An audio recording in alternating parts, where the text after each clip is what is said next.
It is Saturday, and y'all know what that means. It's time for some Tru Heel Heat, and we are coming off the heels of the craziest, of the busiest wrestling weekend of the year outside of WrestleMania, as 4 shows in 2 days.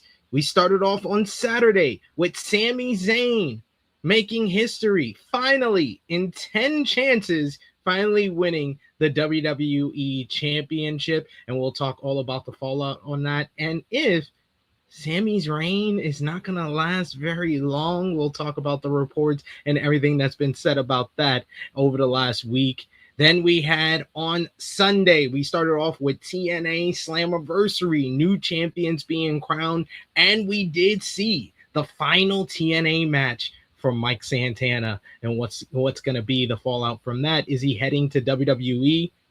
WWE NXT, the Great American Bash, saw Kendal Grey's era of the brand kick off, and then Forbidden Door, Will Ospreay and Mercedes Monè punch their ticket for AEW All In Wembley Stadium. But it's all about the talk concerning the AEW World Title picture going into All In. Who will face Ospreay for the World Title? Will it be a triple threat? Will it be one-on-one? Will it be Omega? Will it be MJF? And why is Kenny Omega's AEW World Title future on the line next week at Beach Break instead of what seemingly was going to be the Redemption main event? There's a lot of fallout from WWE, a lot of fallout from AEW, but y'all know the deal. This is the flagship. We talk about New Japan, we talk about Stardom, TNA, AAA, CMLL.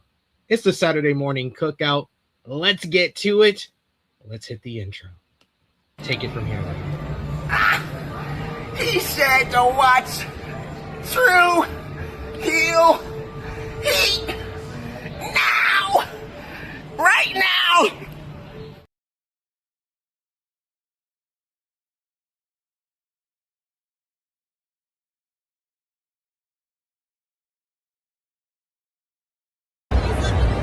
Hello, I'm Willow Nightingale, and though I might generally be regarded as a very bubbly, upbeat person, you're watching Tru Heel Heat.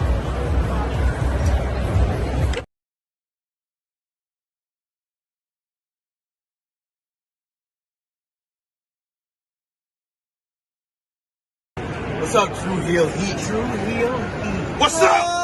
Tru Heel Heat.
Hello. It is me, your Tru Heel Phenom, SP3, and we are live on the Tru Heel Heat YouTube, Facebook, and Twitch for Tru Heel Heat 388 Counter Program Problem, discussing the latest wrestling news, including WWE's counter-programming backfiring on them last week and didn't deter them from counter-programming All in London coming up in August. We'll talk about a recap of the busy week in pro wrestling with AEW x NJPW Forbidden Door featuring Ospreay and Mercedes Monè winning the Owen, as well as Jay White making his return.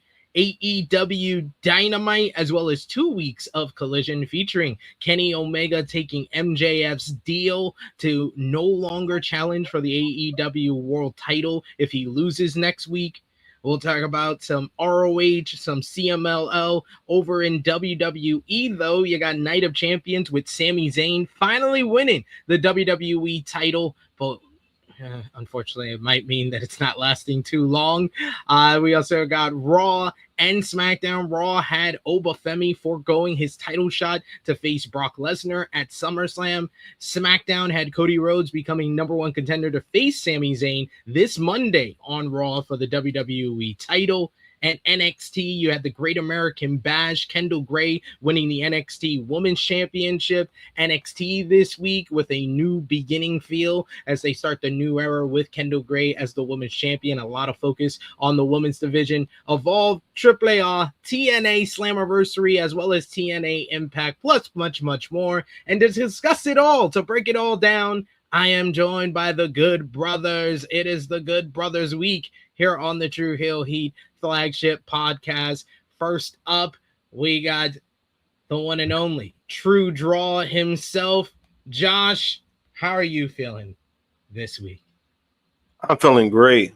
Happy 4th of July, everyone who celebrates it, everyone who wants to be a degenerate who throws the firecrackers on this day. I guess you can have fun today. As long as you're doing it in my area, I'm good. You could do it somewhere else. You could do it by the Brooklyn Bridge. You could do it in Times Square. You could do it in I wouldn't suggest 125th. You probably get jumped. But some other places around. But happy 4th, everybody. Indeed. Happy 4th of July to everyone watching, and happy 4th of July to the good brother, top guy, JJ, the resident Tru Heel hooker enthusiast. You know all the good stuff. Rated Raw review every Tuesday. Top guy, JJ, welcome back to the flagship. Yeah, what's going on, y'all? Yeah, it's been a while. Missed the entire month of June. There's a lot of shit going on. Happy 4th and happy 250th, LOL, you filthy animals, whatever you guys are doing. Apparently, there was like Republican parties and such wine fucking celebrations all over the place. Last night, celebrating this monumental milestone. We had 8 ball drops in Times Square yesterday for 250 for all the time zones in the country. 8? Yeah, 8. Yeah, 8 in the country. In the country, which that makes little to absolutely no sense to me. But they had 8 ball drops. Interesting. Yeah. Interesting. We are not a political show, so I'm not even gonna go there. Exactly. It's just take what you want with that and take it to Twitter.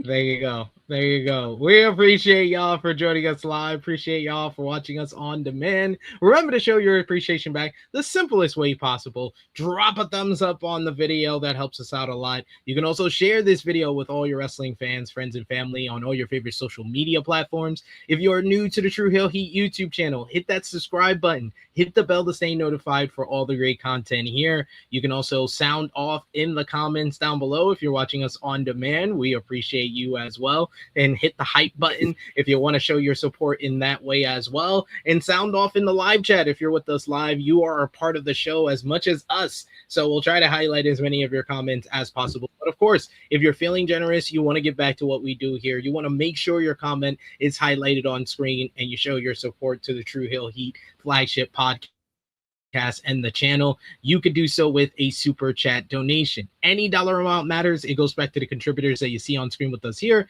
and we always appreciate the support. Like from a name I haven't seen in a while, Slammin' Sammy Joe. Oh shit! Thank you so much for the super chat donation. OG days. The OG showing up. We appreciate you for the super chat donation, saying in honor of the world champion Sami Zayn, long may he reign. Unfortunately, that second part is where we're going to have some difficulty, Sammy Joe. But good to see you in the chat. Thank you so much for the super chat donation. And I do appreciate any type of support to Sami Zayn, because I was very happy with Sami Zayn winning the Undisputed WWE Championship. It almost had me about to give a very positive score to the Night of Champions. Thank God for Josh and John. Listen, Appreciate y'all. 216 hours is a long reign. 216 hours. This dude doing math this morning. God damn. All right, we got another super chat donation here. Thank you so much, Chuck Berries. We appreciate the support. He says, good morning, THH fam. Just making my little drop in the bucket for the cookout. Now hand me a plate, my plate. Damn it, I'm starving. LOL. By the way, do y'all got any air conditioning in this place? LOL. It is a heat wave in New York. We are all feeling it in our each way. So we definitely hear that. You got to have some type of aircon fan, whatever you need. Something needs to be in there. I love you, Chuck, and appreciate you always. I just have a question about this right here, right? So we gonna give you the plate at the cookout. What place at a cookout outside's got AC? That is also true. That is also true. I'm just asking for a friend. Well, you know, cookout is a state of mind, brother. It ain't just like it don't have to be outside. That's some real black folk shit right there. That's some real folk shit right there. With that hot ass air blowing from the fucking vents outside, fucking up everybody's food and vibes. Man, absolutely. This is the one day you got to go out to the cookout. You got to enjoy the heat for one day. This is the day to do it. I'm good on that. I'm staying my ass inside. Oh, I'm staying home too. I'm talking about for the younger folks. You guys enjoy this day. Mr. South says, what's up, guys? In chat, we got Power Drive Finisher. He says, good morning, THH. Good to see you. We got Safet in the chat who says, sup, everyone. We got Bloody Money giving us an update on the Japanese pro wrestling, saying breaking news, Tamaki Honma of New Japan Pro Wrestling will be officially retiring next year. His retirement show will be at his hometown of Yamagata. It also says Tamaki Honma, best moment when he battles for the Never Openweight Championship against Tomohiro Ishii in 2015, also winning World Tag League 2015 and 2016, and also won the IWGP Tag Team Championships. Honma is one of my favorite jobbers in New Japan Pro Wrestling history, and definitely had that nice little run in the mid 2010s that made him like stand out and left me with some good memories, especially that matchup with Ishii that you mentioned there. We got Dion in the chat who says, what's up, everyone? Good to see you, Dion. We got Project Finisher who says, I've been meaning to invent outside air conditioning. See, this is a guy that has some forward thinking. Thank you, Power Driver. You see, he got Chuck's back. He got you. Don't worry. Sure King the Goat says, my July 4th, it was Juneteenth.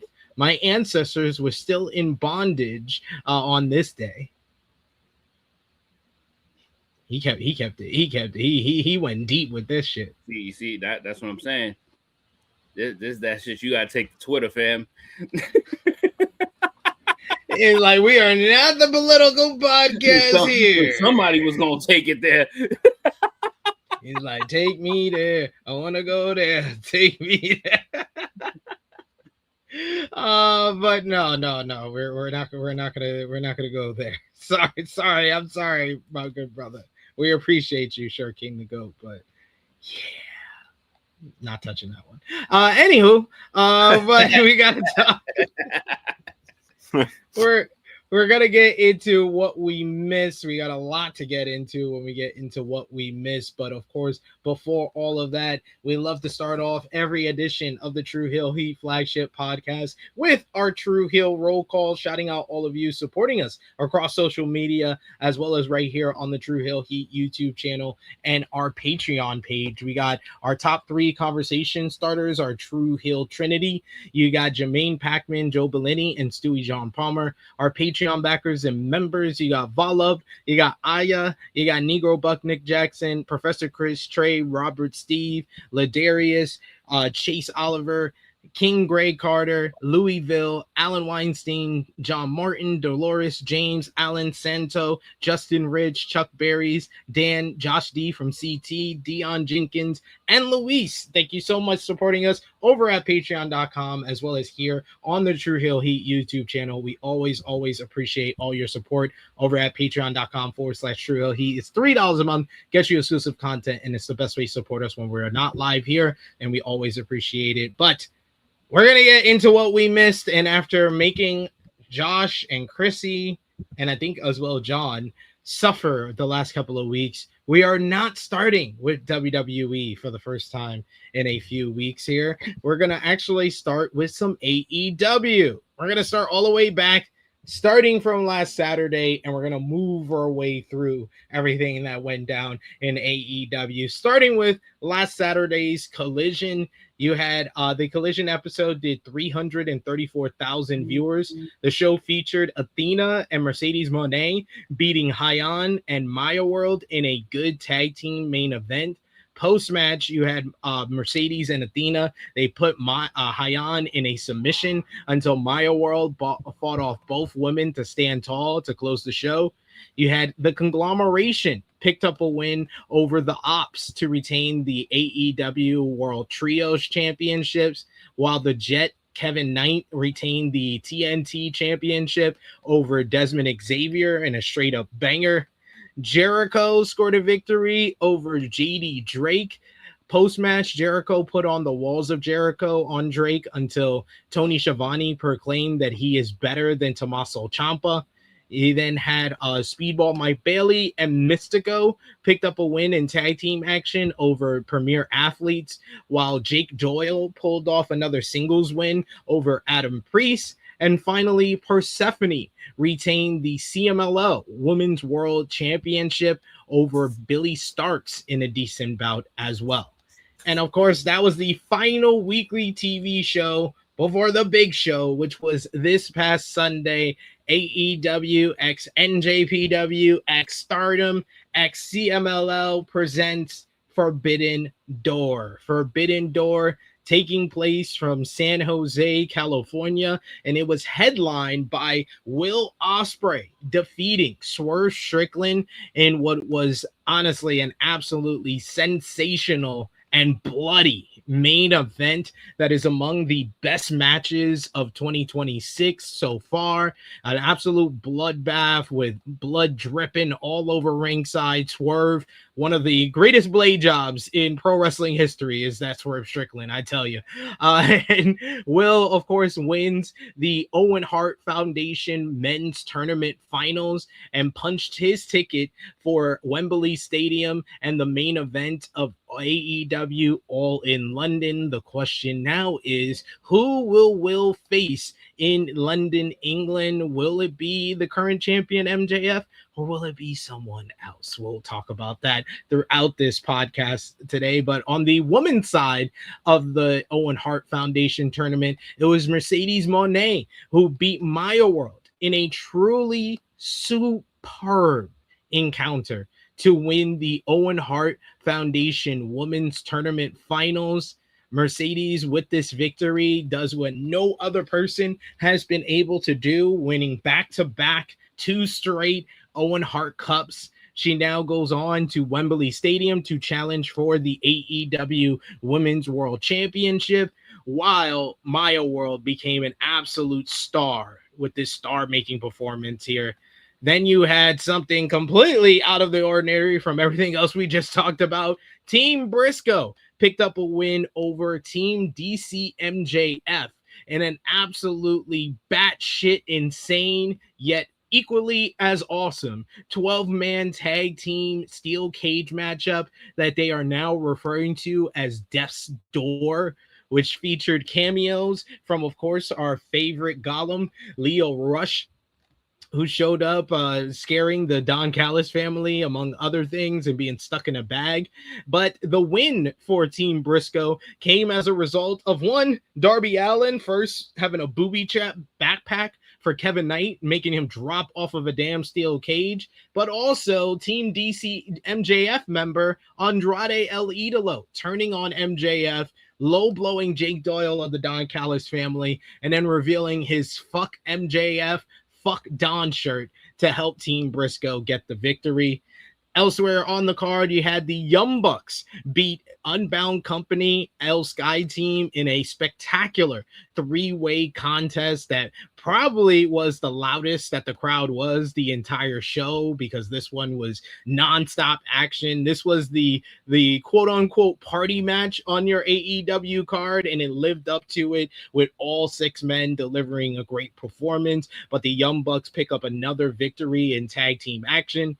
You had also Jon Moxley beat Bandito to retain the AEW Continental Championship in what was an excellent bout. You had Moxley going down and dirty, using the steel steps to bust Bandito open. Bandito tried to fight, but in the end, he was rendered unconscious with the sleeper as Moxley retains the Continental title yet again.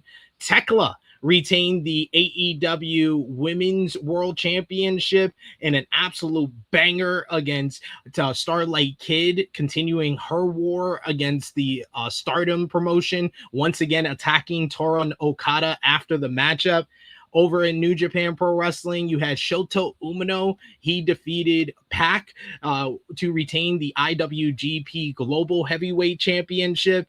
And then finally, you had Kenny Omega. He picked up a win over Zack Sabre Jr. in an absolutely tremendous encounter that was a masterpiece, among the best matches of the year so far as well.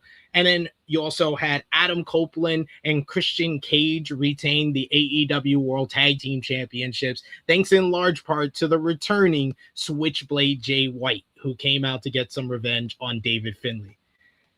Top Guy JJ, all of that, it was last Sunday. It was Forbidden Door. What did you think about the latest pay-per-view offering from AEW? A lot of controversy going into the show as far as what is Forbidden Door even necessary anymore with the amount of crossover that we got. And we'll talk about the numbers and what attests to that, what that says about where Forbidden Door is at. But what was your thoughts on the show itself as far as the quality?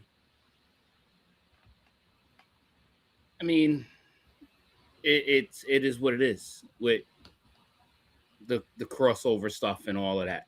We already, come on, we old enough. We know what companies have relationships with who. We good there. If we gonna keep nitpicking about stuff like that, then find a new hobby, bro. But as far as the show, good Lord. This, first of all, man, I'm just gonna ask. One, the show was fantastic, but I personally had to watch that shit in 2 segments. That shit was 5 hours, dog. The shit was 5 hours. Like we gotta trim that a little bit, like, a little bit. It's always going to be this long. It's always this long. But they have made an adjustment. They have made an adjustment. But it was it's when it comes to the matches, it's like they had no misses. The only one that I really didn't care too much about was Adam and Christian versus the Dogs. I didn't care about that match too much. But the women's matches were fucking awesome. Like Mercedes and Maya World, I was not expecting that. I was not expecting that. Like damn. Like they gave them time. They fucking had a lot of chemistry in there. Like that shit was fucking great. Kenny and Zack Sabre Jr. Like, damn. Like there's no comparison when it comes to wrestling quality. Like this, the opener was like, if this is what we about to get for the night, like this shit is about to be off the fucking chain, dog. Like this is just insane. Like fucking Ben. Even Mox had a good match with Bandito. Like I enjoyed a Moxley match. And you don't get to say that very often. Like I really enjoyed this match. There's so many to go through. The fucking Death's Door, that fucking circle cage, fucking amazing. Like that shit was like they got space to work. They're not confined in this little fucking pod. Like it is such a simple and brilliant idea. Like it was so well done. They used it very well. They used it often. It was fucking all over the place. Fucking Leo Rush in a fucking duffel bag is fucking insanity, bro. It's like it's like there's shit that you're not even gonna think of happening. It's gonna happen during these shows, which is like it's so intriguing. And I love how over Leo Rush is right now. I fucking love his popularity. Like people love this guy. It's fine. The rain. He knows. The bling. The bling. Yeah. Oh my god. Yeah. It's like I'm so happy that he's found something that is truly working. Like I'm so and happy. it's so different because like the what has been defined in this generation as the spooky character, the spooky gimmick has traditionally been for white male performers. Like in the history of pro wrestling, like outside of maybe Papa Shango is the only like black kind of spooky character that we've seen. So we're going on like 30 years between black performers doing the spooky character, and it's worked because he's committed 100%. Like this guy is fucking like an accidental genius. Yeah, because he's probably like, let me just fuck around and just do some shit, and this happens to be the best work of his fucking career. Like, it is none. Yeah, like there's so many elements to this fucking show, like the Tekla and what's the other girl? What's the girl? Tekla and Starlight Kid. That blew me away. Like, how good that was. That was like, probably the one that exceeded my expectations. Like there was so many bangers on this fucking card, and it's like you're gonna fuck around and miss something, and Swerve and Ospreay. That was unreal. Do we need to I got so upset, JJ, that there was even a debate. There was like conversation online of people being like, oh, they did too much, or oh, this is not my type of wrestling. I'm just like, yo, suck my dick, yo. This was amazing. Like, we gotta stop letting these Debbie Downers ruin our fun when we're seeing two amazing pro wrestlers. Me and you, JJ, we've been watching wrestling for 30 years plus. We have never seen anyone in the ring like a Will Ospreay. Yo, dude, we've never seen anyone in the ring like a Swerve Strickland. And the chemistry. Yes. Oh my god. The chemistry between Swerve and Will is fucking perfection. It's perfection. Like Broadway actors can't even fucking do what they did in that fucking ring. Like easily for me, that's match of the year. Like it's up there. It's in my top 4 for sure. And I'm basing it solely on they were fucking flawless, dog. Like it's like I get awed when obviously you see big moves and big spots and crazy moments during matches, but holy shit, they were fucking picture perfect flawless. Yeah. Like there's not like a mistake in this match. It is insane that 2 people in front of a live audience can do that. And the shit that they were doing, and this shit is shit that 95% of athletes that is wrestling can't do. Like the smoothness of what these 2 were fucking doing and the story that went along with this fucking match.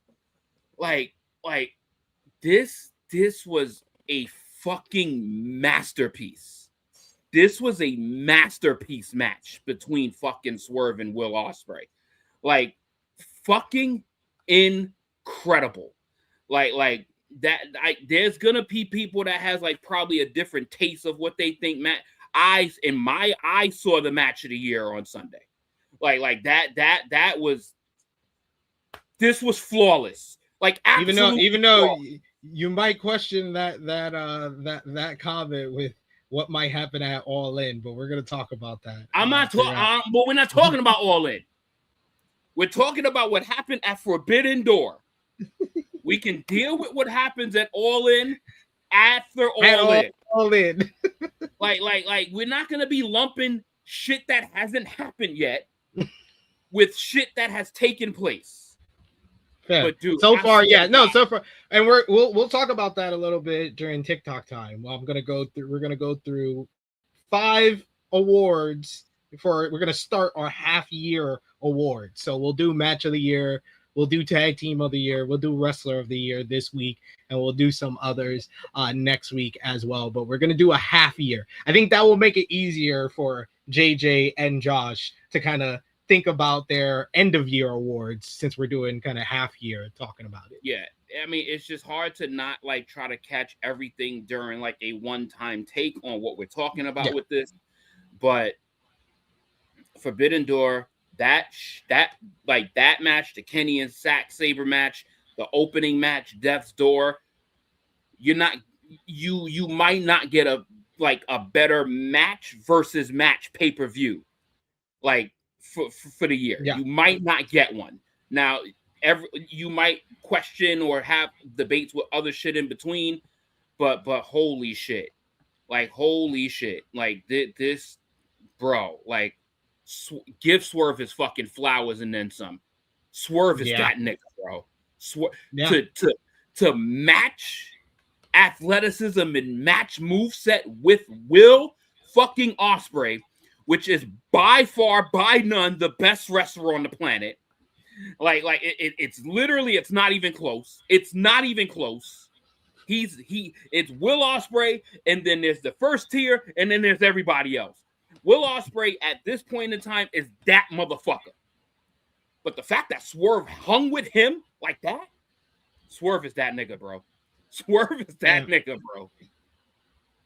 And I think honestly, to me, right now, if you ask me who's the best wrestler in the world, I say it's the 3 guys who are at the center of the whole AEW World Title picture.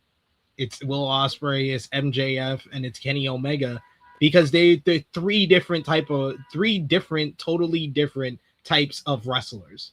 You got Will Ospreay, who can basically do anything athletically or kind of just wild and crazy in the ring. He has flawless execution. He's able to tell a story. He's great with his selling. He's got incredible promo work and has created this kind of everyday bruv character that just is relatable on a different level from everybody else. MJF is just the master of just heel work in the ring, and his timing is just impenetrable. He has this perfect character for who he is and what he has done in AEW, and his mic work is unreal. It's better than anyone in pro wrestling today. And then Kenny Omega, I think it's Dave Meltzer who's come up with the comparison that Kenny Omega in a lot of ways is a modern day Terry Funk.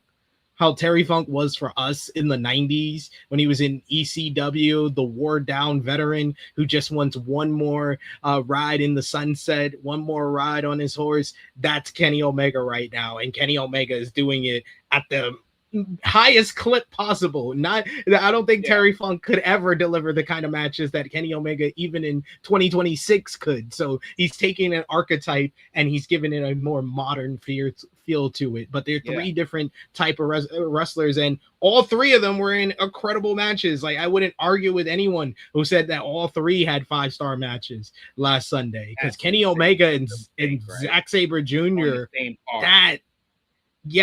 Kenny Omega and Zack Sabre Jr. I gave Ospreay and Swerve the 5+ stars because I feel like that's like top 4, top 3 match of the year for me. But Kenny Omega and ZSJ is like in the top 10 for matches of the year, because that was just flawless, just absolutely kind of like beautiful pro wrestling. That Nigel McGuinness line where he says that wrestling is an art form and this is a masterpiece. And that was like the second match on the card, and it followed this insane opener with the Young Bucks and Unbound Co and El Sky Team with the crowd going crazy, and then the Kenny Omega and Zack were followed up by Mox and Bandito, which was this great styles clash. Like, this card was insane. So I won't argue with anyone who says that this is one of the best cards ever AEW's put together.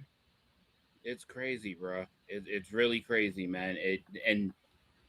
So where I felt Kenny Omega was like 4 or 5 years ago, where he was literally the apex. He was it. To me, that's where Will Ospreay is right now. Yeah, it's fair. It's fair, definitely, especially after performances like that. Josh, you weren't able to be on the Forbidden Door review, so what was your overall thoughts on the big show last Sunday? I thought the show was great.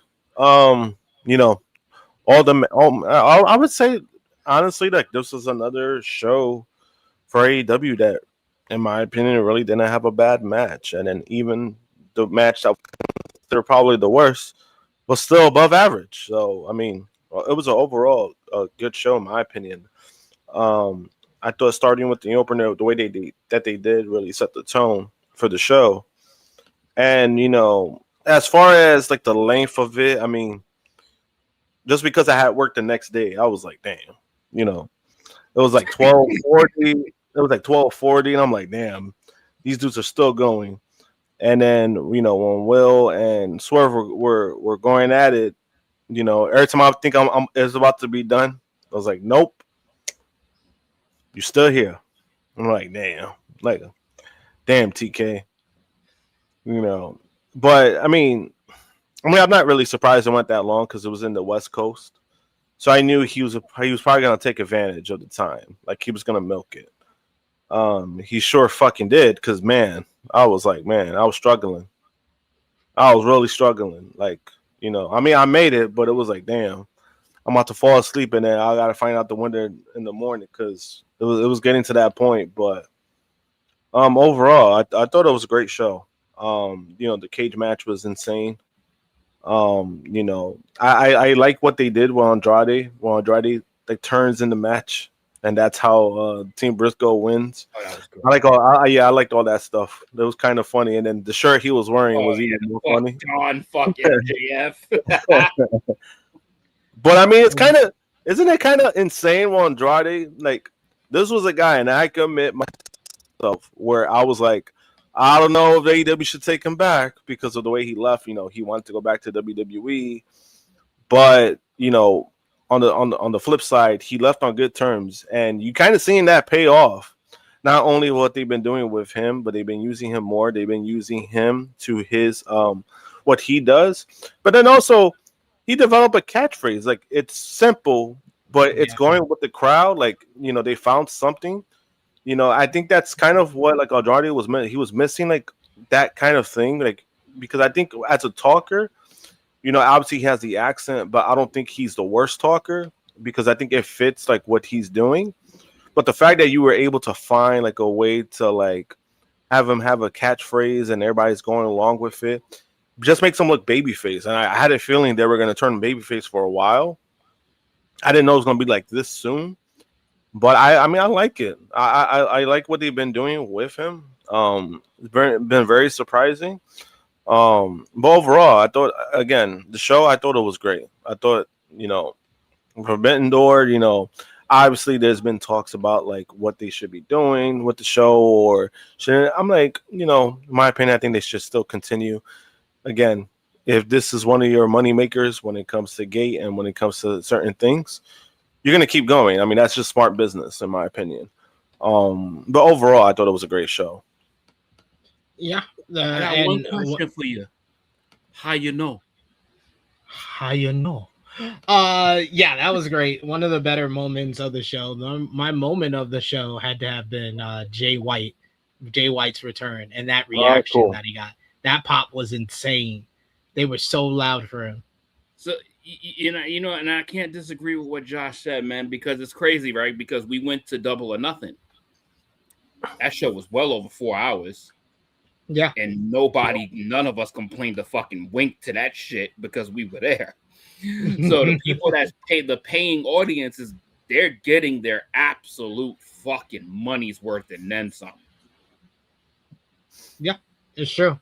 So this is interesting because I've seen a lot of talk about what was the match of the night. And I think that if you ask like 20 wrestling fans, you'll probably get you won't get the same answer from all of them because it'll be split. Like this.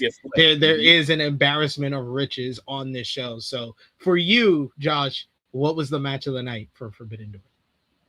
Match of the night? It was probably the main event, at least for me. How things went, Swerve and Ospreay absolutely killed it. I didn't know it was gonna be like that violent. I was surprised they went like that route to be as violent for the Owen Hart finals. But I really enjoyed that match. But I mean, like you said, there's been different people. There's people. When the star ratings came out, people were like, how did the cage match get 5 stars when Kenny and Zack Sabre Jr. were better? Yeah, this is why I don't mention Jay's ratings anymore because dude, I had to switch on those ratings. I had Kenny and Zach at 5 stars, and I had the cage match at like 4 3/4. But it's subjective. Yeah. That made me say it's like these arguments is always funny because it was like even though like it wasn't that far off, but it was like, oh, all right, that's interesting. He gave a cage match he gave it 5 stars.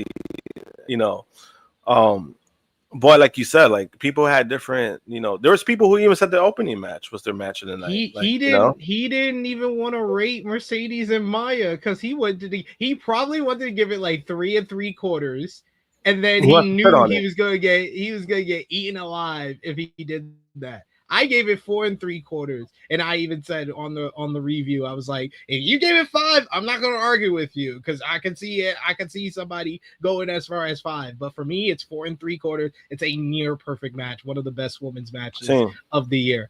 As far as for me, as far as the best match, I think it's definitely Swerve and Ospreay. As far as my favorite match, though, I probably go Zach and Kenny. Zach and Kenny was kind of more of my flow. That was wrestled more of like a New Japan big time pay-per-view main event. So I love that. Yeah, I mean that's what makes it great. It's like you can't really go wrong. People have their things. People have their preferences. But then also each match had like kind of like a different story to tell. Like Kenny Omega is trying to get redemption. Maya World and her match. She's the underdog. Dealing with what she's dealing with in real life, getting the opportunity because, somebody got injured. So they plugged her in, and then she did great. Like she benefited her. She's the one that benefits the most from it. So I thought each match, even the circumstances of it, like, each of them had like a different story to tell. And I think that for a company that usually, people complain about like, oh, they don't tell stories. I'm like, there's your stories. It's in the fucking ring. Like that. You don't got to tell always all like, storyline, all like promos. Sometimes telling your stories, especially in wrestling, could be in the ring. And that's what AEW has been doing. JJ, what about you? What was the best match or match of the night for Forbidden Door for you? I mean, it's my best and favorite match was Swerve and Will. But like you said, like if you love Death's Door, I'm not gonna fault you, bro.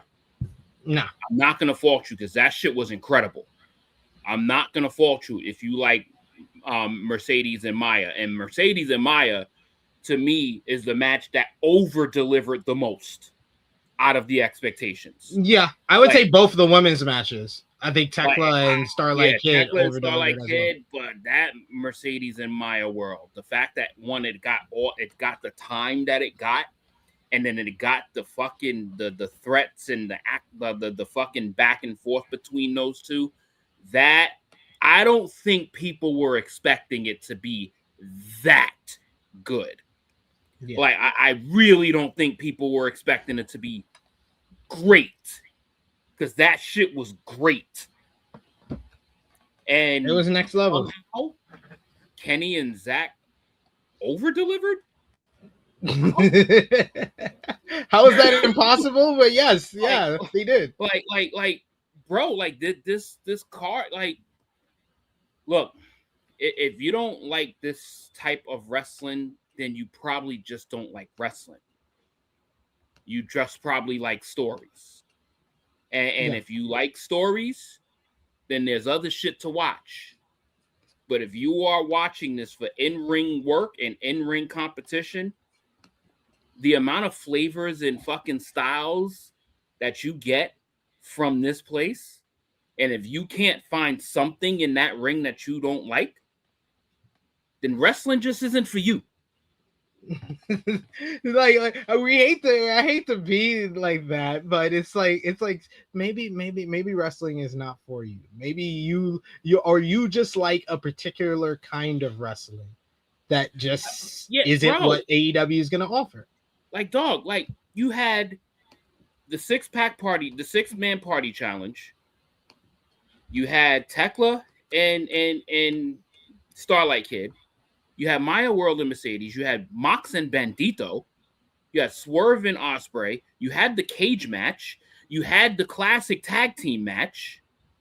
Like how out of all of those flavors, you like, nah, I don't fuck with any of them. Then you must not really like wrestling. Like that's what I would take it as at that point. Yeah, you can't fuck with wrestling if none of those flavors work for you. None. Because they gave you a slice of everything. And remember, you were on the show, you were on the flagship podcast after we did Double or Nothing, or maybe you were on just the Double or Nothing review, and we talked about how like that pay-per-view was one of the biggest like compliments we gave it is that it gave you two totally different types of matches up and down that card, and then they did it again a month later. Like we have never seen this. Like I'm willing to go out on a limb, especially after a show like Forbidden Door. AEW is giving us the greatest pay-per-views that one company has ever given us in the history of pro wrestling. Yo, their library, when we look back, is gonna be some of the greatest shit you've ever seen. Yeah, I have no doubt. I have no doubt in my mind that that's going to be the case, because it's just insane the hit rate that AEW is on with their pay-per-views, especially over the last 2 years. The last 2 years, it's just been, it's like, what are we even talking? Are we arguing? Oh, the shows are too long. Oh, they give us way too much great wrestling. Like that, if that's the shit we arguing about, then I think they're in good shape. If you actually. I love that argument though. It's funny. I mean, as in like, it's just hilarious when I see people complain about that. Like, oh, there's too many matches.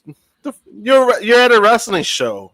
Like, what the fuck? Like, I'm sorry if I'm paying $150 for a ticket.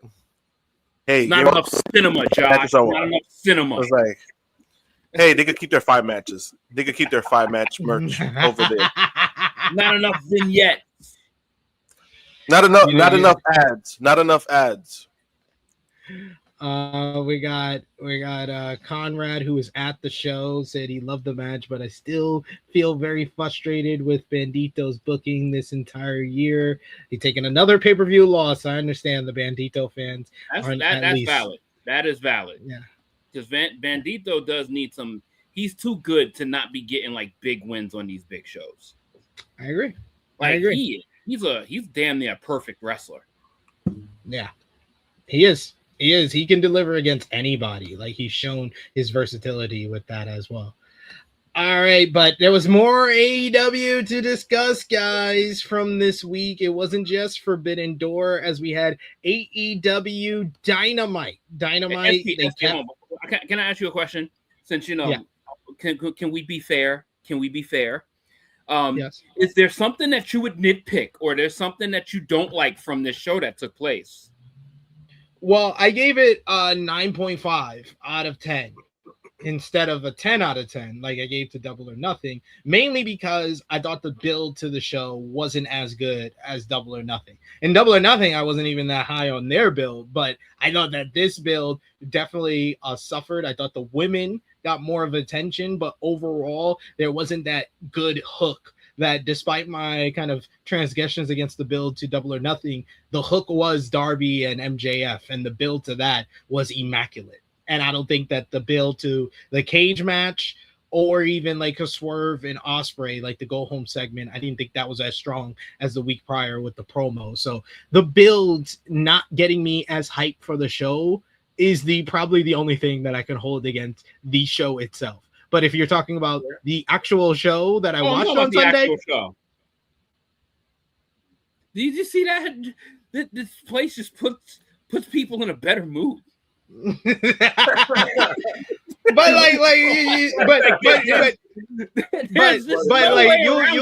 get the people that will just hear your question and just hear the second part where I'll be like, okay, yeah, I have no nitpicks about the actual show, but I did have nitpicks about the show. No, you'll so get clipped by a hater, and they'll be like, so tell me your thoughts. And then no, it was fantastic. I loved every bit of it.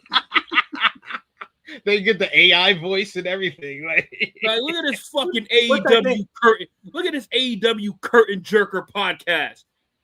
All over that fucking shit. Which, I mean, it is fair. Okay, because it's funny, right? Because we have been saying it for weeks on the podcast, where I was like, yeah, the buildup isn't as strong. Like, there are things that they could have done better with this buildup for Forbidden Door. But at the end of the day, we kind of know, like, once Scott's pay-per-view time, they're going to deliver. And for some people, this show over-delivered because of the buildup. So, I mean, it's funny how that goes that way, right? Where it's like, we could be honest, and I like being honest. Like, if there's something I don't like in AEW, I don't have a problem saying it, because I think that's what we have a platform for. That's like, we're here to talk about our opinions and how we feel. AEW is not perfect. I think there's things that they should fix, and there's things that they should address, in my opinion. I mean, we'll get to that, but it's just, it's everything's not going to be perfect. There's too many people you have to please, too many things you have to, like, everything. Like, if you want a perfect show or like a perfect like company that's like, oh yeah, they never do wrong every week, everything will have to be in line. The fucking solar system will have to be in line. The stars will have to be in line. It's like, you're never gonna get it. You thinking too deep. Just turn on WWE 2K26. That's the only way you're gonna get the perfect promotion how you want it. And you know what? It ain't gonna happen in real life. Yeah. That 2K26. And you know what AEW is built? A reputation that if they, for some reasons, don't get to deliver the highest quality stuff on the Dynamites and Collisions leading into the show, guess what their reputation is? The pay-per-views are gonna slap. But even with the weekly show over the last 2 years, they've been the most consistent weekly show as well. So yeah, and I'm sorry we can't say that everywhere. But when AEW they do when they go back to back to back to back absolute banger shows, it's called they have a reputation of it's go time, they about to deliver. I think that their reputation precedes them, so we don't have to talk any further about that. But let's talk about AEW Dynamite this week. Dynamite, following Forbidden Door, kicked off with something very interesting that they did, as the show featured the fallout from Forbidden Door with footage of Will Ospreay, who was confronted by Jon Moxley after winning the Owen Hart Cup. And he was offered a spot in the Death Riders with the Death Riders patch. He was also confronted by Kenny Omega, who was proud of his friend and former rival for winning the Owen Hart Cup and going to Wembley Stadium. But Ospreay could only see Omega's worrying eyes looking at the patch. This led to MJF interrupting these two men to let Will know that he'll see him at Wembley, even though Omega said he'll be knocking on his door if he gets by Briscoe. But Omega said that whatever he's got going on with the Death Riders has nothing to do with what they have built and what their friendship is. This all led to MJF defeating Mark Briscoe in what was a stellar and crazy opener to the show to retain the AEW World Championship. Post-match, MJF attacked Briscoe with the Dynamite Diamond Ring until Kenny Omega made the save.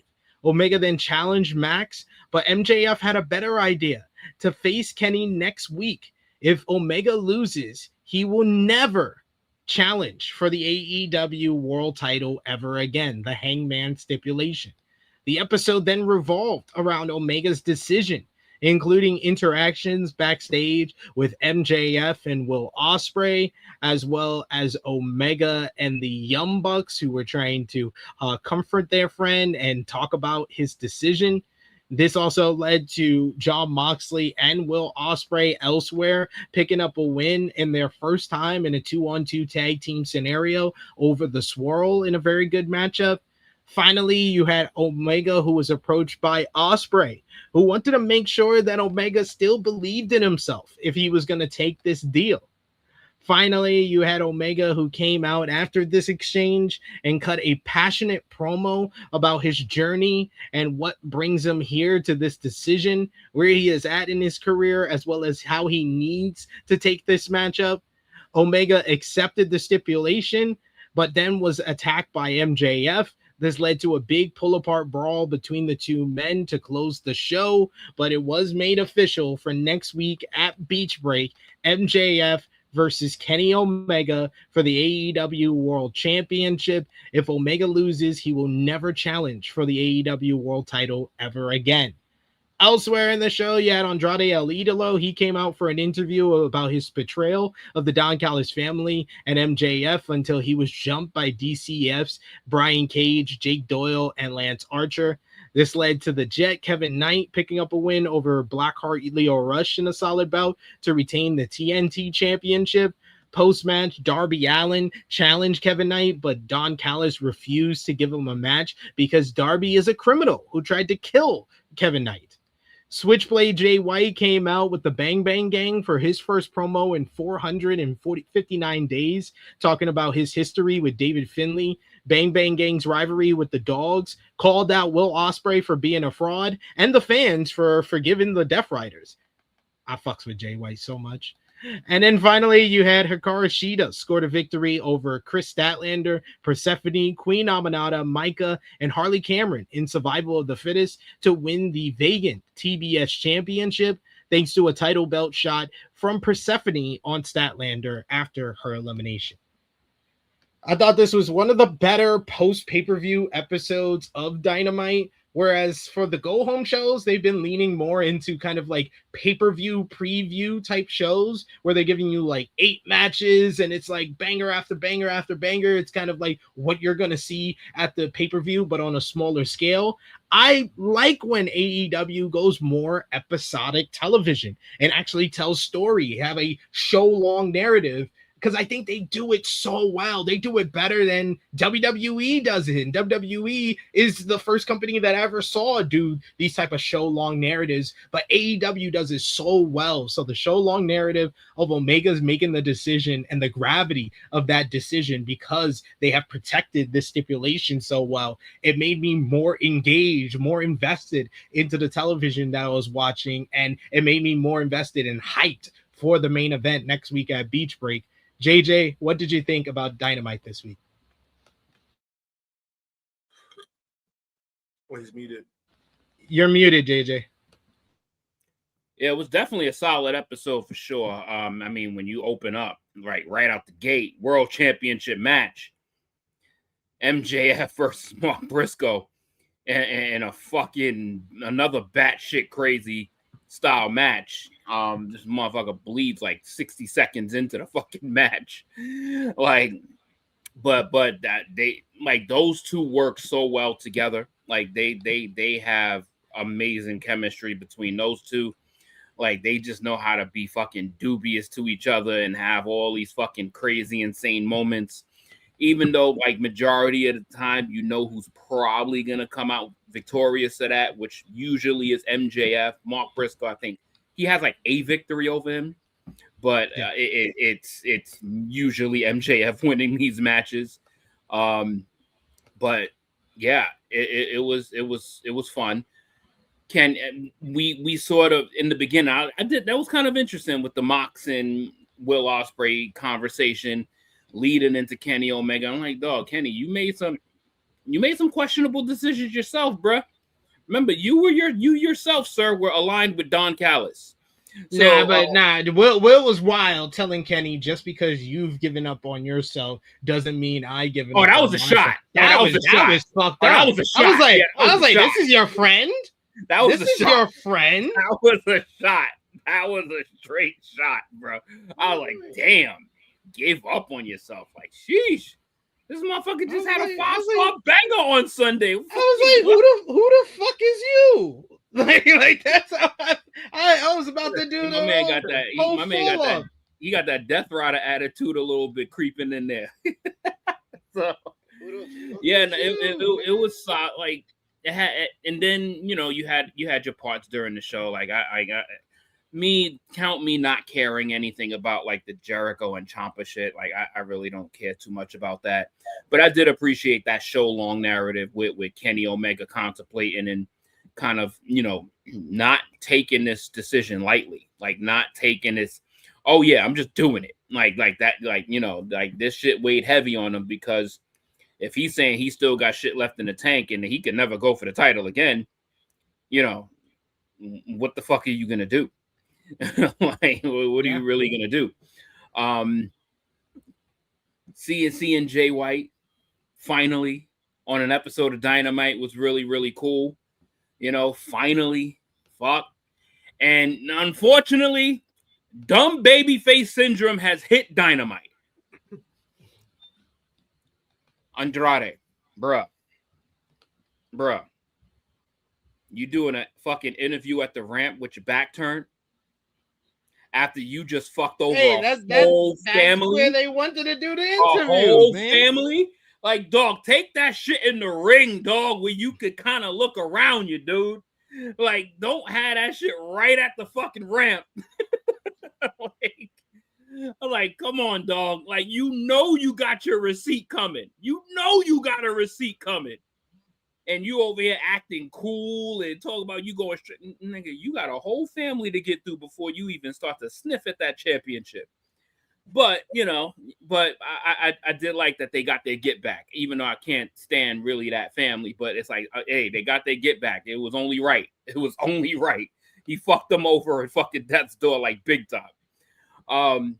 But the Kenny Omega speech was, it was like cool. I liked it. It was something that he was almost like talking like his career was on the line, basically, and that it makes it more compelling. And it's like, all right, dude, you gotta win next week.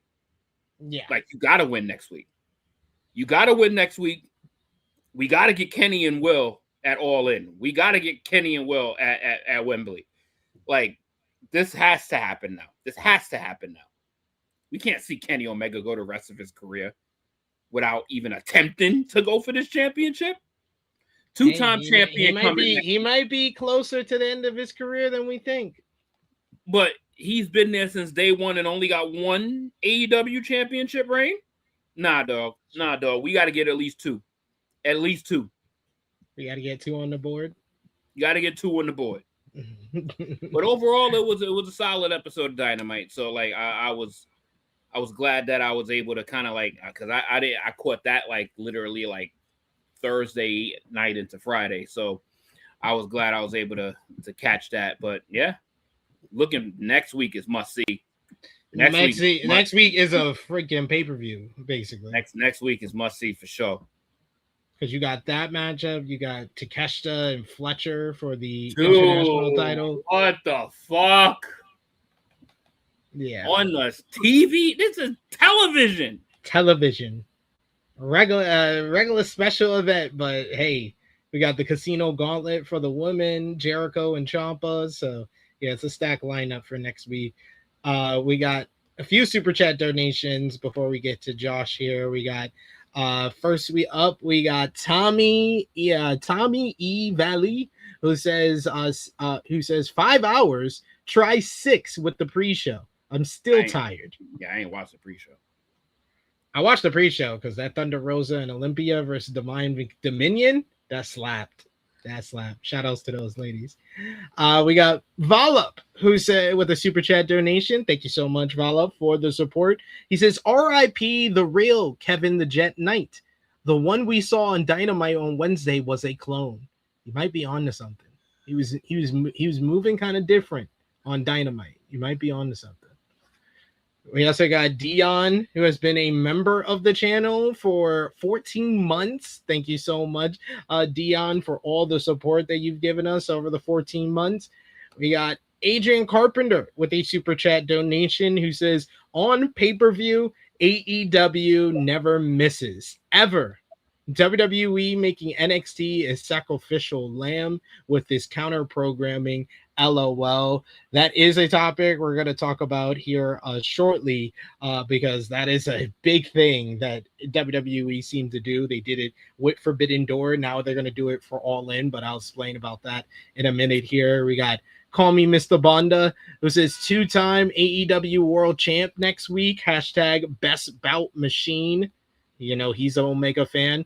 And we got Volup, who says, I really hope Max isn't so banged up that he can't make it to All In. It's been a while since I've really looked forward to a Dynamite like a pay-per-view. But next week, that's the feeling going in.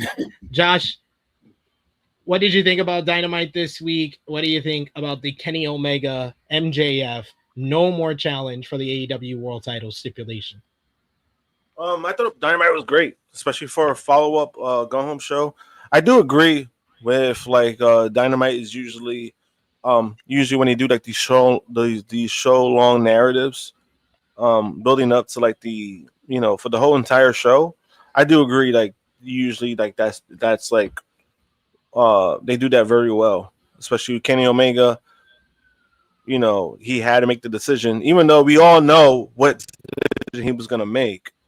But it gives you that feeling of like, building it up, kind of making you care. And I thought Kenny did a great job of doing that because the way that he's been kind of, character-wise, the way that he's kind of been like down on himself ever since he lost to MJF again. The way that he's acting like this might be his last chance or like his last ride or he's about to retire or something like that. I think it builds up Kenny even more because it's like we kind of always had that feeling where it's like, oh, we don't know how long we're gonna have Kenny Omega for, and the fact that they kind of been leading into that, I think that's been good. Character development wise. Everything else I thought it was solid. I thought everything else on the show was good. Mark and Briscoe and MJF was a great match. I was surprised that it was opening, but then it's like, kind of makes sense of where they were going with the show. Yeah. So I didn't mind it too much, even though I'm like, damn, I wish Mark, deep down, I wish he would have gotten that pay-per-view opportunity. I wouldn't have mind that, like, Redemption, just because, like, we kind of know these matches, some of these matches are filler matches. Some of these guys are going to defend their titles and they're not going to lose it because we're going into all in season. So I wouldn't have minded on that spot, but the moment you get Kenny Omega involved, it was like, yeah, Kenny, it's probably going to be Kenny's spot, but now they're moving it up. So that I was surprised with. I was like, oh, I thought I was going to be like Quebec, his hometown, Redemption. But something must have happened, but they moved it up. So we're getting it next week. It does tell me that Kenny is going to win. Maybe it's a better reaction because it's Kenny and not Darby for some people. I just don't know. Even with MJF, like, even if MJF does drop the title, like, what do you do with MJF after the fact? Like, yeah, we'll get Kenny versus Ospreay, if that happens. But it's just, I don't know what that does for MJF going forward. We got a few more super chat donations. They'll find. Yeah, I think MJF has nothing to worry about whatsoever. Yeah, he's got the Andrade story coming off of Forbidden Door. That's red. Well, that's true. I was highlighting a couple of comments in the chat about the Hangman story. That's still out there. Like Hangman, because he's been mentioned very heavily over the last couple of weeks. So it really feels like he's on his way back. And I can easily see him showing up on Beach Break next week and costing MJF the title and stopping Kenny from falling the same fate as him. So that would be a great way to kind of start the bill for all. See, that's not bad. You see, like you see that, like, look at that. It changed my mind. Look at that. Look at that when we discuss things. we got King Davion is also mentioned a good point. Beach Break is going to be outside, so it's going to have Universal Studios vibes for next week's Beach Break. That's going to be fun. That's going to make that MJF Kenny matchup even more memorable with the setting and everything. And then we got finally another super chat donation. Thank you so much. Willis Wheeler, who says, I gave up on WWE in 2021. I watch everybody but them. Hey, if that's what you need to do for your mental health, brother, I appreciate it. I'll watch it for you. Don't worry. I got you. I'll let you know everything going on. But then we had Collision, another episode of Collision. Yes, we had Collision on Thursday this week, a special Thursday edition of AEW Collision. The show featured the Death Riders being represented by Pac and Claudio Castagnoli, defeating Unbound Codes, Shingo Takagi, and Drilla Maloney in an awesome opener to the show. You also had Andrade El Idolo scored a victory over Brian Cage in a great match. Adam Copeland and the Bang Bang Gang beat Shane Taylor Promotions in a pretty fun 8-man tag. Post-match, though, the Dogs and the Death Riders jumped the Cope and the Bang Bang Gang, with David Finlay putting out the death blow, hitting Jay White with the shillelagh. You had Athena picked up a win over Rena in an excellent matchup between the two ladies there. You also had elsewhere Maya World got a win over Julia Hart. That led to Athena getting the number 1 spot in the Women's Casino Gauntlet at Beach Break, while Maya World gets the number 2 spot in the Casino Gauntlet. Matt Sydal officially joined forces with Skyflight. Later, the Demand scored a victory over Sonico, Chris Nasty, and Jordan Oasis in trios action. You had Ricochet after the matchup call out Sydal. Mystico, Bandito, and Speedball Mike Bailey scored a victory over the Rascals in a super fun trios matchup. Thunder Rosa and Mina Shirakawa overcame Zara Zakir and Becca in tag team action, while Kyle Fletcher beat El Fantasmo in a fabulous main event to get himself ready for Konosuke Takeshita at Beach Break. Post-match, you had Don Callis cut a promo to talk down to Takeshita until the AEW International Champions showed up to run off Don Callis. And also Tekla got some promo time in her Starlight Kid mask, taunting Stardom some more ahead of talking trash about whoever walks out of the Casino Gauntlet on Wednesday will lose to her at Redemption. So another really good episode of Collision this week. Some really good action, especially the main event with Fletcher and ELP and Andrade and Brian Cage. And I like the angle with the dogs and the Death Riders working together, which begs the question, Will Ospreay, don't you understand you're a part of a cult? This man's a part of a cult. They working with hooligans and dogs, and he out here just joining the game. He didn't do any background check on them. This is y'all hero? This is who y'all want to win in Wembley? What are we doing? You like how ironically during that beatdown, Mox and Ospreay, the ones that get cheers, were not present. Nowhere to be found. They were not present. Like, nah, y'all do all the hooligan get booed shit while we soak in all the love. Y'all become baby faces when we out there, but when we not around, y'all do whatever the fuck y'all want. Y'all can do whatever the hell y'all want. That's basically what it is. You align with whoever, you fuck up whoever, whether the crowd likes it or doesn't. It's like, yo, when these niggas got beef with Jay White, they got beef with Jay White and his whole crew. And Adam Copeland just happened to be a fucking casualty in the process. The dogs already had beef with Cope anyway, and Death Riders had beef with them last year. Nah, they just want Cope's championships. They really got beef with the Bang Bang Gang. They all got beef with the Bang Bang Gang. They just want those titles off Christian and Cope. They don't really got beef with them. They just want their belts. You think it's fake beef? That's what you're trying to tell me? Adam was just guilty by association, dog. They don't really hate you like that, Adam. They actually really like you. Why you think Christian ain't come out? Christian don't fuck with Jay White either. Yeah, that's true. That's true. He go fuck up that nigga. Fuck with Jay White really either. Like, niggas ain't forgetting that Jay White was a fucking scumbag and he getting all the receipts. He a good guy and getting love now, but fuck, you got plenty of receipts coming, bro. 460 days worth of time and receipts coming, bro. He's like, we remember everything, and we remember everything. But yeah, it's interesting. It's interesting. We're going Christian there. Was like, man, fuck that. I told you not to fuck with him. He's like, I ain't told coming you, out there for don't your mess ass. with that dude. Don't mess with that dude. He not nice. He fooling you. See, Christian knows. Christian knows. This is why Christian is a role model.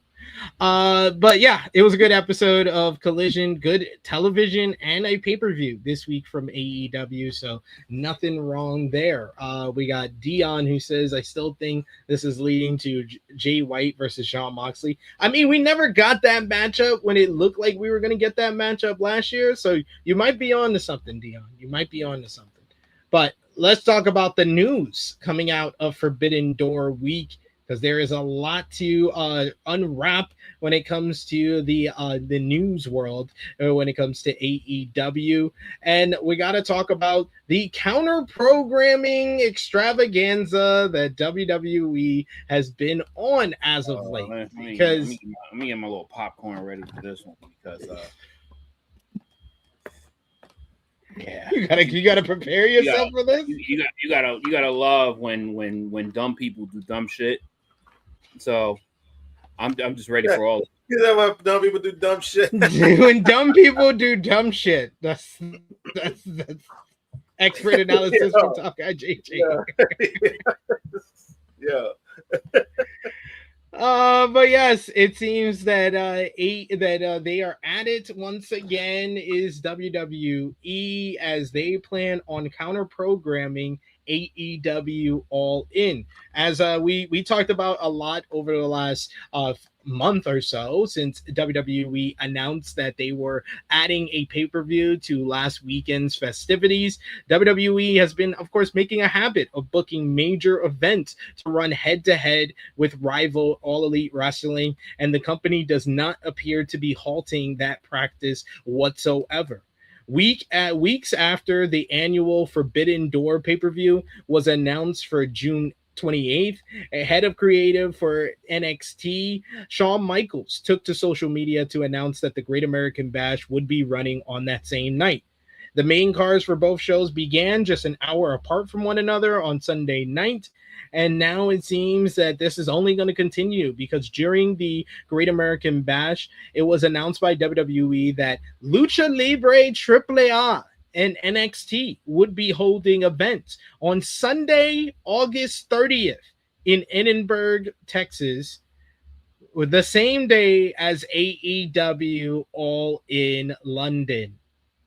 In a press release Monday morning, WWE advertising that the El Grande Americano, La Parca, La Catalina, Mr. Iguana, El Hijo del Vikingo, Omos, Psycho Clown, El Hijo de Dr. Wagner Jr., and many others will be featured during the Lucha Libre AAA portion. NXT Heatwave will immediately follow that show with NXT champion Tony D'Angelo, new NXT Women's Champion Kendal Grey, NXT North American Champion Miles Bourne, NXT Women's North American Champion Zarya, all expected to be in action. Tickets for the AAA NXT Heatwave doubleheader will go on sale on Wednesday, July 8th, and the show starts at noon Eastern on August 30th. An official start time for All In London has not yet been announced, but at least some overlap is expected due to the time zone difference. So this all goes into, I was going to talk about this later, but we might as well talk about this now. Great American Bash bombed in the ratings. NXT over the last couple of months really? so NXT over the last couple of months on the CW on Tuesdays have been averaging anywhere between 600 to 650,000 viewers.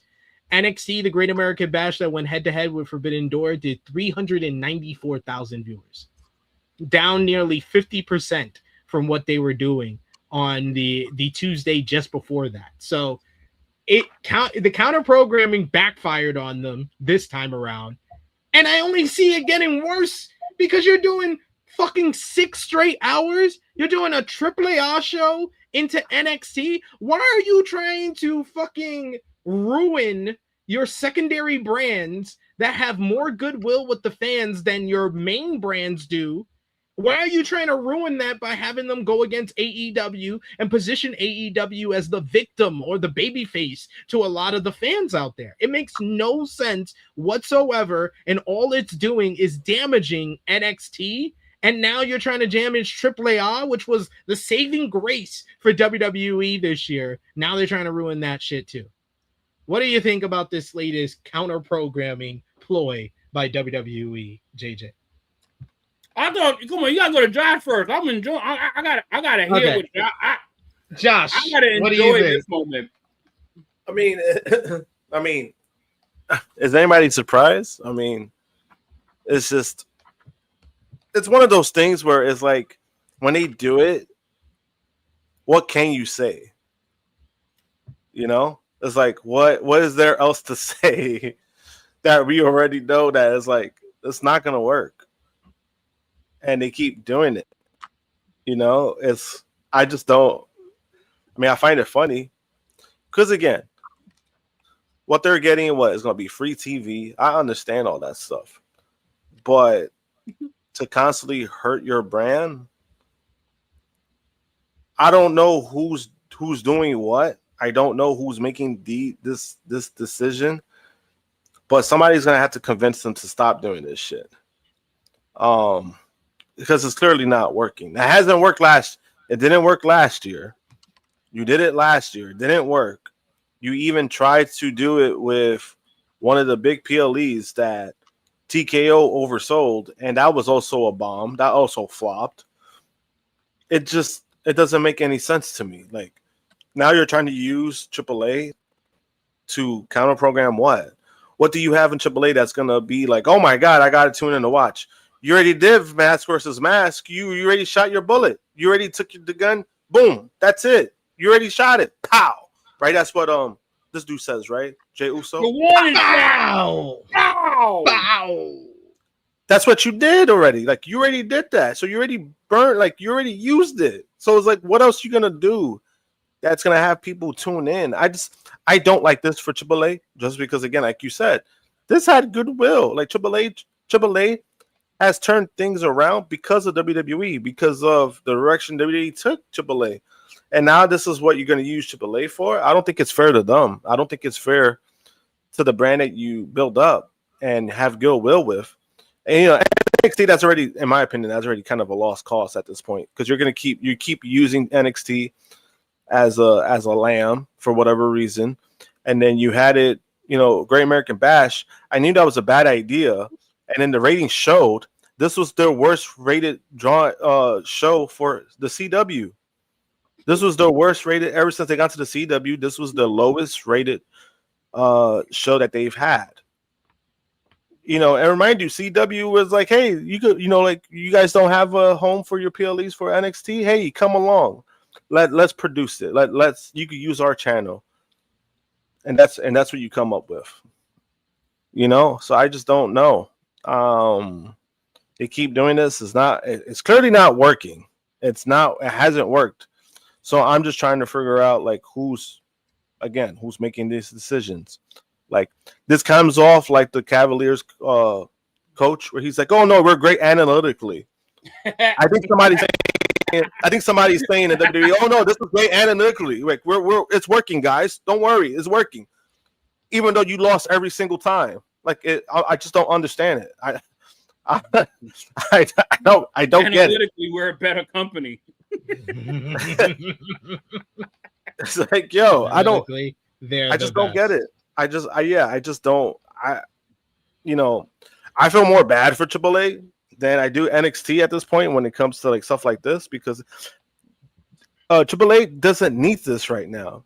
Like, you're building up to Triple Mania. Like, you don't need to do this shit with them. It's true. It's definitely true.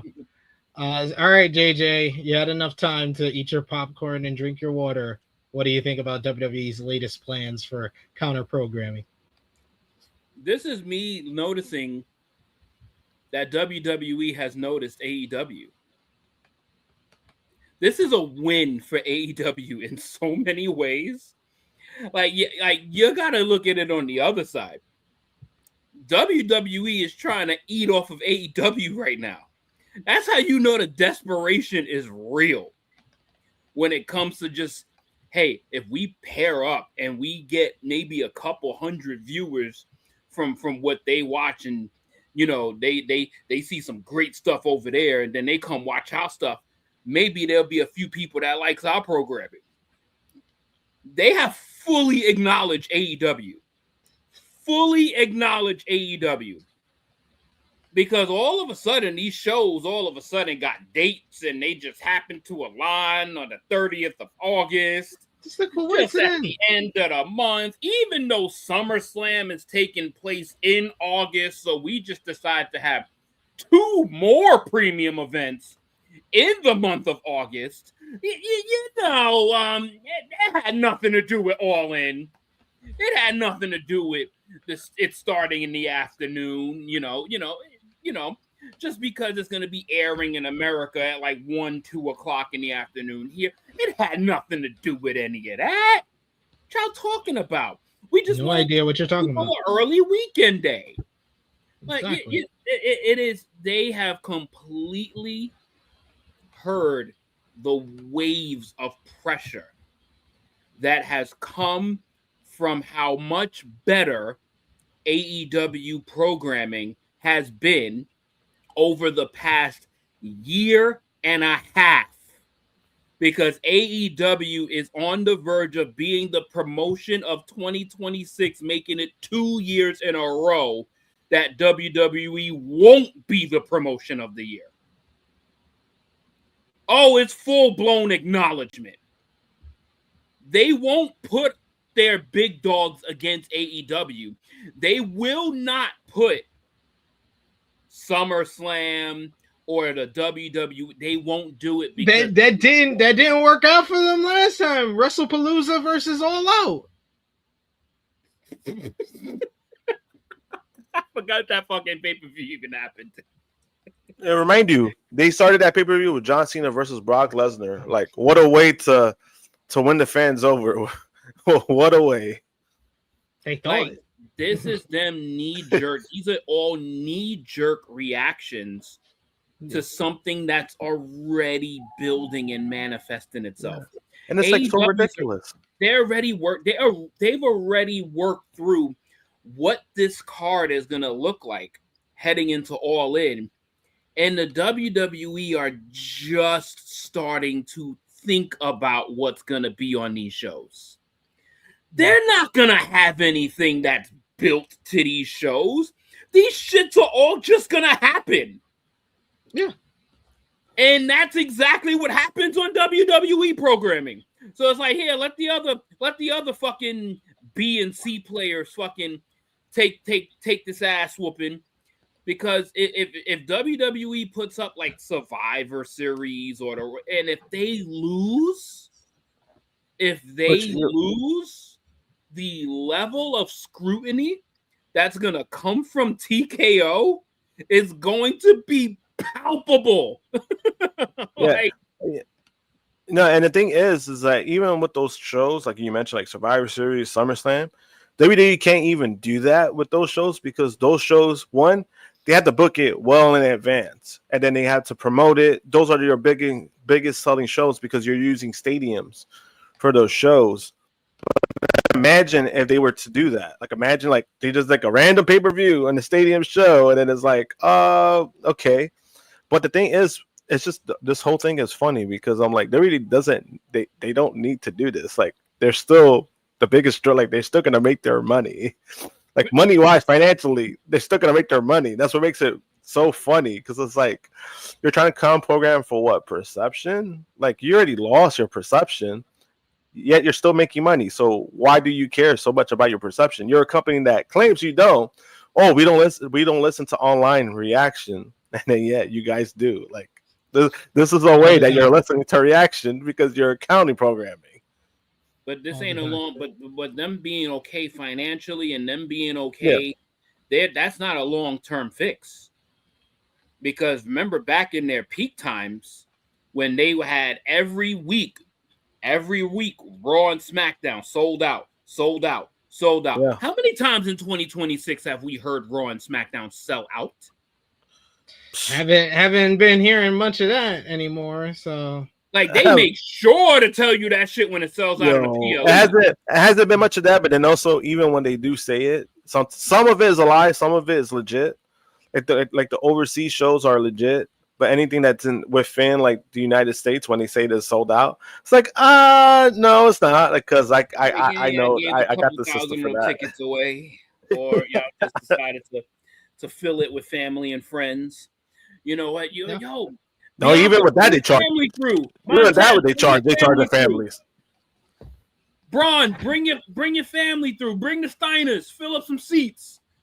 And JJ is actually right. The senior nerd. He says actually CMLL was awarded promotion of the year for the Wrestling Observer. But if you go to Fightful and of course more importantly the Heaties, AEW won promotion of the year. You're just naming one outlet, not like that's not like the overwhelming. Yeah, that was the promotion of the year.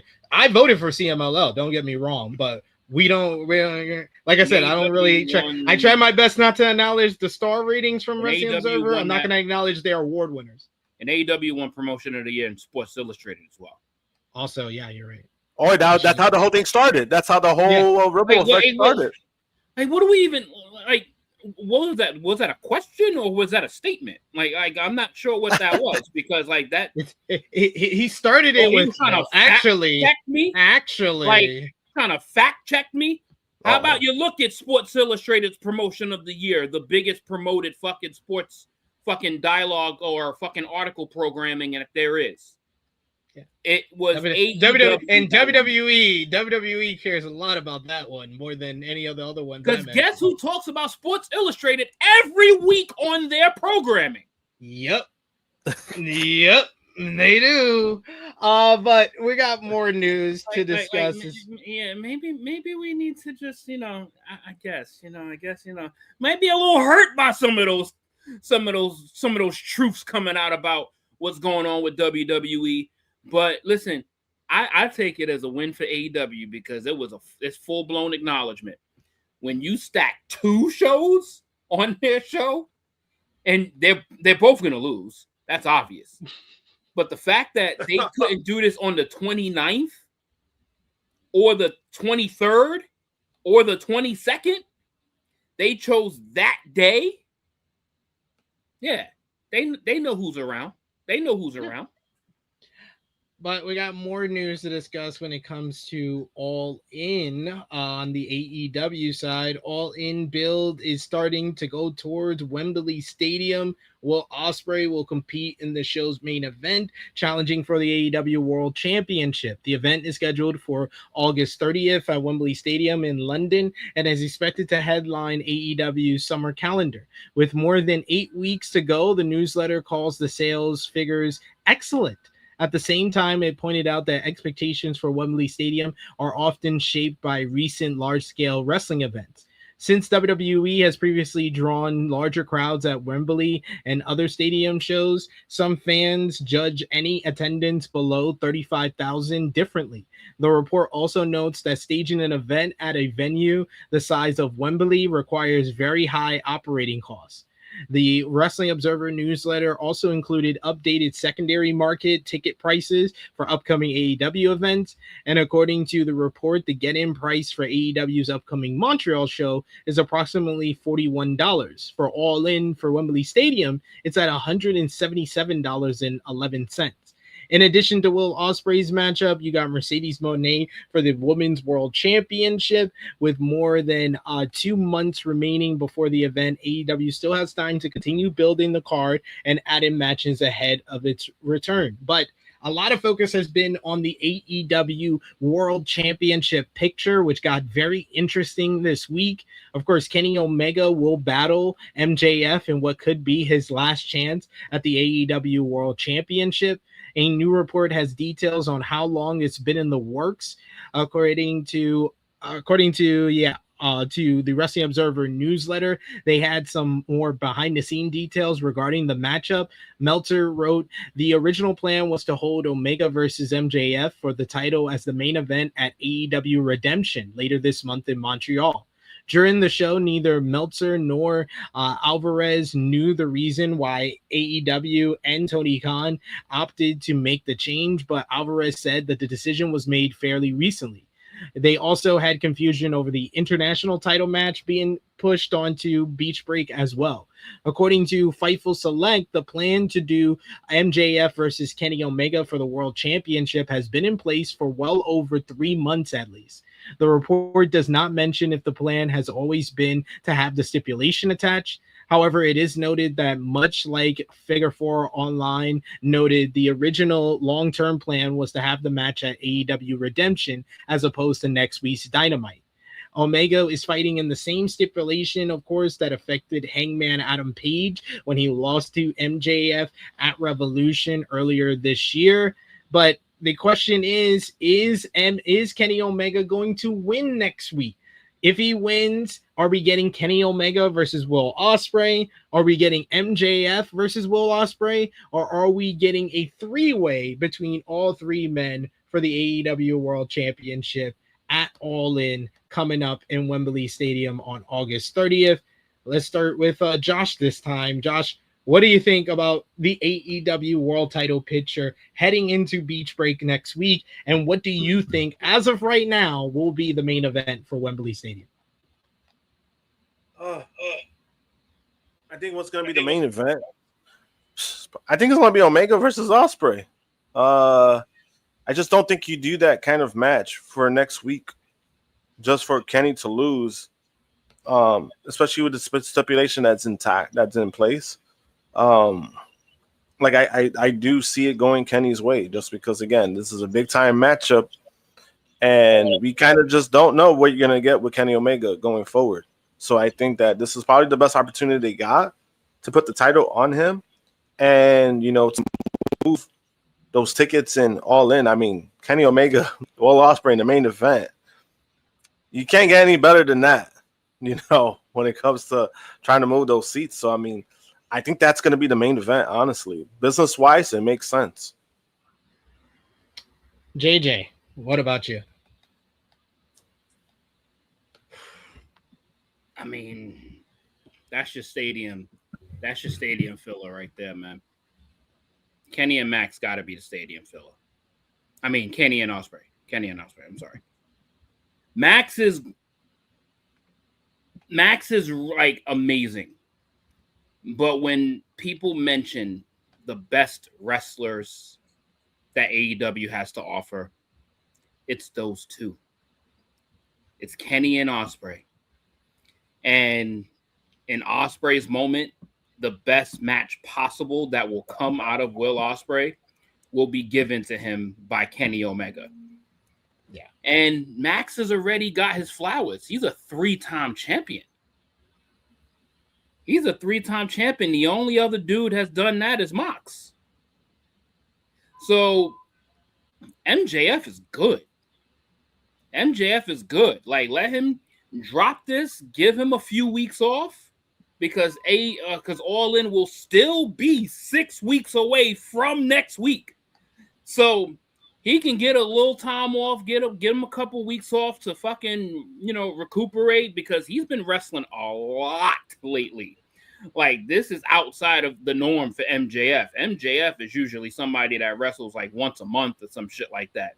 This dude's been going at it like every week, sometimes twice, 3 times a week.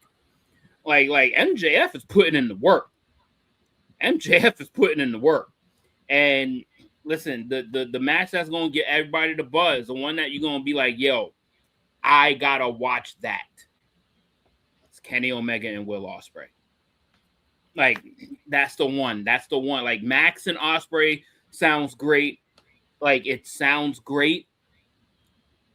But you will watch it, but it ain't going to be, it's not going to hit the same as Kenny and Ospreay. It's just not going to hit the same. And then Max will be able to fill out the card with one of his many other grudges. Exactly. I think that's a bigger reason, even more than anything to do with Ospreay and Omega, is that do you have a plan, or do you have multiple options you can go with if MJF is not in the main event, in comparison to what other options do you have for Kenny Omega if he's not in that main event? I think that's the key there. And the fact that MJF has so many different directions that are currently hot stories, I think that's the main reason I would go with Ospreay and Omega more than anything. But I tend to be more favorable to the 3-way matchup because of how important MJF has been to the success of AEW in 2026. I would hate for him to be the one carrying the company into All In and then him not being in the main event. I hear you and I get it, but we're probably never going to get this again.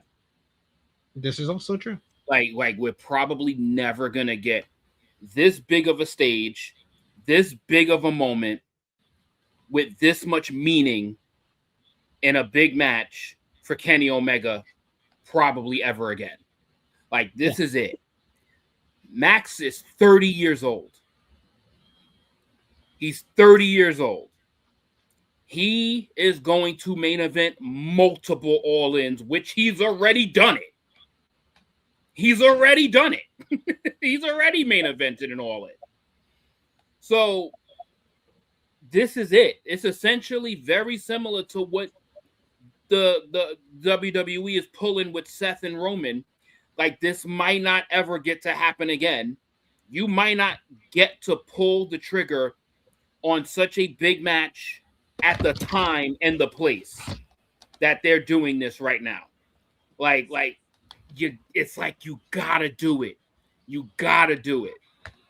Like, this thing, with all due respect to like Wrestle Dream and Revolution and those, this ain't All In. Those aren't All In. This is their WrestleMania, and this is the perfect match for the biggest stage that they have to offer. And it's a years long story. It's years in the making, where they've had this passing of the torch kind of story that they've told heading into the 2023 matches, and now they can culminate it on the biggest stage. And now they would have faced in Japan, in Canada, and now in the UK. So it just feels it feels like fate has brought us to Ospreay, and their matches are very spaced out too.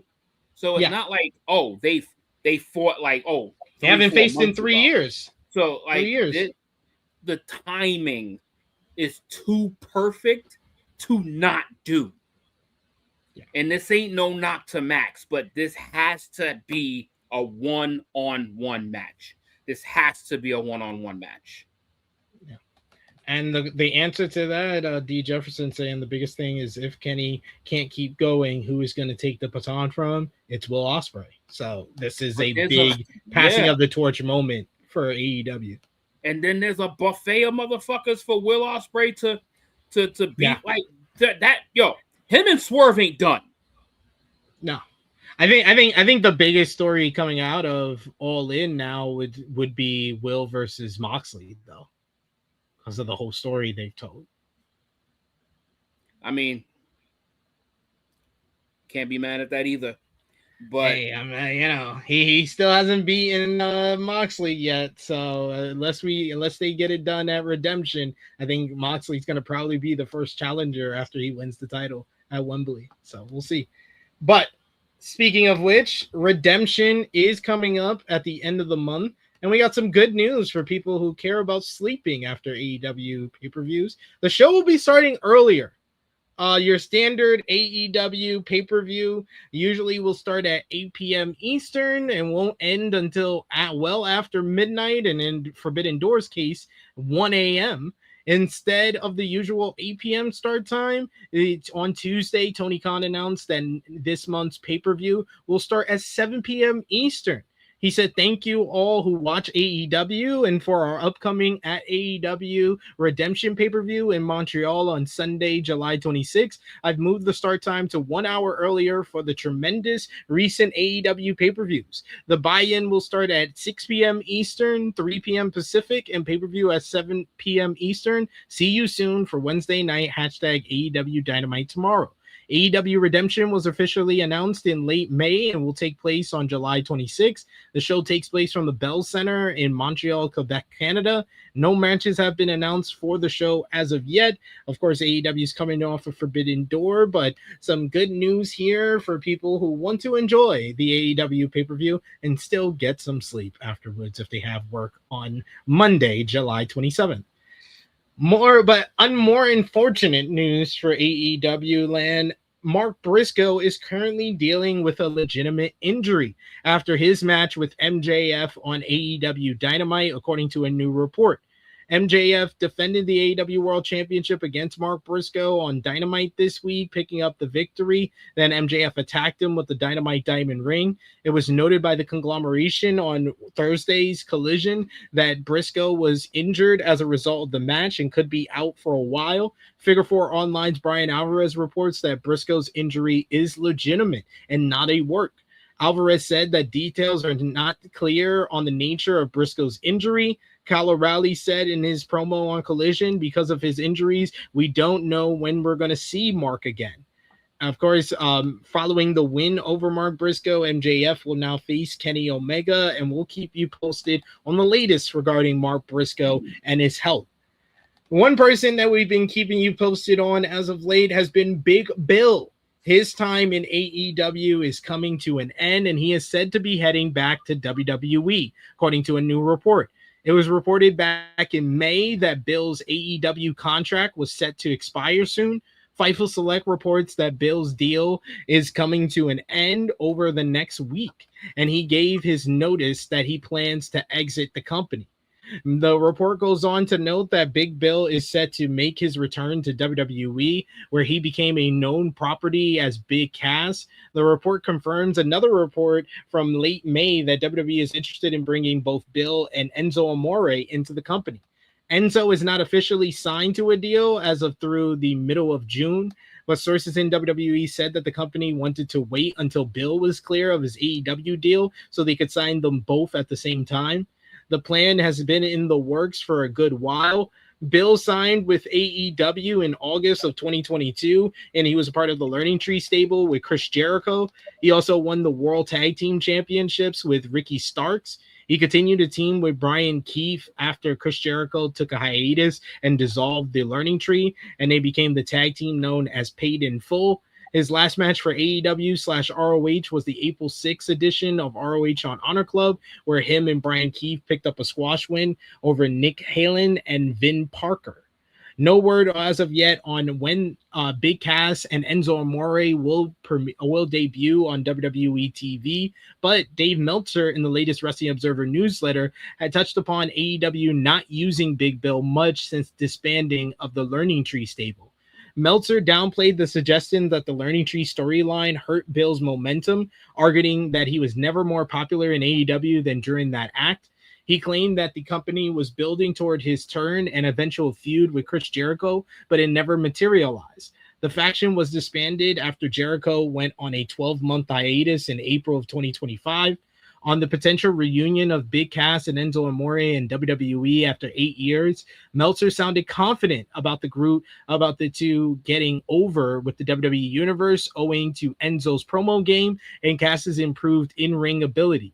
Bill has been primarily on ROH during his time in AEW over the last couple of months, so should be interesting what's going to happen here, but it seems like we're getting closer and closer, JJ, to my name is Enzo Amore, and I am a certified G and a bona fide stud, and you can't teach that. And this right here, this is Big Cass, and he's 7 foot tall, and you can't teach that. Bada boom! Realest guys in the room. How you doing? How you doing, Josh? Oh, Josh. Wait, Josh cut off his camera. What do we got over here? What do we got over here, JJ? A couple haters. A couple haters.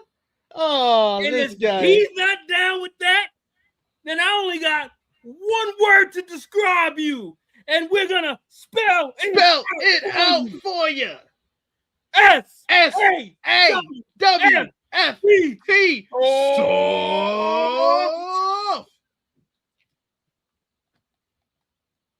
All right, we're done now, Josh. We're done now. We promise. We used all the catchphrases. You can come back now. I promise. It's not going to be bad. I think we lost Josh completely. We went way too far, JJ. Way too far. You guys are lying. I know you're lying. About to turn on camera, I know some bullshit's gonna happen. You guys are lying. Would I ever lie to you, Josh? Yes. You're probably right. But I wouldn't be.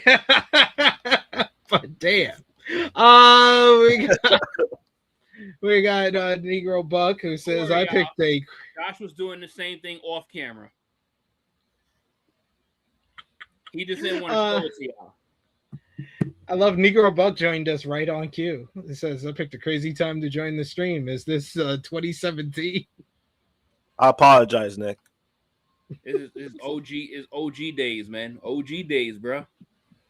Hey, Hey, we still got time. We still got time. We're getting used to all the catchphrases. We're trying to get y'all ready for all the catchphrases. Oh, we know the catchphrases. It just we on our internets. We be on like tape delay, so we just try our hardest to say it at the same time. Oh, we know it. If you that shit was like way off. Yeah, that shit was like way off. Yeah, that shit was mad funny though. I think that made it more funny how like y'all weren't lined up, so it was like. Listen. If you know what, this would be a lot better if we were in person. Exactly. Because this should be really in sync. Exactly. The internet is y'all hate it. The internet is saving y'all from a lot of trouble. Trouble, that's me. All right, we didn't get there yet. AEW and more AEW news. We talked about this a little bit on Tuesday, JJ. Mercedes Monè has everyone talking again after teasing a possible future match with Bayley. Even though the two superstars are in opposite promotions, Monè is intended to challenge for the AEW Women's World Championship at All In on August 30th after she earned the opportunity defeating Maya World in the AEW Owen Hart Foundation Women's Tournament. Meanwhile, following the breakup of her team with Lyra Valkyria on Raw, Bayley appears to be heading into a new rivalry with her former partner. The AEW star recently shared a fan-made Wrestle Dream 2026 match graphic on her Instagram stories, presenting her facing Bayley. The image promoted a fictional AEW Wrestle Dream showdown and referred to Bayley by her former independent wrestling name, Davina Rose. It also portrayed Mercedes Monè as the AEW Women's World Champion, although she does not currently hold the title. Now, is this Mercedes just liking the fan-made poster, or is there smoke where there's fire? And is this Mercedes teasing Bayley leaving WWE to head to AEW? Josh? Nah, it's her trolling. She just trolling? You think so too, JJ? Yeah, there's she literally has no information on this. I don't believe that one bit that she has any information on this. It's probably what she wants. Too bad you're not getting it. You're not getting it, sis. You're not getting it. I mean, if there's any better source, I mean, it would be Mercedes because of her relationship with Bayley, but obviously she's not gonna say it out loud. Like she's not gonna like put it out there. But I think it was just her fucking around. I think she saw the graphic and she was just like, "Oh yeah." I think Bayley, like we mentioned, I think she's just too deep into the WWE vortex that I don't see her leaving, especially the way they've been using her. They've been using her in multiple brands. She's been everywhere. I don't see her leaving. Would I want her to leave for her sake? Yes. But some people you just can't help, unfortunately. Some people just don't want to be happy in a bad relationship. Yeah, you know, want to be helped. And there's people who are comfortable. Maybe Bayley's comfortable where she's at. You know, it's like having a job. People are happy with where they're at because there's stability. They have they get a paycheck every week. I think that's where I'm at with Bayley at this point. Where it's like, would I want her to leave? Yeah, but if she's comfortable, if I can't tell her how she should feel. There we go. Same point in time, bro. Bayley she's approaching that number where the 4 is the first number in her age. Do you really think she wants a company hop? It depends. I mean, I think it depends. Yeah, it depends. It depends. She's good. Listen, she getting paid well. You said it. I mean, as far as we know, she probably could. As far as we know, like we've had way too many reports about this company asking people to take pay cuts. If there's any report that ever goes out that says that they actually approached her to take a pay cut and she accepted it, just know that it's never happening. Like, damn, you took a pay cut? Fuck. Like, deuces. But all right, let's we have more stuff to talk about here. I do know we got some super chats, but we'll get into it after we're done with the news. Death's Door is the new cage match for Forbidden Door that debuted on Sunday night. This circular cage was a wild affair, and a new report notes that the possibility of its return next year. It's a new circular cage that made its debut on the Sunday night pay-per-view. The match was given its name, Death's Door, at the show, and it was noted that Wrestling Observer Radio that the show could become a staple of the Forbidden Door pay-per-view. You had the wild match went just over 30 minutes and featured a number of weapons from tables to thumbtacks to an exploding trap set by Darby Allin. The finish of the match saw Andrade El Idolo turn on MJF and the Don Callis family out of frustration, which allowed Mark Briscoe to get the winning pinfall. As a result of the win, of course, Briscoe got his championship matchup on Dynamite this week. Briscoe announced backstage after the match that he is taking the title on this week's episode. Unfortunately, that did not occur. But coming off of Forbidden Door, there's a lot of reporting on the numbers and it not doing as well as previous pay-per-views for All Elite Wrestling. Full estimates aren't yet released, but according to Dave Meltzer in the Wrestling Observer newsletter, preliminary figures make it look like the lowest pay-per-view numbers of the year so far for the company. Forbidden Door typically appeals to a more hardcore wrestling fan as it features interpromotional matches with New Japan talent that casual viewers may not be as familiar with. Meltzer notes that he would have never have expected to do the same numbers as something like Double or Nothing, and that being the lowest grosser in a very good year is less bad than it might sound. As for his thoughts on why it didn't do better, he says, "My gut is the lack of an AEW World Title match as the main culprit, as MJF would have meant more in a singles match than a 12-man tag to build up a title match. It felt on paper like a super show, but didn't have the world title match, which most AEW shows are sold based on, or the IWGP title match that all previous Forbidden Doors had featured. Although I don't think that IWGP title and Yota Tsuji would have had made any significant difference. The competing free NXT show may have hurt it as well, but there was no major World Cup game, and the only major baseball game was initially set to be over by pay-per-view time.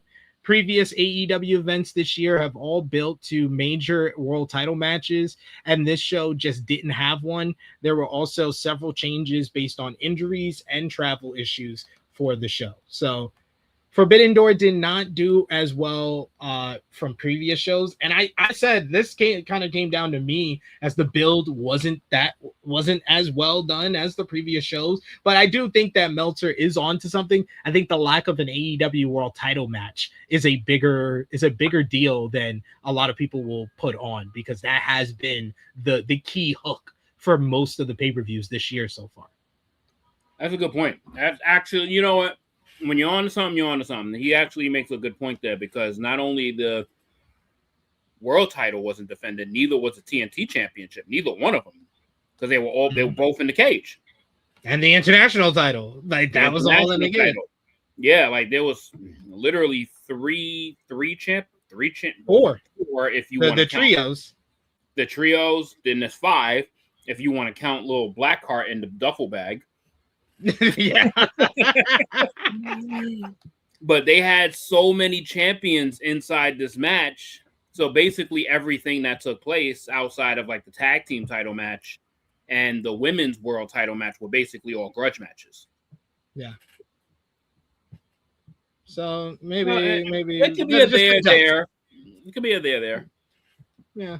They gotta adjust. They gotta adjust their how they do that. They can have this kind of like super show that doesn't have a world title match, but you have to have then another match that has a strong build to it that you're building up as the main event. But the best thing about AEW this year has been the world title picture. So I think that's a key to selling these pay-per-views. So I guess they thought that those Owen Hart Cup title matches were championship matches. Don't hit the same. Nah, don't hit the same, brother. Don't, especially because both of them were fairly easier to predict. I think most people had Mercedes and Ospreay winning those matches, and that's what happened. Yeah, pretty much. I agree with Davion though. Fantastic 12-man tag team cage match. But we got a couple of super chats and other comments in the chat I wanted to feature. First up, you got Chuck Berries with a super chat donation. He says, "Damn it, at this point, I just cannot win. We're talking about AEW greatness for this week, yet and still WWE just has to try and fail stealing the spotlight with their counter programming. Something to complain about. It's just funny at this point because this is like someone who keeps stepping on rakes. He's like WWE's like fucking Sideshow Bob in a fucking farm filled with rakes. Hey, that's it's fine. It's fine. It's fine. It's fine. The rain. We got another super chat donation from the Negro Buck Nick Jackson. Thank you so much, good sir. He says, "Much love, y'all. Always good to see the gang. Good to see you." Prayer hands emoji. And he also states, because he has been a member of the channel for 36 months, 3 years. Thank you so much. As always, Negro Bug. Nikki Boy saying, "Do y'all think Forbidden Door has run its course?" I've said it a few times on the road to Forbidden Door because we've talked about this topic off and on over the last couple of weeks. I think that it's not something that is going to be able to be sustainable year after year after year. There is going to come a time that AEW is going to have to be like, okay, this year we're not going to do Forbidden Door because hopefully that makes people more interested in seeing the show make its return in a year or two. Yeah, it could. The title of the show could use a break. Yeah. You could do some type of super show with your partner promotions, but Forbidden Door itself, I think you have kind of lost the plot on what it was first originally presented as. And I think that also your partner promotions having a lack of star power has something to do with that as well. But finishing up, we're going to finish up with the partner promotions, and we're going to talk first about the other brand, a part of Tony Khan Inc., ROH TV on Honor Club. This week, they replayed last Friday's Arena Mexico show with El Sky Team beating LFI in a great main event to win the ROH World Tag Team titles. You also had Hook. He scored a win over Nick Camarado in singles competition. Hyan and Maya World defeated Robin Renegade and Trish Adora in tag team action, while Action Andretti scored a victory over Alex Reynolds. Post-match, he attacked Reynolds until the returning John Silva made the save, and then he ran into, of course, his former tag team partner, Blackheart Leo Rush, who made him run off. And finally, Zeta Steel beat Cassie Lee in singles action as well on the show. That was ROH TV on Honor Club. Came on Friday instead of Thursday this week. But Friday is still the day for CMLL. We had CMLL Martis Popularis on Tuesday as well. Tuesday's show featured Los Guerreros Legioneros picking up a win over Teton and Templario in a good main event. You also had Black Tiger and the Los Valanos beat Neon and Vukas and Captain Suicida in trios action. Then Friday night, you had two really strong matches on this show, as that show featured Volador Jr. defeating Flip Gordon in a great match to win the CMLL Historic Middleweight Championship. While in the main event, you had Hechizero and Los Hermanos Chavez scored a victory over Atlantis and El Sky Team in trios action over there as well. So big win for the champions in trios action over in CMLL. But it is time for Miss Chrissy Love's favorite time of the show, fellas. TikTok time. It is time for TikTok time, and we're just going to follow up with what we've been doing over the last couple of weeks, Josh, because it is time to play our favorite online games when it comes to wrestling. Clash of the Territories, and 5-star Booker. Top Guy JJ, I don't know if you've been seeing us. We've been playing these games because games have become a trend as of late. If you're a fan of sports, you have your 82-0s, your 20-0s, and your 162-0 if you're a baseball fan. For wrestling fans, it's a little bit different. You have Clash of the Territories and 5-star Booker, which puts the pen in your hand where you're able to book the shows how you want it. So we're going to continue what we did last week, where we competed against one another to see who can come up with the best card, who can get the best score on these games. So we're going to do that again. We're going to start off with Clash of the Territories. Want to shout out the Clash of the Territories creators and the social media team. They recently followed us here at Tru Heel Heat, so shout outs to them. We want to show our support to them, so you should definitely go out and play Clash of the Territories. But we'll let Top Guy JJ go first because he hasn't been playing with us over the last couple of weeks here. So you have different styles you can play. So Clash of the Territories, they basically spin and they give you a booker where you will have to basically book like that booker, and they give you a description of how that booker is. So like you see some of the bookers over here on the side. So you see Eric Bischoff, Paul Heyman, Vince Russo, Jim Crockett Jr. They got Vince McMahon, they got Tony Khan. So you'll get the booker and you have to book your show like that booker. So you basically pick a babyface and a heel to go up against them. And then you'll pick the winners of those matches. And then at the end, they basically give you a score on how your show came across to the fans. And whoever gets the highest score out of us wins TikTok time. What the fuck? It's easy. I mean, all right, let's shoot for it. Let's. All right, so what do we got to pick one of these modes? Yeah, so the modes are Analyst, which gives you the full stats for everybody. We got Die Hard, which is no stats. You just go off of your pure knowledge of the people. We got Budget, which gives you basically money, gives you a cap. We have Dream Card, which is pick your promotions and build your card. And we got Draft Mode, which is like Snake Draft versus 7 CPUs. These two are newer. We usually play Die Hard with no stats, but you can also pick Analyst. What do you want? Let's go Die Hard. All right. So Die Hard. Now we have two modes for Die Hard. We have the classic blind draft, name, promotion, and era only, no stats, pure wrestling knowledge. Or we can't even pick the other option. So I don't even know why it's even there. All right. So we get to pick. You can pick. I'll let you pick your booker. You don't have to spin on it. So who do you want to book as? Vince? Nah, you know Bischoff? what? Spin it. What? Have it choose for me. All right. It chose Jim Cornette. Oh shit! This is about to be the worst card of the fucking lot, baby. So for Jim Cornette, it says psychology, structure, and still credible wrestling. Flair, Steamboat, Bret Hart, Owen Hart, guys who tell a story in the ring. Cornette has no patience for spot fest or sports entertainment. So if he needs a high work rate, so you have to pick guys who are better in the ring, and then you have to put guys that are going to be a little bit stiff in the ring as well. This is going to be so bad. All right.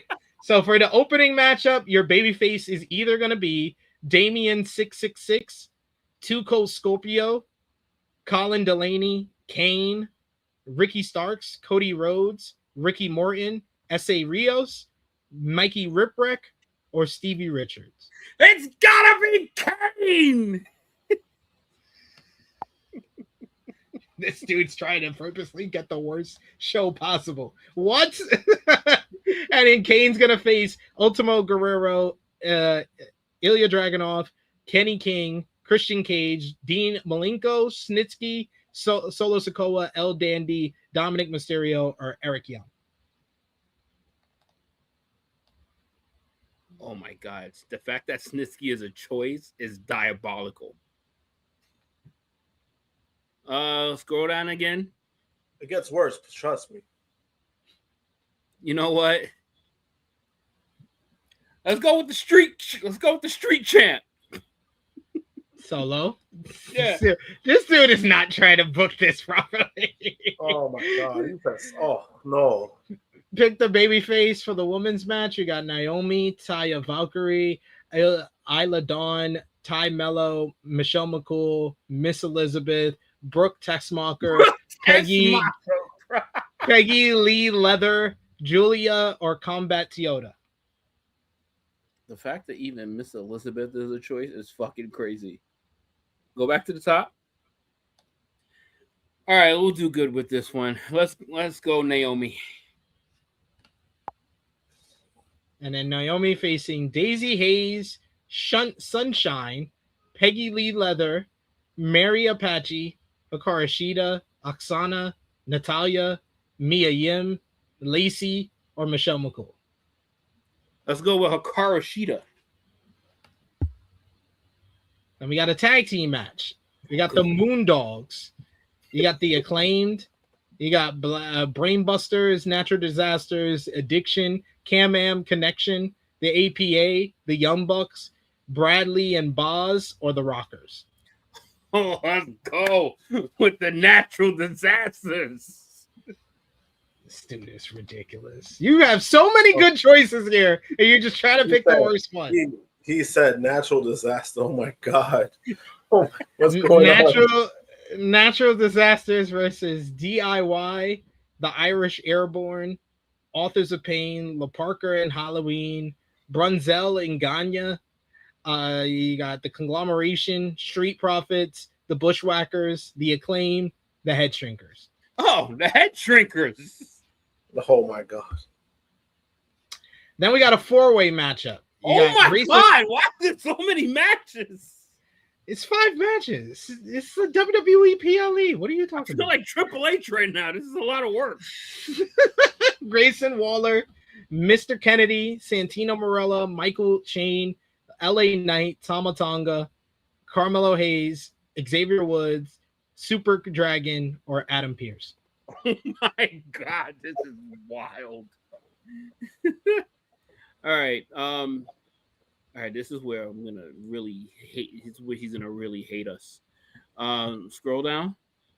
It's 4 of these. All the people are. No, you pick one, and then they'll give you more choices. Pick one.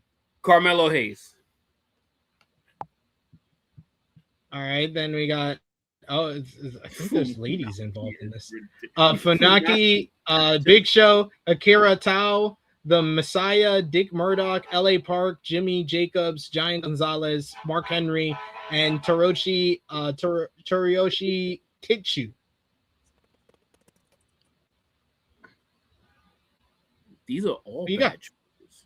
Yeah, I agree. You know what? Then let's go with SmackDown's #1 announcer, Funaki. D'Lo Brown, Scotty 2 Hotty, Ernie Ladd, Stevie Richards, Johnny Gargano, Johnny Cashmere, British Bulldog, Soprano Jr., Hacksaw Jim Duggan, Santos Escobar. Johnny Gargano.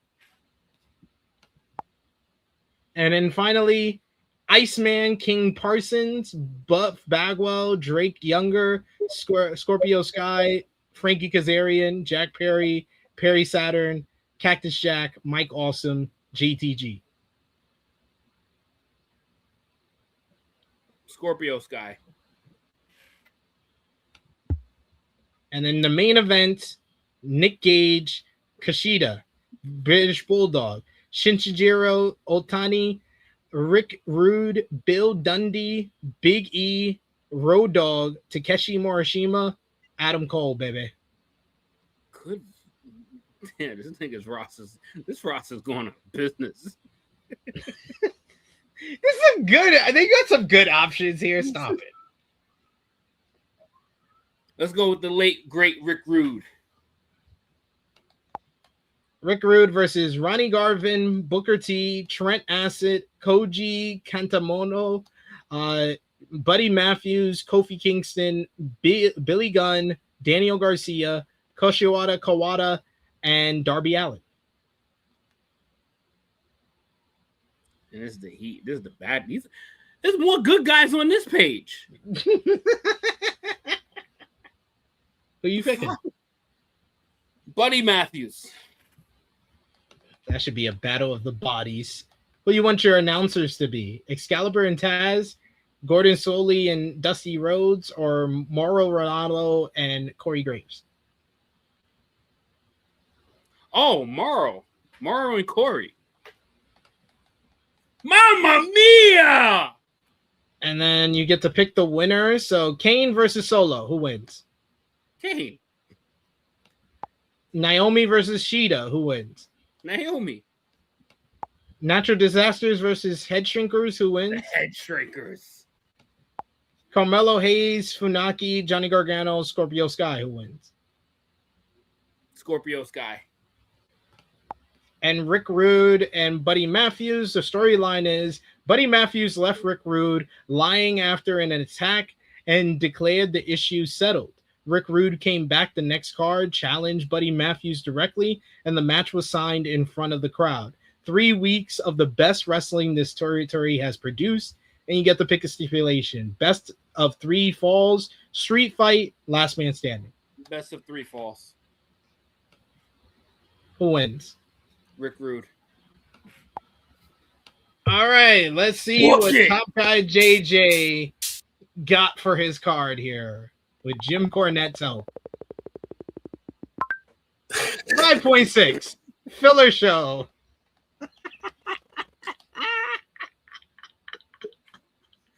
So Yo, Jim Cornette- 5.6 is a miracle. Cause how? Yeah, I don't know how He to fucking- purposely. I was trying to get like a fucking 4. he's like, I did. I knew I should have higher picked than the Matthews the winner. You should have. You should have. That would have been the key. That would have been the key.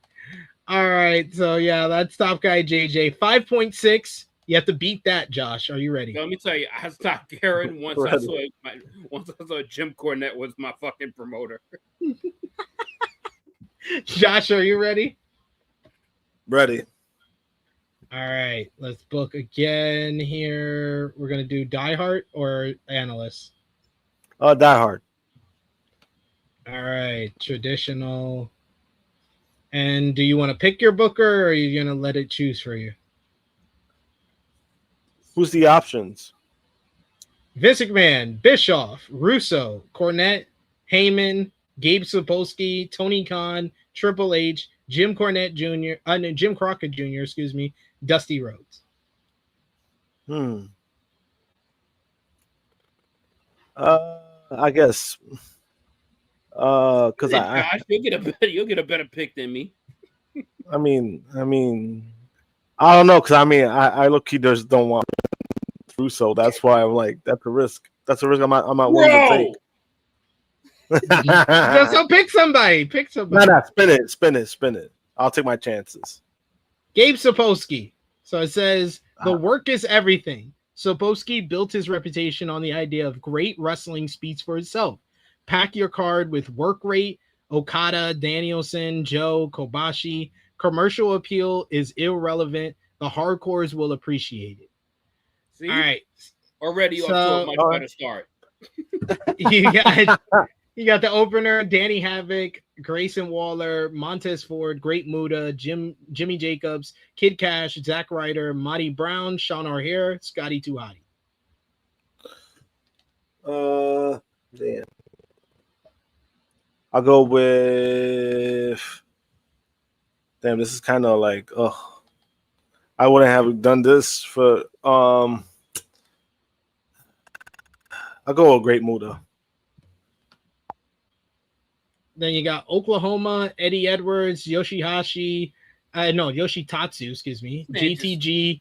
Disrespected Montez Ford, bro. Xavier was Jacob Fatu, Bad Luck Fale, Kurt Hawkins, Trick Williams, Lance Archer. Let me see. I'll go with Jacob Fatu.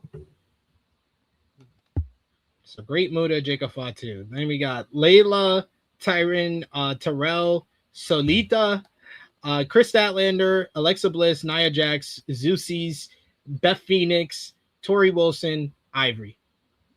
Chris Statlander. Versus Rosemary, Allison Kate, Diana Perazzo, Roxanne Perez, Kyoto Ito, Beth Phoenix, Rebel, Ivory, Leva Bates, Baby Doll. I'll go with Roxanne Perez. Then we got Street Roxanne Profits. Perez. Street Profits, Too Cool, Godwins, DIY, Wild Samoans, New Day, the Varsity Club, the Full-Blooded Italians, Dark Order, the Best Around. I'll go with New Day.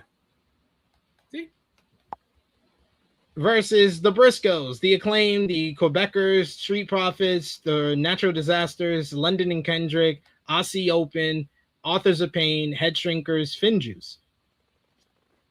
Oh my god! Oh, the Briscoes. You have so many good choices. This is why Jim Cornette doesn't have a job. Three-way tag. We got Dark Order, the Beverly Brothers, La Pesta Negra, the Body Donnas, the Bang Bang Gang, the Eliminators, Men on a Mission, the Wild Cards, the Road Warriors, the Bushwhackers. Wait, this is another tag? Yeah, three-way tag.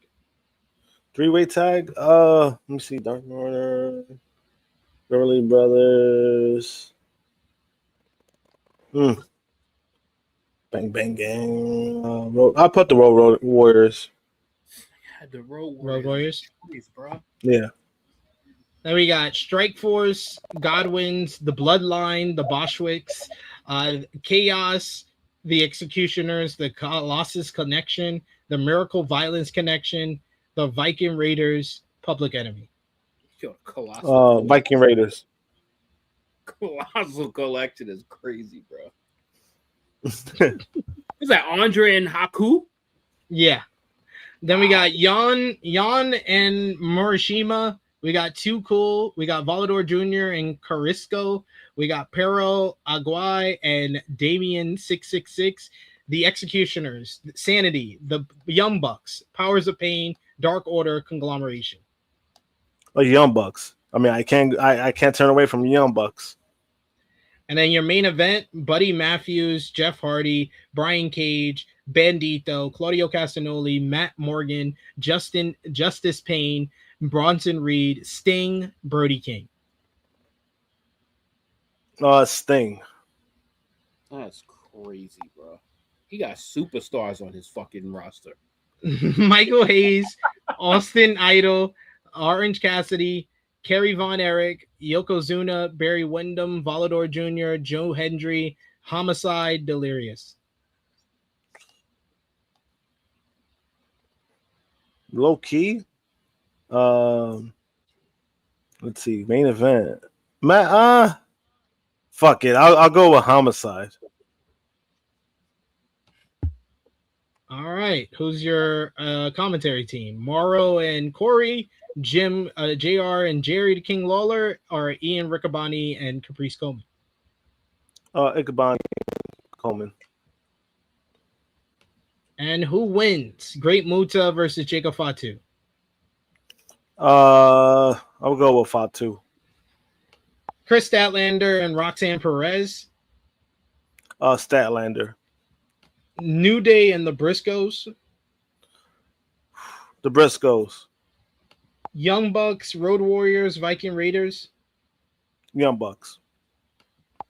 All right. Sting and Homicide. Homicide claimed publicly that Sting cannot keep up with him for a full match. Sting issued a direct challenge to prove it wrong. Homicide accepted immediately. This audience has been anticipating this matchup for months. Best of 3 falls, last man standing, Iron Man match. What you picking? What was it? I'll go with last man standing. And who wins? Sting. Sting. Let's see how Josh did. Can he beat 5.6? Yep, he can. Wow, 7.5. 7.5. Solid card. It says strong work rate, but commercial gaps stopped it from reaching ROH's highest standards. Commercial gaps? What the fuck? What the fuck the commercial got to do with me? It means commercial appeal. I think it means. Oh, good job, Match tonight Josh. was the Briscoes in the New Day. Look at that. Briscoes in the New Day was the match of the night. Oh, that's I'm not surprised. No doubt. All right, let me see if I can beat 7.5 from Josh here. Let's go Die Hard. Let's go traditional. Oh, I picked Vince. I didn't even mean to pick that. Fuck. Stack star power. Yes, you did.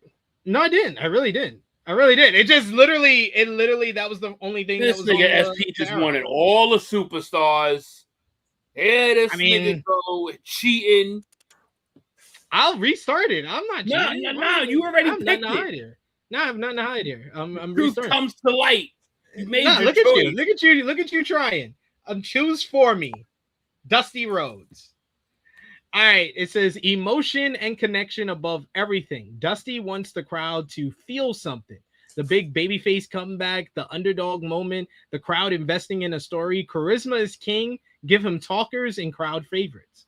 So we got the babyface. Jeff Jarrett, JTG, Balls Mahoney, Yoshi Yoshi Kutsuku. Then we got Bushi, Ricky Starks, Ricochet, Don Morocco, Nikola Volkov, and Hollywood Hogan. Well, he wants talkers. He wants charisma. Pick a Hollywood Hogan. Then we got Scott Steiner, Big Billy Gunn, Kenny King, Konosuke Takeshita, Trent Acid, Rikishi, Senshi, Buff Bagwell, Big John Studd, and Rich Swann. It's got to be Scott Steiner. Scott Steiner's got the most charisma out of everybody here. Nigga Hulk Hogan would never be the opening match. Tori Wilson, Melina, Nenai Takahashi, Candice LeRae, Victoria, Deonna Purrazzo, Mayu Iwatani, Rhea Ripley, Baby Doll, Kelly. Let's go with Rhea Ripley here. She's the biggest star. Most charisma. Sky Blue, Miss Elizabeth, Naomi, Mischief, Jade Cargill, Lena Cross, Billy Starks, Marina Kanellis, Melina, Layla. I might want to go with Melina here. Now let's go with Naomi. Naomi's got charisma. Let's go with her. Then we got tag team match, Cam Am Connection, the Full-Blooded Italians, the Boschwicks, Yon and Morishima, Money Inc., Bullet Club, the Pit Bulls, the Godwins, Street Profits, Bang Bang Scissor Gang. Let's go with the Street Profits. Then we got Sanity, Adams and Hernandez, the Executioners, the Body Donnas, Doom, Team Andrew, the House of Black, the Rep, Aussie Open, the Bloodline. Got to be the Bloodline. That's the most charisma. Iceman, King Parkins. This elimination match. Iceman, King Parkins, Hernandez, Ron Killings, Mr. Kennedy, John Moxley, Minoru Suzuki, PCO, Shawn Michaels, Trent, Tyler Bate, Snitsky. Charisma and talkers is between Moxley and Shawn Michaels for me. I'll go with Shawn Michaels. He's more of the charisma king. So then we got Pete Dunne, Johnny Gargano, Johnny Ace, Sean O'Hare, Ricky Steamboat, Austin Idol, Mark Davis, Ricochet, Kurt Hawkins, and John Zendik. I'm not even knowing if this is the right choice, but I just always wanted to see Shawn Michaels and Ricky Steamboat in the same matchup, so I'm going to pick him. Carisco, Disco Inferno, Kurt Hawkins, Abyss, Masawa. Then we got Bad Luck Fale, Gangrel, Orange Cassidy, Dusty Rhodes, Roderick Strong. Isn't Dusty the fucking promoter? Yeah, but Dusty would book himself on this show, so I'm going to pick Dusty. Then we got Goldust, Iron Sheik, Ronnie Garvin, Nakajima, Randy Orton, Brody King, William Regal, Damian Priest, Ricky Starks, Karrion Kross. It's his son. Goldust. Seth Rollins, Hiroki Goto, Ricky Morton, Hiroshi Hans, Hacksaw Jim Duggan, Jack Evans, Malachi Black, Pac, Eddie Edwards, PCO. None of these scream a main event to me, but I'll get Seth Rollins. That's one of Dusty Kids. This nigga's got a full-blown WWE card, bro. He said charisma. Charisma's king. So Hollywood Hogan versus Scott Steiner. Let's go with Hollywood Hogan. He's like, if I'm open, I'm winning. God damn it. Rhea Ripley and Naomi. I'm black. Street Profits versus Bloodline, but I'm also Samoan. Then we got Shawn Michaels, Ricky Steamboat, and Dusty Rhodes. Dusty would also book himself to win. And then we got Goldust versus Seth Rollins. Seth Rollins put Goldust's partner out of the business with an injury they will not come back from. Goldust carried their partner out of the building that night and came back the next week alone. They have not lost a match since. Career versus career. And Goldust wins. Nah, he wouldn't. He don't like Dustin that much. He would actually have Seth win. He would put him in the main event, but then he would have him lose. That's the card. Dusty Rhodes. Let's see if I can be 7.5. I'm not. Damn it. 69. Nice. Best number in the world. Is that nice? Nice.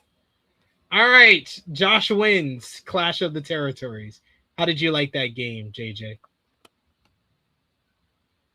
Next time I'm picking my promoter. Don't worry. You'll get it next chance. As soon as I saw Jim Cornette's name, I was like, fuck this shit. Out of all the choices that was there, I'd have even fucking dealt with Papa H. They gave me Jim Cornette. He said it was downhill from here. It was downhill all from there. Already started from the bottom and we stayed there. All right. So I see we got some star ratings in the chat. So this one we're going to do a little bit differently. Now we're going to work together, guys, because we're going to play 5-star Booker. We played this last week, and I think I got one of like the highest scores ever in the game. So that was cool. So we're going to play it again. But this time we're going to play as a team. So we're once again going to pick Smark, which is basically the Die Hard, like we played in the last game. So the difference between the last one and this one, there is no Booker. You're the Booker, JJ. And basically, we're going to pick and it's going to spin. So it's similar to the 82-0 where they do a spin thing and it picks a promotion and a year. And we get to pick anyone from that roster in that year. And you'll pick one person for one match. Then you'll be able to pick where you want to put them on the card. And then you can eventually pick their opponent from another spin. So it's a little bit different from the last game that we played. That's why we'll play it together. We're going to play it. We're going to put this card together as a team. So first, we're going to spin the venue. And we're doing this card from Universal Studios at Orlando, Florida. Literally, I said this earlier in the show, so that's hilarious. All right, first spin. This will be for JJ to pick the first wrestler. So promotion, UWF 1990. They said fuck JJ. They just freaking do. Why are you getting all the fucked up shit today? But I do see. Remember last week I got all the fucked up shit. Even though my card ended up being decent, but they gave me like 1980s WWE roster. I'm like, what the fuck? All right. So the bright side with this, you got Nikita Koloff, you got the Harlem Heat. You got Cactus Jack, which I think might be their best option. And yeah, you got Bob Orton. This is ridiculous, show. Who you want? Give me Cactus Jack. All right, where are we putting Cactus Jack on the card? Oh, where how many matches? 5 matches. Put him in match 3. All right, you're up, Josh. Spin ROH 2019. 2019 ROH. Mhm. This is post And who's- AEW. Post AEW. So Bandito's here. We got Britt Bandito. Baker. You were just going Bandito. Bandito. He said pull this shit off. Where are we putting Bandito? You have an opening match? There we go. All right, now I'm up. WCW 1990. 1990. How am I getting all stars? It's 1990 WCW. Keep going. I guess Sting. Keep going. Sting or Flair? It's Sting, Flair, Vader, Sting, Austin. Flair, Well, that'd be fun. Luger. Surfer Sting, right? That was Surfer Sting. Yeah, Surfer Sting. I'm going with Surfer Sting. Where are you, Surfer Sting? Imagine they said no. Psych. Oh, I'm about to say like they said, psych. You thought. Put him in the semi-main event. And we got TNA 2013, JJ. So a little bit better. A little bit better. All right, it is. We got some. I think we still got AJ AJ Styles. We got AJ Styles. We got Samoa Joe. We got AJ Styles. That AJ Styles. main event. Main event or somewhere else, or he's versus Bandito. Ooh, You want to do that? AJ Styles versus Bandito. All right. So that's our That's opener. fun. That's a fun. You say that's a fun matchup. AJ could have had that, but he fucking retired. Fuck him. CMLL 2020 for you, Josh. You can pick singles or you can pick some tag teams because I know El Sky Team is here. Tag team, put El Sky team. All right. El Because- Sky Team, call it a day. Yeah. Put that in the middle. We don't have any tag team matches yet. Put it. It's the second match. All right, now I'm up again. ECW 1992. Oof. This was kind of rough. See, you were hating on me before. This is a rough group. I might let's skip the middleman here. Let's just give the people what they want. And no, there's no Terry Funk here. Fuck. God damn it. They did that shit twice a week. The 2 weeks in a row they did that shit. Yeah, I know. This is Terry Funk was in even this. before Taz started. Yep. Let's go with Sandman. Sandman and Cactus Jack. Oh yeah, there we go. All right, JJ, you're up again. DPW 2022. What the So fuck these is are- a DPW? This is an independent promotion, so you have a lot of guys that you would find familiar here. Blake Christian is here. We got Davey Richards is here. Emi Sakura is here. Gringo Loco's here. Hayan is here. We got GTG, Konosuke Takeshita. Oh, In yeah, 2022. that Konosuke. I don't need to see no one else. Putting Takeshita in the main event.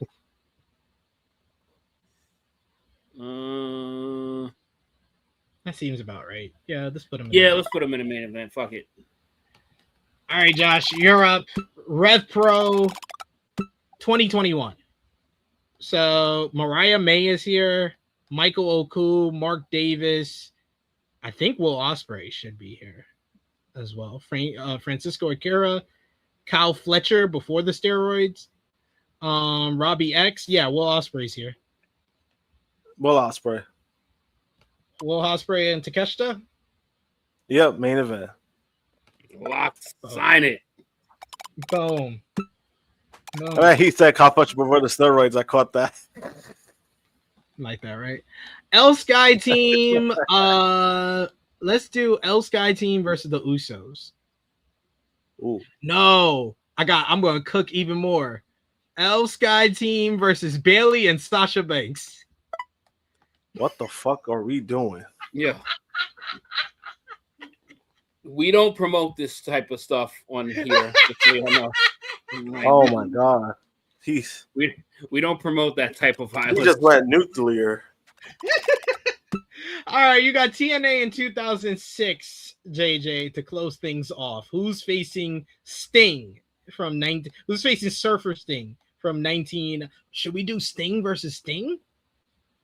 Oh, that'd be fun. Sting Oh, versus Old Man Sting. Oh, damn, you can't. Damn, they removed Sting as an option. Fuck. damn, that would have been, I got one. bro. option. That would have been 150 Not IQ booking. Keep go up. If I don't see a name I like, Samoa Joe. keep going up. Kurt Angle. Kurt Angle. That's what I was looking for. I was looking for Perk Angle.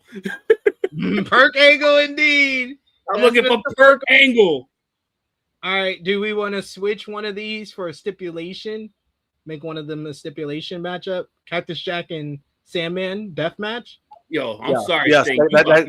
that's gonna have to be a death match for it to be like any good. Sting is about to get fucked up, man. All right. Book this show. Let's see what we got. Oh, we killed it. Show of the year. 81.2. We got 28 and a quarter stars out of 35 stars. That's good. Bandito and AJ Styles did 6 and a quarter stars. El Sky Team versus the Golden Role Models did 5 and a quarter stars. Told y'all I was cooking. Told y'all. And look, Bailey and Sasha won too. Look at that. What the fuck? Cactus Jack versus Mr. Sandman, a death match, did 4 and a quarter stars. I expected that. Sting and Kurt Angle did 6 and a half stars. And Will Ospreay and Konosuke Takeshita did 6 stars. Nice. Hey, Kurt Angle won that match too. He did. Yeah, I saw they followed us on what? You said they follow us on X, right? Yeah. Nice. They probably saw like the thing, like, they've been using our thing. All right, cool. They recognize game. Game recognized game, y'all. All right. So that was 5-star Booker. That was fun. That was fun. Look at that. No, that was fun. That was good. That was cool. That one was better. We put together the show of the year together. Look at that. Teamwork, make a dream work. Yes, baked booking here, y'all. Baked booking. And I'm not talking trash. We condone the use of steroids in pro wrestling. I'm sorry. Sorry for anybody who doesn't. But it's an aesthetic. It's an aesthetic business. So these guys should look as great as possible. That's why we condone it. He said we condone it. Sorry, I guess. I don't know what to tell you. But I don't know what to tell y'all. What, y'all mad at me? Don't get mad at me. I'm just reporting the news. That's what I do here. I just report the news. But let's talk about some WWE, guys. Now, are you guys ready to go into WWE? I know y'all have been waiting this whole entire show to talk about WWE. That's what I heard. Oh, especially God. JJ. Oh. Especially JJ. JJ loves talking about WWE anytime he can, right? Let's talk about WWE Night of Champions. The show featured It's about to change. Oba Femi defeating Jey Uso to win the King of the Ring finals. He got his crown, punched his ticket for SummerSlam. Or so we thought. Meanwhile, you had Io Sky versus Liv Morgan. Before the matchup, Liv Morgan ran into Danhausen, who cursed her, leading to Liv slapping him across the face. But that did not stop her from losing her matchup as Io Sky beat Liv Morgan to win the Queen of the Ring finals. And then after the match, she chose Liv for the SummerSlam title match for the WWE Women's World Championship. Trick Williams picked up a win over Ricky Saints to retain the United States Championship. Post-match, Little Yachty and Trick jumped Saints and then laid him out with Yachty hitting the people's elbow. You had for the Women's United States Championship, Tiffany Stratton versus Jade Cargill. Tiffany picked up the win thanks in large part to an assist from Chelsea Green and Charlotte Flair. And then you had Seth freaking Rollins overcame Braun Breaker in what was a great steel cage matchup to finally end off their rivalry and settle the score with the Vision. And finally, Sami Zayn made history. Sami Zayn defeated Cody Rhodes and Gunther in a tremendous triple threat matchup to finally win the big one. He is your new undisputed WWE champion. He won the title in front of those adoring fans in Riyadh, Saudi Arabia, that celebrated this win like they just won the Super Bowl or the World Cup. Sami winning the big one after all these years. The 24-year journey came to an end. Top Guy JJ, me and Josh talked all about Night of Champions the day after. We want to hear from you. What did you think about last Saturday's show? And of course, the big one, Sami Zayn winning the WWE Championship. It wasn't bad. The show, like, it wasn't terrible. But yeah, I mean, it's the Oba Femi beating Jey Uso. I was like, okay, all right, sure. Trick Williams and Ricky Saints, Tiffany, and there was so much like useless matches on this show, and they only had like 5. So this show was really all about the final 2 matches, Seth and Braun, and the triple threat. That's literally all this show was about. Really good match between Braun and Seth, but the wrong person won. But we all kind of knew that that person was going to win. Also true. The best thing that happened on this entire show was Sami Zayn winning the WWE Championship in a really good match, and he won the match clean with no shenanigans or no bullshit. So I was happy to see that. And then they just decided to change the mood for that literally 48 hours later when he has to defend the title on a show that he doesn't even belong to. So, you know, the worst part about doing the recap of this is that all of the post shit has happened. And that to me has completely nuked everything that has taken place on this show, because I was happy that Oba Femi won King of the Ring. Yeah. I was happy-ish that Io Sky won Queen of the Ring.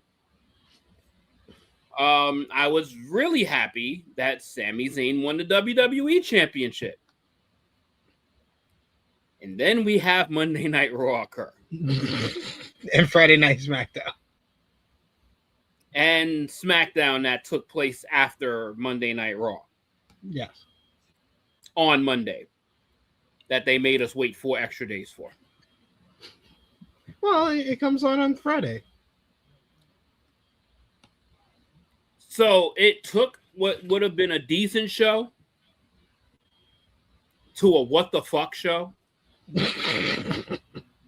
This is why I gave it a thumbs in the middle, because I felt like there were 2 really good matches on the show. The King and Queen of the Ring finals had the right results to me.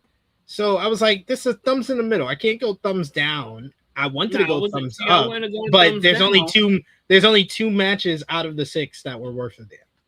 But yeah, they had so 66% of the card was trash. Yeah.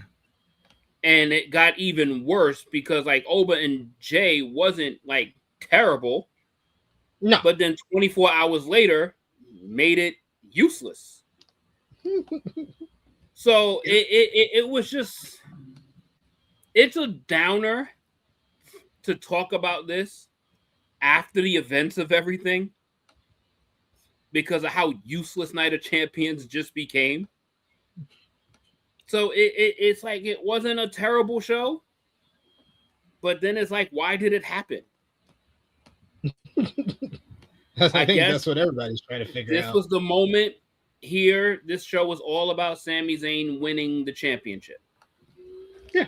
And that title reign is going to last a whopping 216 hours. You make it sound so much better than it really is by saying the amount of hours. Thank you for that. Yeah, that's what I'm making WWE sure appreciates you. 260 WWE appreciates that. So we are about what is it, give or take, about 50 hours away. Yeah, from this being all over. We're closing in on the 50 hours. We're 65% through his championship reign already.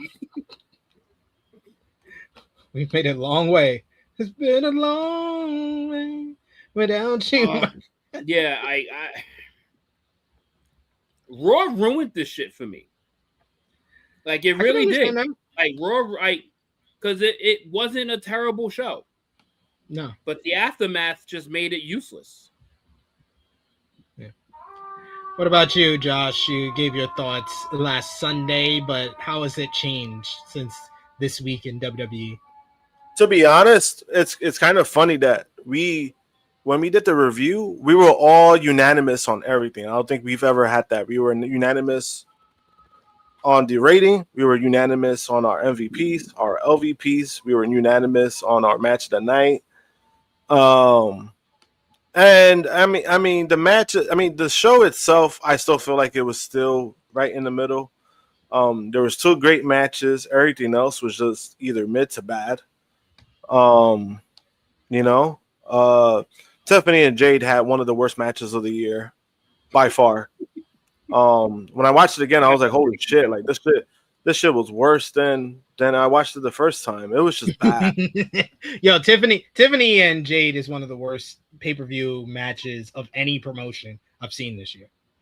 Yeah, it's really bad. It was just they were all over and it's kind of crazy because before, I mean, they've worked well together before previously. I just don't know this match. I don't know what it was.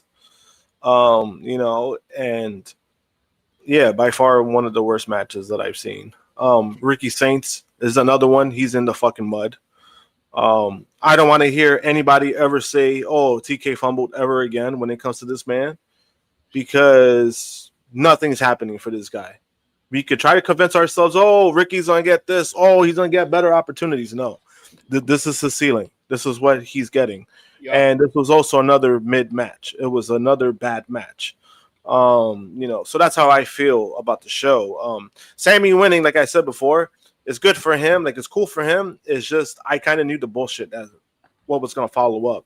We weren't going to get much out of it.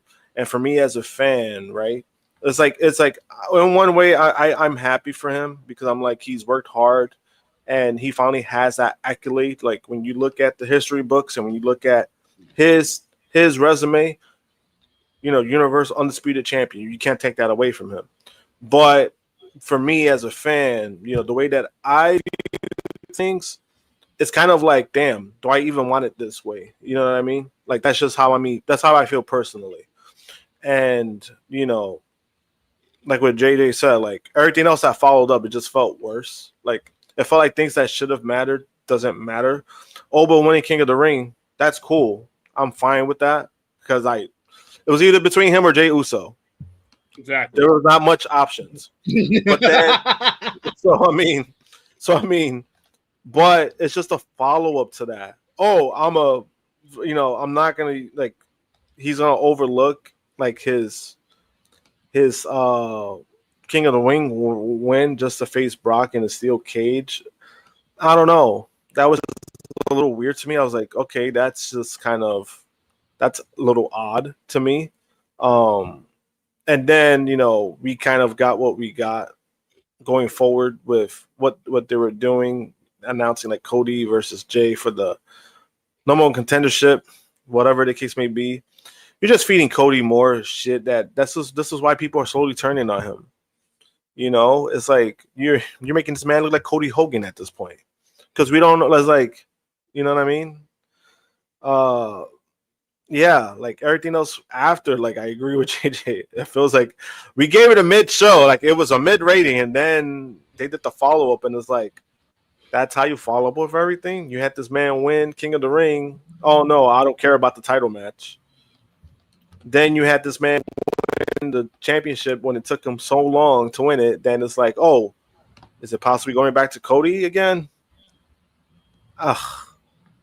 And as a Cody fan, I want to be excited, like, but it's like the way they're doing it. I just don't like the way they've been piggybacking back on Cody. Oh, wins the title, loses it, wins it back, loses it, wins it back. It's like I don't know. There's no cohesiveness when it comes to that, you know. And people could say what they want. People could be behind their favorite wrestler. I understand that. Cody's my guy. Cody's always going to be my guy. But I also can't. I can't fake how I feel when it comes to that. No, makes sense. They're just trying to get those Cody championship win numbers up. Yep. Yeah. Yeah. Which is like, you know, when people try to use the ad as a thing, the problem with that is, one, we're not in an attitude era no more. This was like 20, 30 years ago. Like, we're not in that era no more. And then two, when you normalized these long title reigns, that's what people expect. People don't expect like a hot potato act, and I think that's been part of the problem too. Where I don't mind long reigns because I do feel like if somebody has a long reign, say like it was the only time they win the championship, they will always have that on their moniker, like, oh, he had the title for 400 days, 450 days, right? They always bring that up, but then it's like to have Cody possibly winning, being a fourth time champion, like when you really look at it, I'm just like, it's not even impressive. It's not that impressive. Whereas like the way they're doing it, I don't know. Me personally, I just don't fuck with it. It's like they looked at this title picture and they said, WWE champion, Sami Zayn. Nah, I can't fuck with that. I can't fuck with that. And it's like you decided that. It's like, but you y'all made the call to put it on him before SummerSlam. How y'all have buyer's remorse that fast? Like, like the nigga had one entrance as champion. One. It's like, and talking about, oh, wait a minute. You're defending the title literally next week. It's like, nah, we gotta get this shit off of him real quick, y'all. Yeah, a lot of people are calling it a here nigga damn reign, but why are they calling it that? That might have something to do. That might have something to do with last night's Friday Night SmackDown. Last night's Friday Night SmackDown actually took place on Monday, like JJ said earlier. And a lot of people are upset with what is going to go down over the next week. But we'll get into that because the show was centered around Sami Zayn with his celebration after winning the WWE Championship at Night of Champions. He came out to kick off the show with a big celebration. He cut a promo about all the people who turned their back on him and how he proved them all wrong, and this proves that he is good enough, that he is one of the best. This brought out Cody Rhodes, who wanted to congratulate Sami, but also get his rematch. However, Jey Uso then interrupted to say that he wanted a shot at Sami's title. While Sami refused to defend the title against either of them, interim SmackDown General Manager and Raw General Manager Adam Pearce came out to make Cody versus Jey tonight. Winner faces Sami for the title on Monday's WWE Raw. Later in the night, Cody Rhodes beat Jey Uso to move on to face Sami Zayn for the undisputed WWE Championship on Monday's episode of Raw. So once again, Jey Uso, he comes up short for the bloodline. He lost in the King of the Ring final, and he lost to Cody in last night's main event. Trick Williams, meanwhile, he came out with Little Yachty to celebrate his win at Night of Champions until Carmelo Hayes interrupted. Melo talked about his past with Trick Williams and then challenged Trick for the United States Championship. Yachty would accept the challenge but made it non-title for next week before Trick says that I know Melo like the back of my hand, and then backhand slapped Melo, but Melo got the last laugh with a dive to the outside. You had Jade Cargill, Meechin, and B-Fab picked up a win over Charlotte Flair, Tiffany Stratton, and Chelsea Green. You also had Royce Keys ran into Jacob Fatu, who questioned his friend on what is family, before Jimmy Uso says that they ain't family anymore and he's with the bloodline. Jacob never said a word. Elsewhere backstage, you had Danhausen doing one of his experiments on Kit Wilson and The Miz, where he made Zack Ryder. I was about to call him Zack Ryder because that's what Danhausen calls him. Matt Cardona pulled the switch and electrocuted Kit and Miz. Comedy. Laney Reed scored a victory over Brie Bella in singles action. This led to the Fatal Influence getting a shot at the WWE Women's Tag Team Championships coming up at Saturday night's main event from Madison Square Garden. Blake Monroe attacked Julia and Kiana James backstage, while Tama Tonga and Atala Tonga started their post-MFT era by attacking Finn Balor, as Tama has been told by the elders to shed his past. And finally, Rey Fenix scored a victory over Ilja del Vikingo in an awesome bout to retain the AAA World Cruiserweight Championship. What did you think about Friday Night SmackDown this week, Josh? And the big news, Cody Rhodes versus Sami Zayn, Undisputed WWE Championship, Monday night on Raw. Do you think Sami Zayn's reign is coming to an end? I mean, SmackDown was meh. Like, it was whatever. Yeah. But I also think that this kind of put a cloud over it with Cody Rhodes. It sure as hell feels like it's going to end.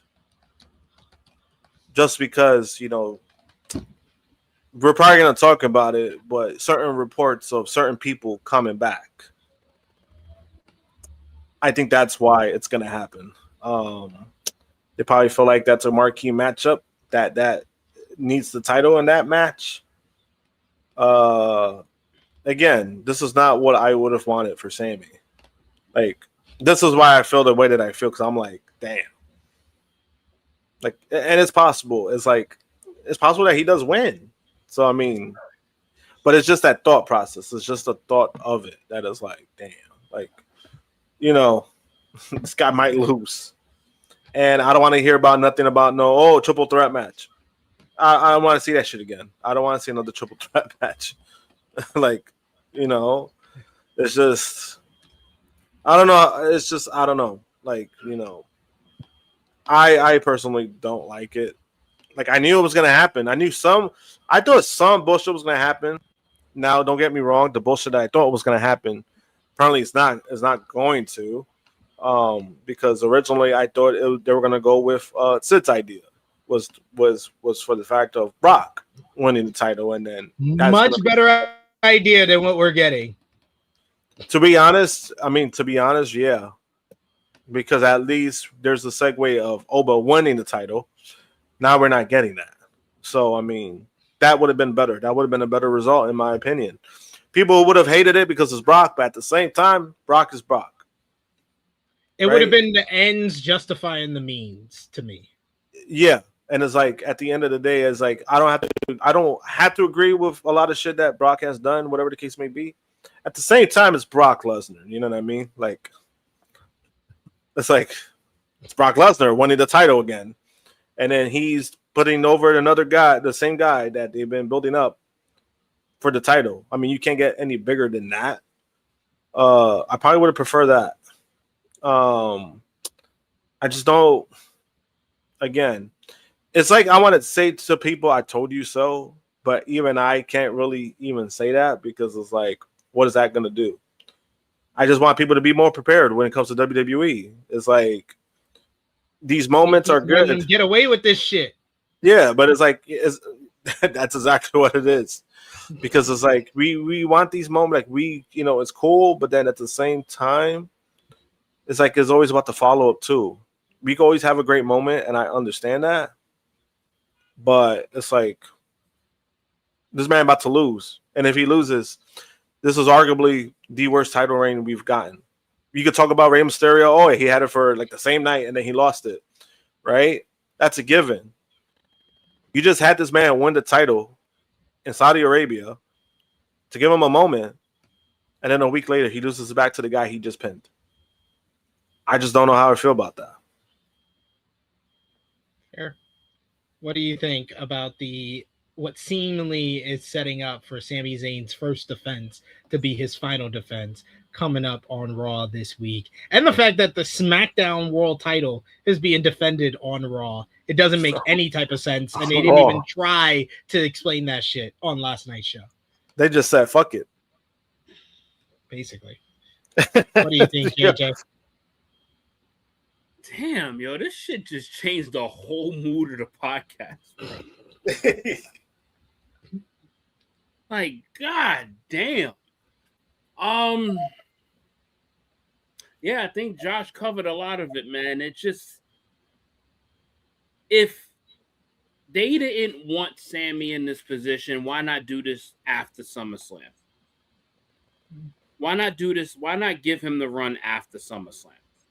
Like, because even if Sami doesn't lose the championship for hearsay, like say he doesn't lose the championship on Monday, the feud is going to be carried by the people that aren't the champions. Yeah. Because there's a high expectation that a certain CM Punk is coming back to Raw on Monday. And if Sami loses or Cody wins, it will be featured as CM Punk and Cody Rhodes. And Sami Zayn will be the other guy in the match, even if he doesn't lose the even if he doesn't fucking lose the championship. Like, this is just not a good scenario. Like, either way. Like, the best thing that you could say is, yes, Sami Zayn has now officially won a WWE championship. But they have just basically given him that title. If it goes this route, is essentially they just gave him a prop. They gave him a prop to make him matter in a match that he won't matter in. and it's like the timing is so piss poor. Like, we didn't essentially need we didn't need this entire PLE to happen. The whole PLE didn't need to happen because the winner of the King of the Ring ain't fucking fighting the champion. Then the fucking winner of the championship triple threat might not even make it to SummerSlam as the champion. Like, what the fuck are we actually doing? Only in this company. It's like, yo, the mood just shifts, bro. And it's undeniable, like, the dumb decisions that comes, like, week in and week out with this fucking place, bro. Like, it's like, and then you all of a sudden, you and just even from other nuggets of the show, you got Julie and Kiana James just being get beat up segments in by fucking Blake Monroe. Like she straight body these girls like they were nothing. You send Finn Balor to SmackDown to get yoked up by Tom. Like what are we doing? This is supposed to be a fresh start for Finn Balor. He's the third week he's on the show. He's getting yoked up. Like he's a prop to be fucking disposed of for something he had nothing to do with. He had no affiliation with any of this, so they just put him and Tama Tonga on the screen and just said, you're yesterday's news to me. Yep. There was no WWE fucking connection here. This shit is just a fucking hot mess, bro. And then, like, you got these fucking Fatal Influence wins the singles match, and then that rewards them a tag team championship match. Make it make sense. Like, what? This whole shit is a mess, bro. Like, from top to bottom, my nigga. And then you all of a sudden just got Tiffany Stratton, Charlotte Flair, and Chelsea just catching random stray L's out of nowhere. There was like legit nothing good that came out of this show. Like nothing. I hated SmackDown this week. I'll be honest. Like nothing good came out of this. And this is why I don't watch this bullshit.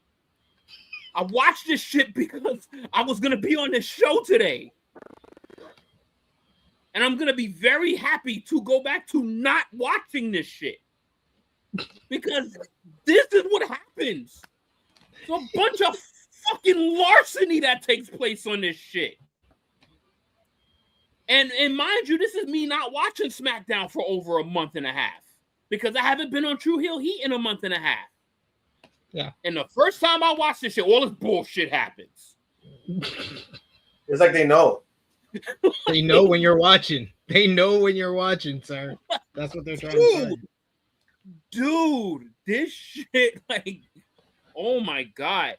And the best thing about SmackDown was that it was only 2 hours. Yes, So dude, I can't tell you. And it was pre-recorded, so literally all I had to do was turn on Netflix after 8 p.m. and I was able to watch the whole show, no commercial breaks. I was like, oh, this is heaven. I had to message the chat like, oh my God, I forgot that we're back to 2 hours. This is like the most pleasant feeling in the world, is knowing that it's only 2 hours you have to suffer through. Yo, dog, like, so like I completely feel what Josh is saying about the whole Cody Rhodes angle. Like there just needs to be something there to make it seem like he's facing some adversity to get back to an uphill climb. Like he has lived in the title picture for the past 4 years, outside of a few with Brock Lesnar. Like lived there. Like it gets exhausted. It's like fatigue. Yep. Like he could mix it up with some other guys. Like there's a bunch of other dudes that he could have programs with that would actually be good. But they want to keep him locked with that same other 3 to 4 motherfuckers and just keep him in that same space. And I think people are over it by now. It seems like. When you watch the show, it's like that. A lot of people in the crowds are into it. This is such a beautiful comment from Aubrey James. They can't blame Road Dogg for this one. I mean, people been on their shit on them as far as like they're pointing the finger at Road Dogg, and this shit's still trash. He ain't the fall guy no more. Ever since he's left, y'all basically have progressively gotten worse. Yeah. Maybe he wasn't the bad guy after all. Yeah, and even when it comes to the whole Cody stuff, right? Because I've been critical myself on it, right? Where now it feels like, and we've been saying like how WWE, their top 3 stars, Roman Reigns, CM Punk, Cody Rhodes, right? But with Cody, the last few months or even a year, whatever the case, even probably longer than that, now it just feels forced. Whereas like you're trying to force this man to be a top star, it doesn't even feel natural anymore. Like when 2024 happened, when the whole thing happened, like that felt natural because people got truly behind him. Now it's like you're trying to build up this kind of adversity thing, which makes no sense to me because it's like he already won the title. What adversity does this man need to deal with? You built this whole thing that he needed to finish the story.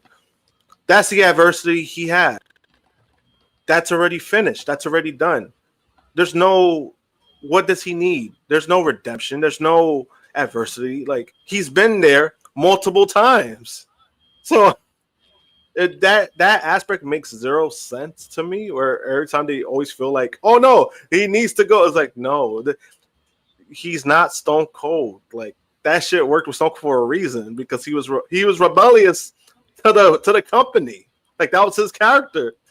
Cody Rhodes is an actor. But even with Austin, he would have adversity, but we would see him also kicking ass. It's not Cody and Austin are not the same whatsoever. Yeah. But that's what I'm saying. Like Austin, like that whole thing of him having to do that is because he was against the system. Like he was against the company. He was against Vince McMahon. Right? Those things worked. Now with Cody is like he doesn't have none of that stuff. If anything, he's a complete opposite of Austin. He's a corporate man. He's a company guy. So it's like none of that shit to me doesn't make any sense. Or it's like you're trying to make this guy a thing to the point that you're trying to make this whole like, oh, QB1, and it's like that shit is ridiculous. Sid knows I hated that shit since day one. I fucking hate that shit, bro. Since day one, I fucking hated that shit. But now it's like everything just feels forced, and I think that's why I hate it, because it's like I know this man could do more, and I know that they could do more with him. Instead of feeling like this is a kind of a machine, like you're trying to force this on us, like, and this is why people are turning against it, because it's like, you know, people liked Cody, and now you're making the situation where it's like feels like John Cena again, where it's like people were against it because of what you guys were doing, and it's like you're just not reading the room at this point. Honestly, he's getting shoved down our throat so much it's approaching Roman Reigns territory for me. But at this point, and the difference is that Roman didn't have the titles, like he didn't even have like those titles yet. When he did, people were against. But then it's like this man has already had it 3 times. He's main evented how many WrestleManias already? 4 in a row. You know, so it's like, oh, it's becoming sickening. But even Roman Reigns, after WrestleMania 40, was away from the world or the WWE Championship for 2 years. Yeah, 2 years. 2 years. Cody hasn't been separated from this shit at all. Period. At all. The person wins it from him, he wins it back. They're basically booking him like a babyface version of mid to late 2000s Triple H, where Triple H would always win the title back even if he lost it. Like that's all Triple H knows how to book, is just extensions of himself, and that's what he's doing with. Oh shit! Damn. See, he mentioned Triple H, and they booted him. He's so annoyed that he didn't even want to finish the statement. No, Triple H probably watching, and he's like, "Get that guy out of here." Damn. No, it's like you can't even. The break from him winning the championship isn't even long enough for you to really cheer it when he actually wins it. Yeah. Like they're so close together, it's like another victory. It's weird. I don't know, man. It's just when it comes to the whole Cody stuff, you know, again, I could be obnoxious. I could be that guy who's always going to be behind Cody and like, oh no, like I don't want to be that guy, because that's just not who I am. That's just not. I'm not about that. Like I'm about calling the BS, and I'm like, what we've been seeing from Cody is a lot of BS. Even with his interviews, even with a lot of things, I'm like, sorry, Cody, you my guy, but it's like, you know, I just can't be fake about it. But we have one final show to get through with the main roster, and that was Monday Night Raw from this past Monday. The show featured, of course, the Arula and the new king, Oba Femi, kicking off the show as he wanted to address his SummerSlam challenge, but he was, of course, interrupted by Brock Lesnar along with Paul Heyman.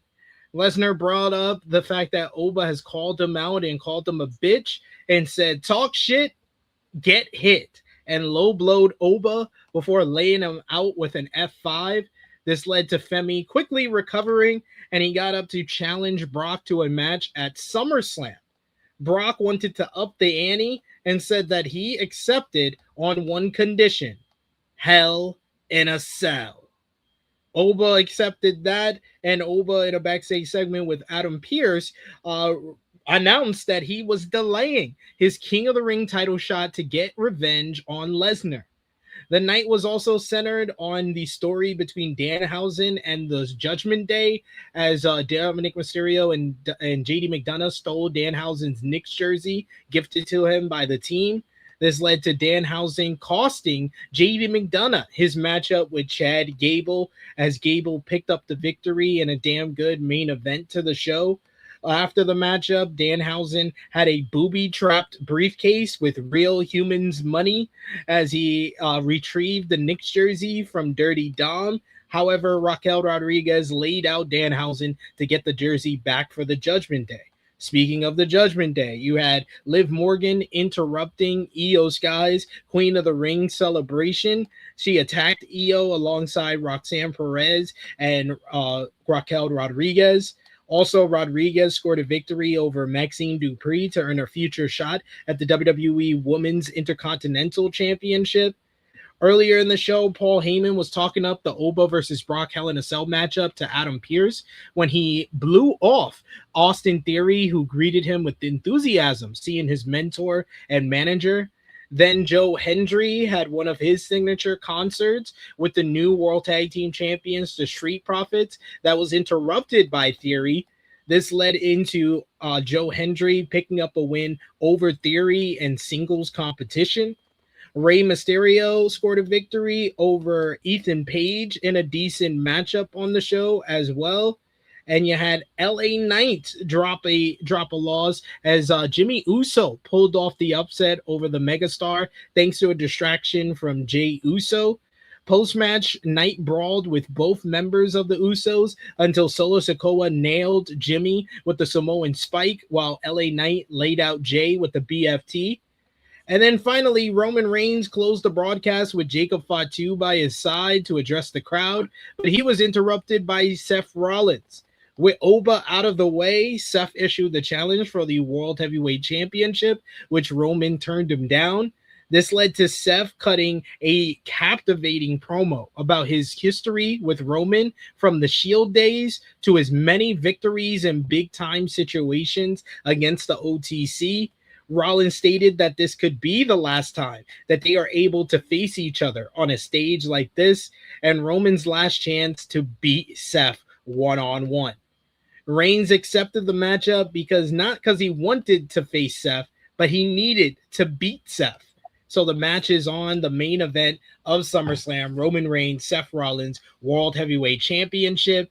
Raw was mostly about setting up those two big matches for SummerSlam, but a lot of people were upset with the fact Oba Femi has foregone his King of the Ring title shot to face Brock Lesnar for the third time this year.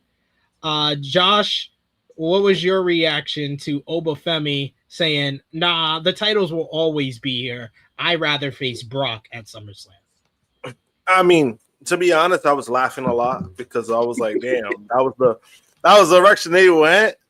Because honestly, mentally, I was preparing myself.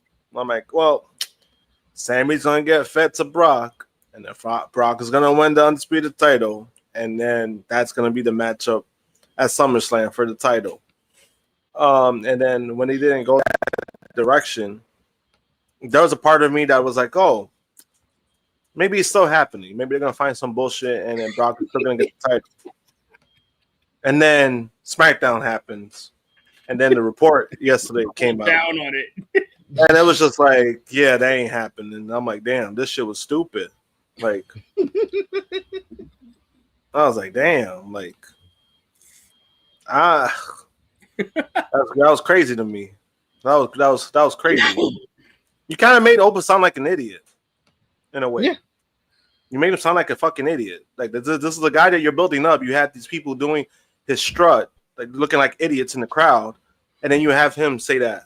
Like, that was the response to, like, you just diminished the titles. By doing that, you just diminished what the titles mean for the company. I mean, they already done that. Don't get me wrong. But it's the fact that you had somebody who won King of the Ring, guaranteed title match, for your 2-day show that you need to sell tickets for. and that was how you do that. Okay, cool. That's what we're doing. Okay, cool. Okay, cool. That's basically that's basically the scenario.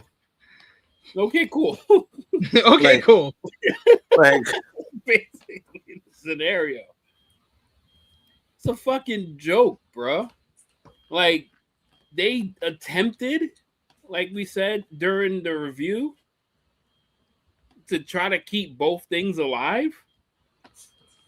But in turn, you've just let Oba say out loud, I'd rather settle a grudge match opposed to winning the biggest prize in the industry. It sounds so funny when you say it, but it's so true. This is a victim of dumb babyface syndrome. Yep. It's like, yeah, I got to take care of that guy. Titles, what you're in the business for, what everybody strives for, what you were in the fucking tournament for, Yo,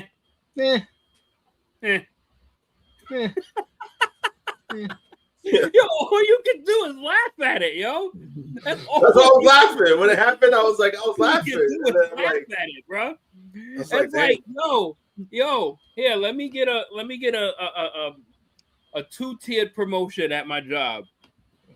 But you could put that on hold if you want to go punch your ex-boss in your face.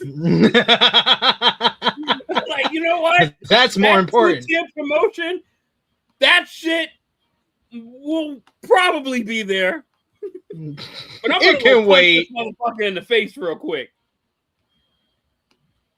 Got your priorities in check.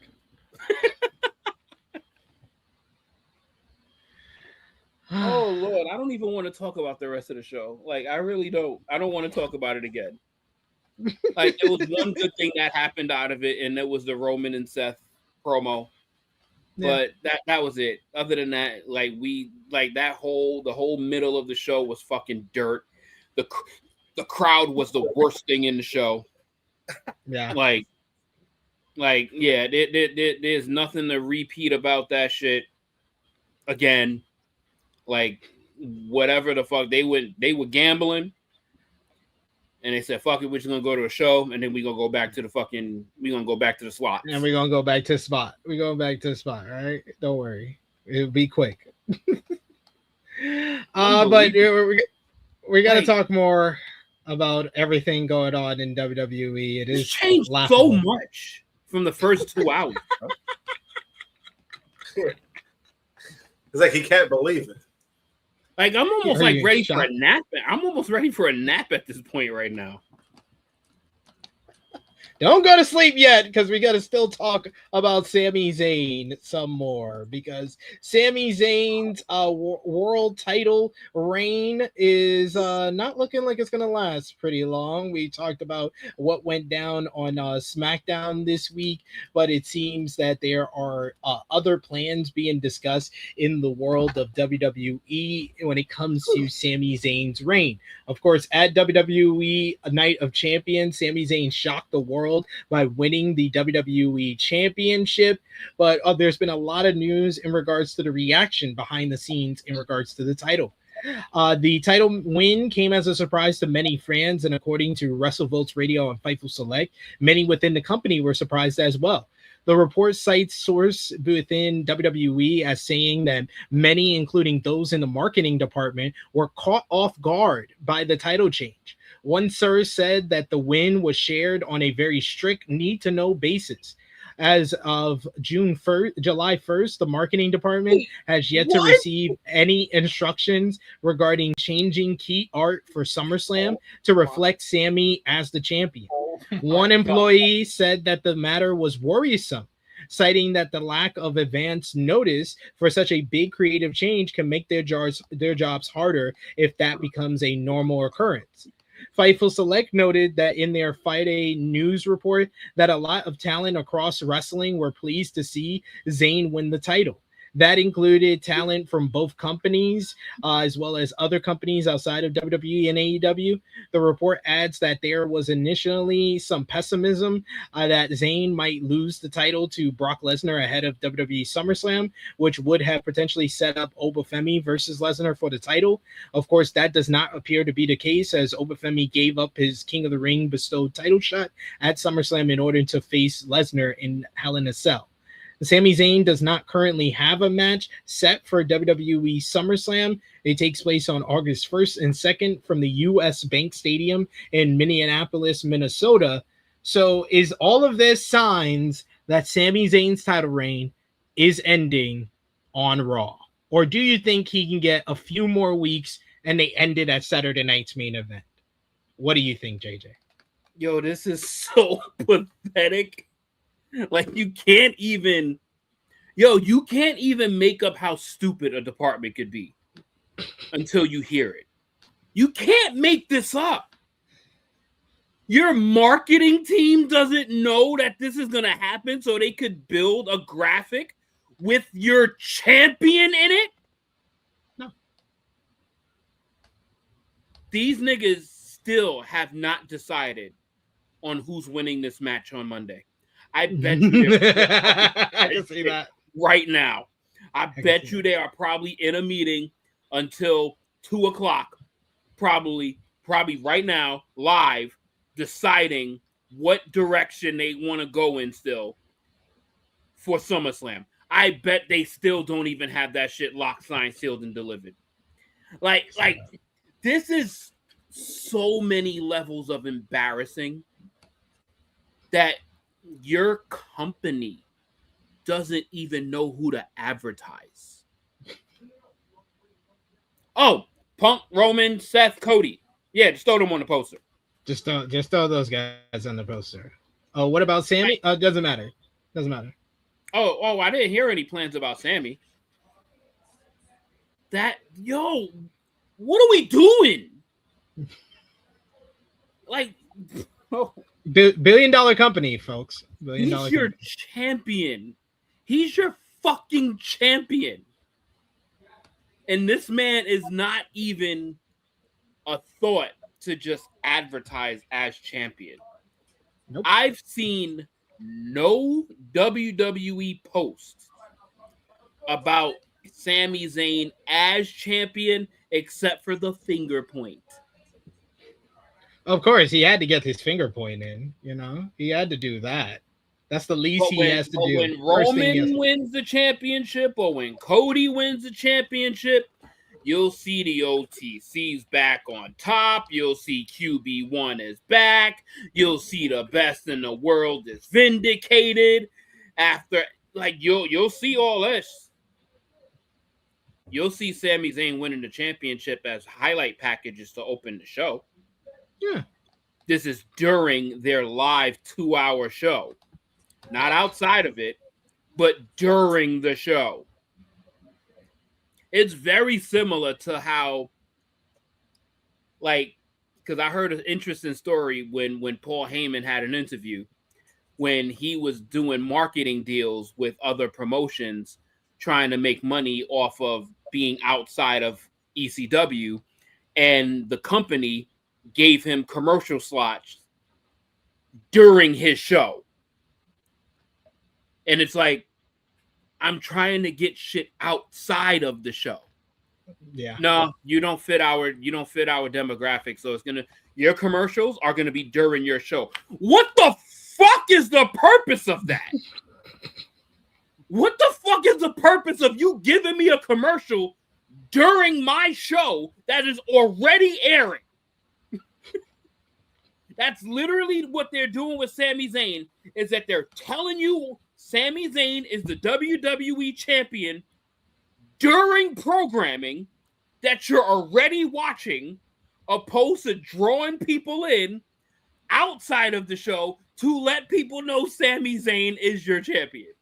To be fair, they did come up with the t-shirt. He's got a new t-shirt, Undisputed Champion, the last real guy. That was the only fucking print, and they gave that nigga a sample copy. You're probably right, but You gotta give them credit where credit's due. This is palpable levels of fucking stupidity, negligence. Just So you think it's over on Monday? nigga doesn't even have an advertisement promotion for SummerSlam. I think it's over on Monday, but then they'll probably somebody there is listening to this, and they probably you know what, dickhead, since you know everything, we're gonna keep know it all. We're gonna keep it on him for another 3 weeks. How about that, pal? Now show him, huh? We're gonna show that tough guy JJ how we're doing here. This is what we do. Josh, any thoughts on this Sami Zayn news? The fact that they haven't informed the people who make the marketing for SummerSlam about him. Do you think that it's a big sign he's losing the title on Monday? Yes. There's nothing else to really say. Yes. Yeah, just leave it at that. Just leave it at that. It is what it is. Sad but true. It's hard to comprehend the stupidity from this place, bro. It really is. Because we've never seen this level of stupidity before from anyone. It's kind of impressive in a way. In a weird way. Nigga got your marquee piece, bro. He has the piece. Sami Zayn winning has become an albatross, it seems, for WWE as far as informing people and as far as the trickle-down effect that it's had with the King of the Ring. Because WWE superstar Oba Femi was the next star we're going to talk about, because he surprised a lot of people this week when he decided to forego his King of the Ring title opportunity to face Brock Lesnar at SummerSlam. This has become a point of contention for many people in regards to why this was the decision made and what other routes they could have gone in regards to this one. But it seems that WWE have made this decision in light of the other creative choices that they've made at Night of Champions. A new report has more details on the matter, which reads here. Lost my place. But now it says Femi kicked off, of course, this week's Raw being confronted by Brock Lesnar, setting up the Hell in a Cell matchup.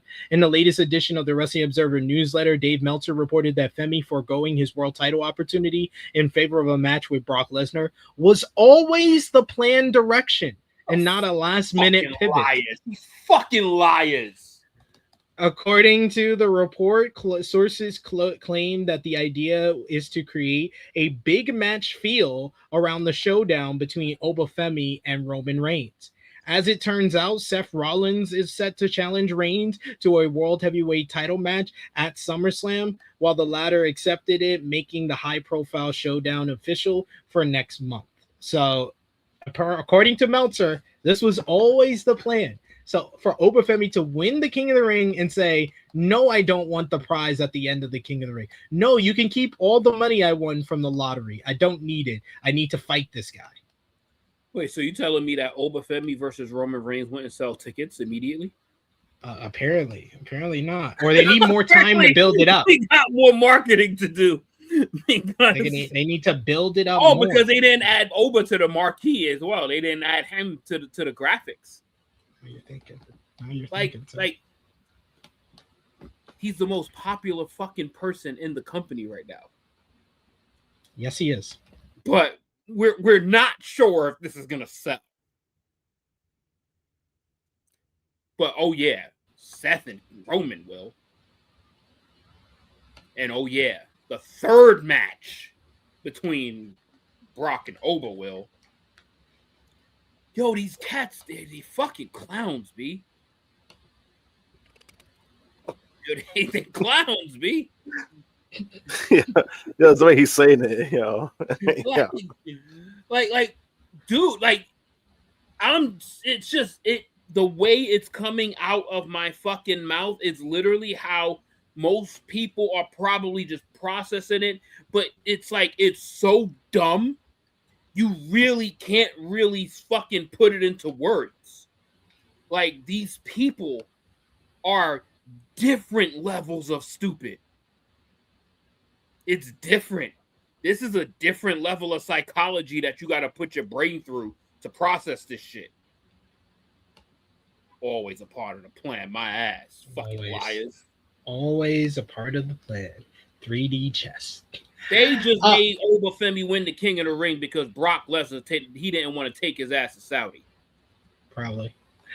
But another person we got to have an update on is CM Punk. We've been talking about Punk for the last couple of weeks, and it seems that we are closing in on the return of Punk.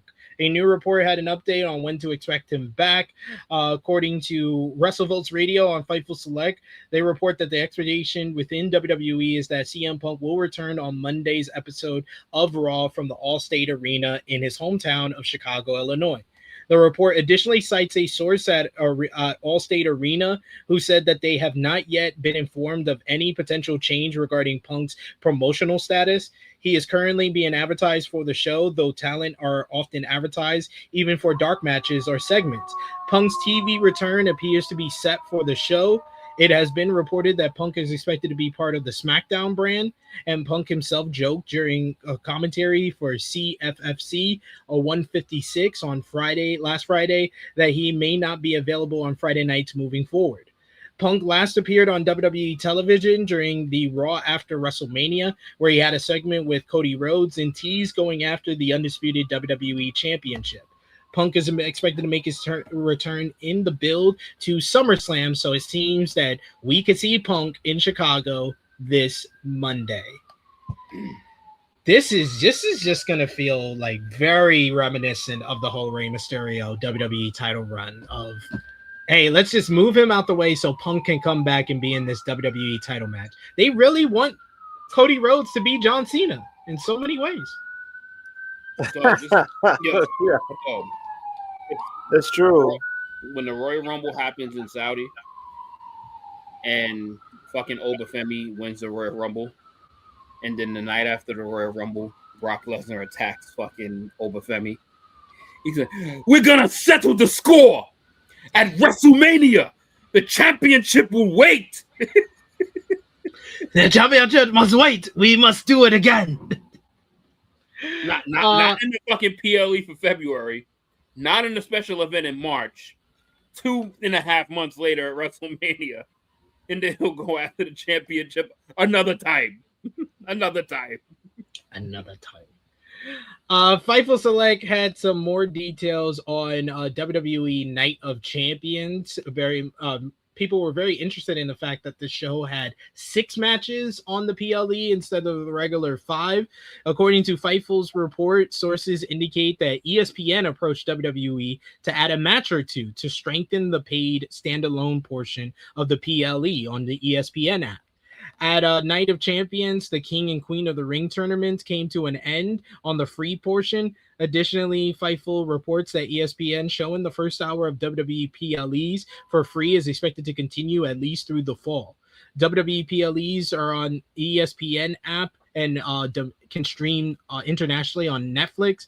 And according to they are trying to make this more appealing to those who have the app, as well as those watching and transitioning over from the ESPN network.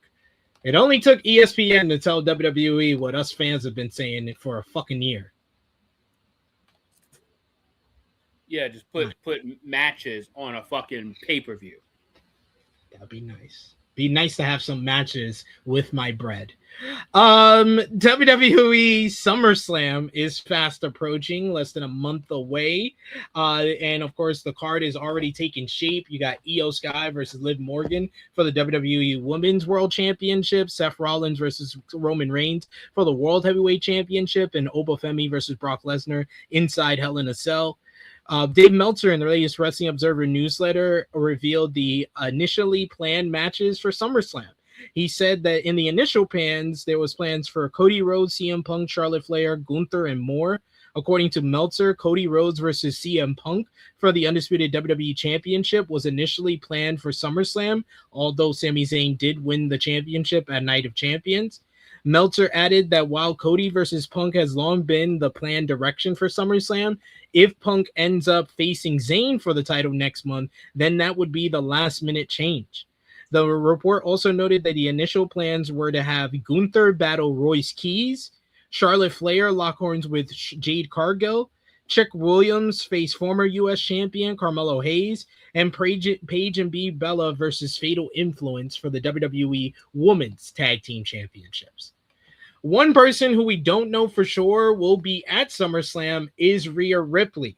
Ripley is out of action with a knee injury she suffered at Clash in Italy. However, she has been getting some good bills of health as of late. In the latest Wrestling Observer newsletter, Dave Meltzer reported that before she got injured, the plan was to have Rhea Ripley defend her title against either Alexa Bliss or JC Jane at SummerSlam.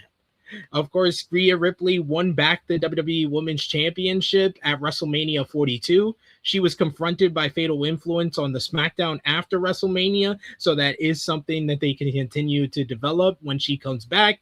And her and Alexa Bliss have been aligned in their rivalries with Fatal Influence, as well as Jay Cargill, Michin, and B-Fab. Then there is the whole topic of Nick Aldis' status for SummerSlam. Nick Aldis has long been teased for a potential program in WWE. Now he's being teased for a feud with Gunther. On Monday Night Raw this week, it was announced that Aldis was being put on administrative leave after he got into a post-show confrontation with Gunther. Gunther approached Aldis after Night of Champions and yelled at him for being screwed over by Sami Zayn's addition to the Undisputed WWE Championship match. Gunther said that Aldis was jealous of him, and the altercation briefly got physical before it was broken up. According to WrestleVotes Radio on Fightful Select, there has been significant internal talks about an in-ring storyline between Gunther and Aldis, latter of whom has not wrestled since 2023. According to a source, the notion of Aldis wrestling has been discussed several times before, including a proposed program with Solo Sikoa back in 2025. A Gunther and Aldis feud has long been discussed before, though not in the framing that is currently playing out. The report notes that if a match goes down, it could be expected that it would be Aldis facing Gunther and not an Aldis-selected proxy. Do you think we get Nick Aldis in the ring at SummerSlam this year? JJ? Who the fuck knows? Who the fuck knows? Like, I was in my fucking head just now because I'm over here seeing you show the graphic of Liv Morgan and fucking Io Sky having a champion. This is going to be this chick's first title defense. Her first title. She won this fucking title April 18th, my nigga. And this is going to be her first defense. And then they got fucking Sami Zayn defending his championship fucking 8 days later. Help me understand. I thought you were about to be like, help me, nigga, help me. I was about to. But I'm like, yo, dog, like, this is so fucked up. This is so fucked up. They make this chick just hold his fucking prop for 3.5 months, and they can't even give my nigga 2 weeks. Like, yo, dog, I'm telling you, if Sami Zayn loses the championship on like Monday, I'm not gonna give two flying fucks about a Nick Aldis match. Like, I'm really not. Like whatever. Because it would go from literally Sami Zayn being in a fucking championship match at SummerSlam to probably not even being on the fucking card.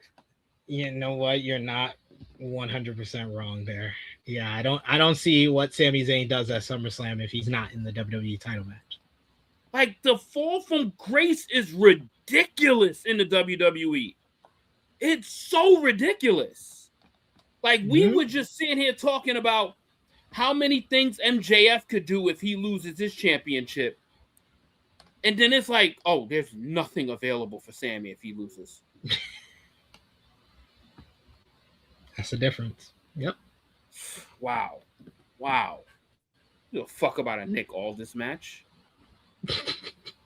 Do you think this is finally going to be the program for Nick Aldis to step inside the ring in WWE, Josh? You would think so. I don't see it happening though.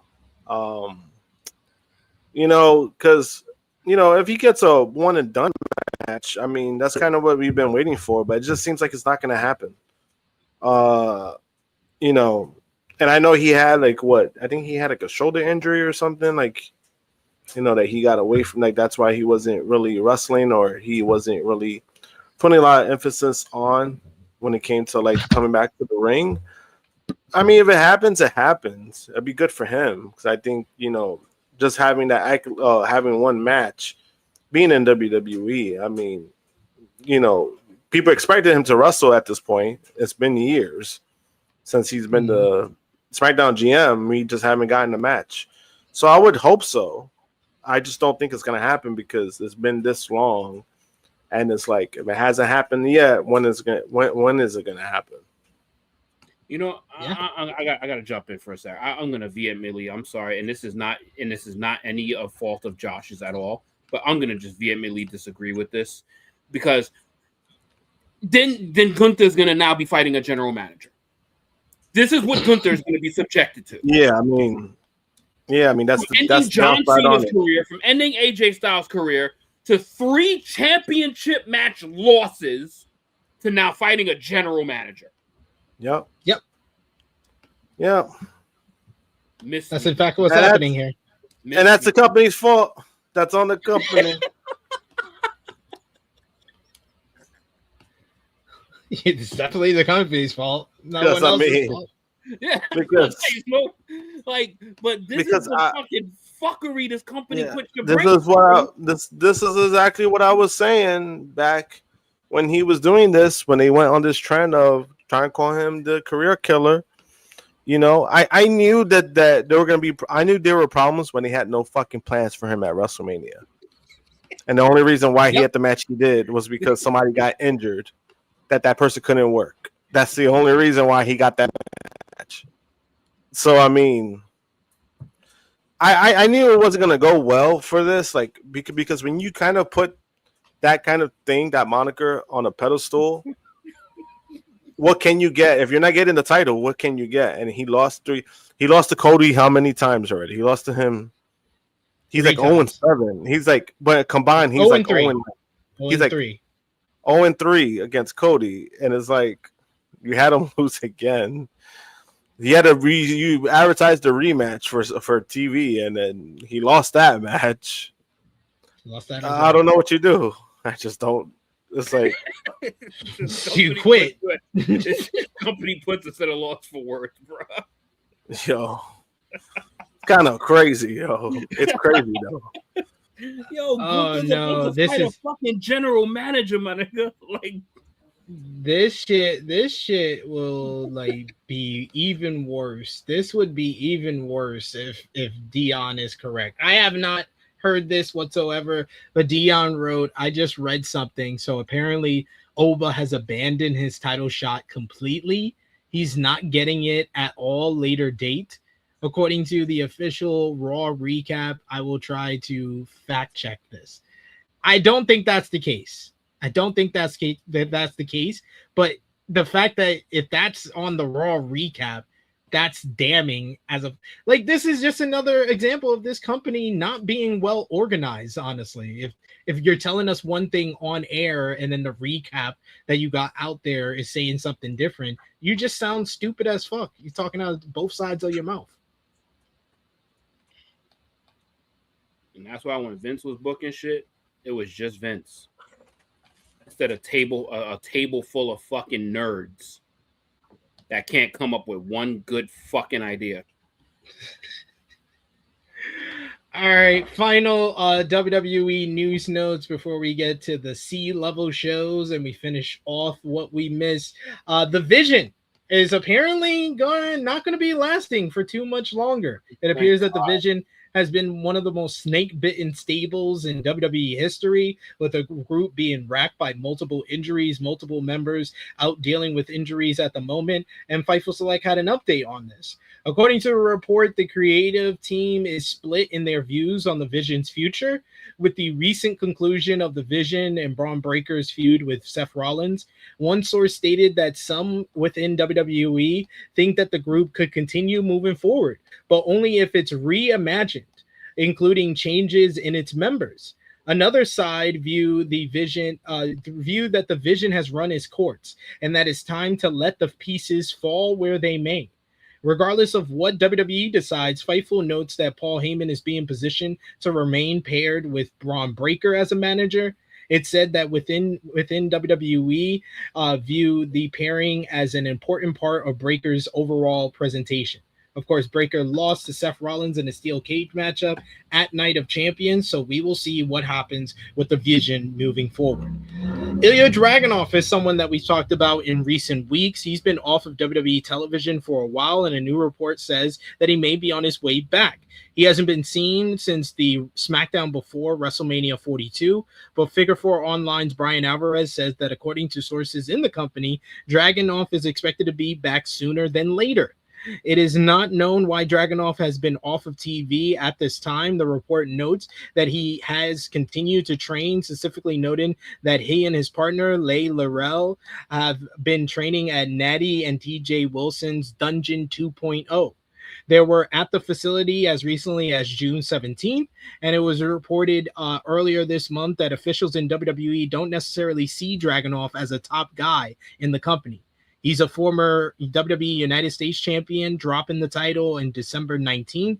Trick Williams is now the current champion, and as of today, there's no word on the specific return date for Dragunov. One person that we do think is coming into WWE, and we will see him soon, is Zilla Fatu. A new report has more indications that he is in fact WWE bound. In the latest Wrestling Observer newsletter, Zilla Fatu is expected to start soon. The report does not provide a specific timetable or identify which WWE brand or event he is expected to join. Fatu is the son of late WWE star Umaga and is a member of the Anoa'i family wrestling dynasty, which has produced several WWE's biggest stars, including The Rock, Roman Reigns, The Usos, Solo Sikoa, and Jacob Fatu. He made his pro wrestling debut in July of 2023 for Reality of Wrestling and has competed primarily on the independent scene. In recent months, Fatu's name has frequently surfaced in discussions about WWE's continued recruitment of Anoa'i family members. Earlier reports in June stated that WWE was interested in signing him, and he was spotted at the WWE Performance Center thereafter.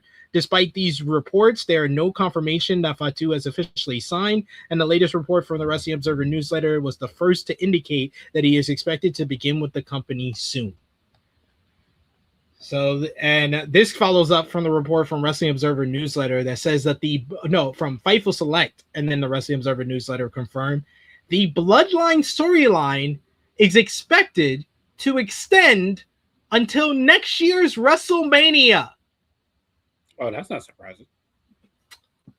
Not surprising at all. That's not surprising. Disappointing, but not surprising.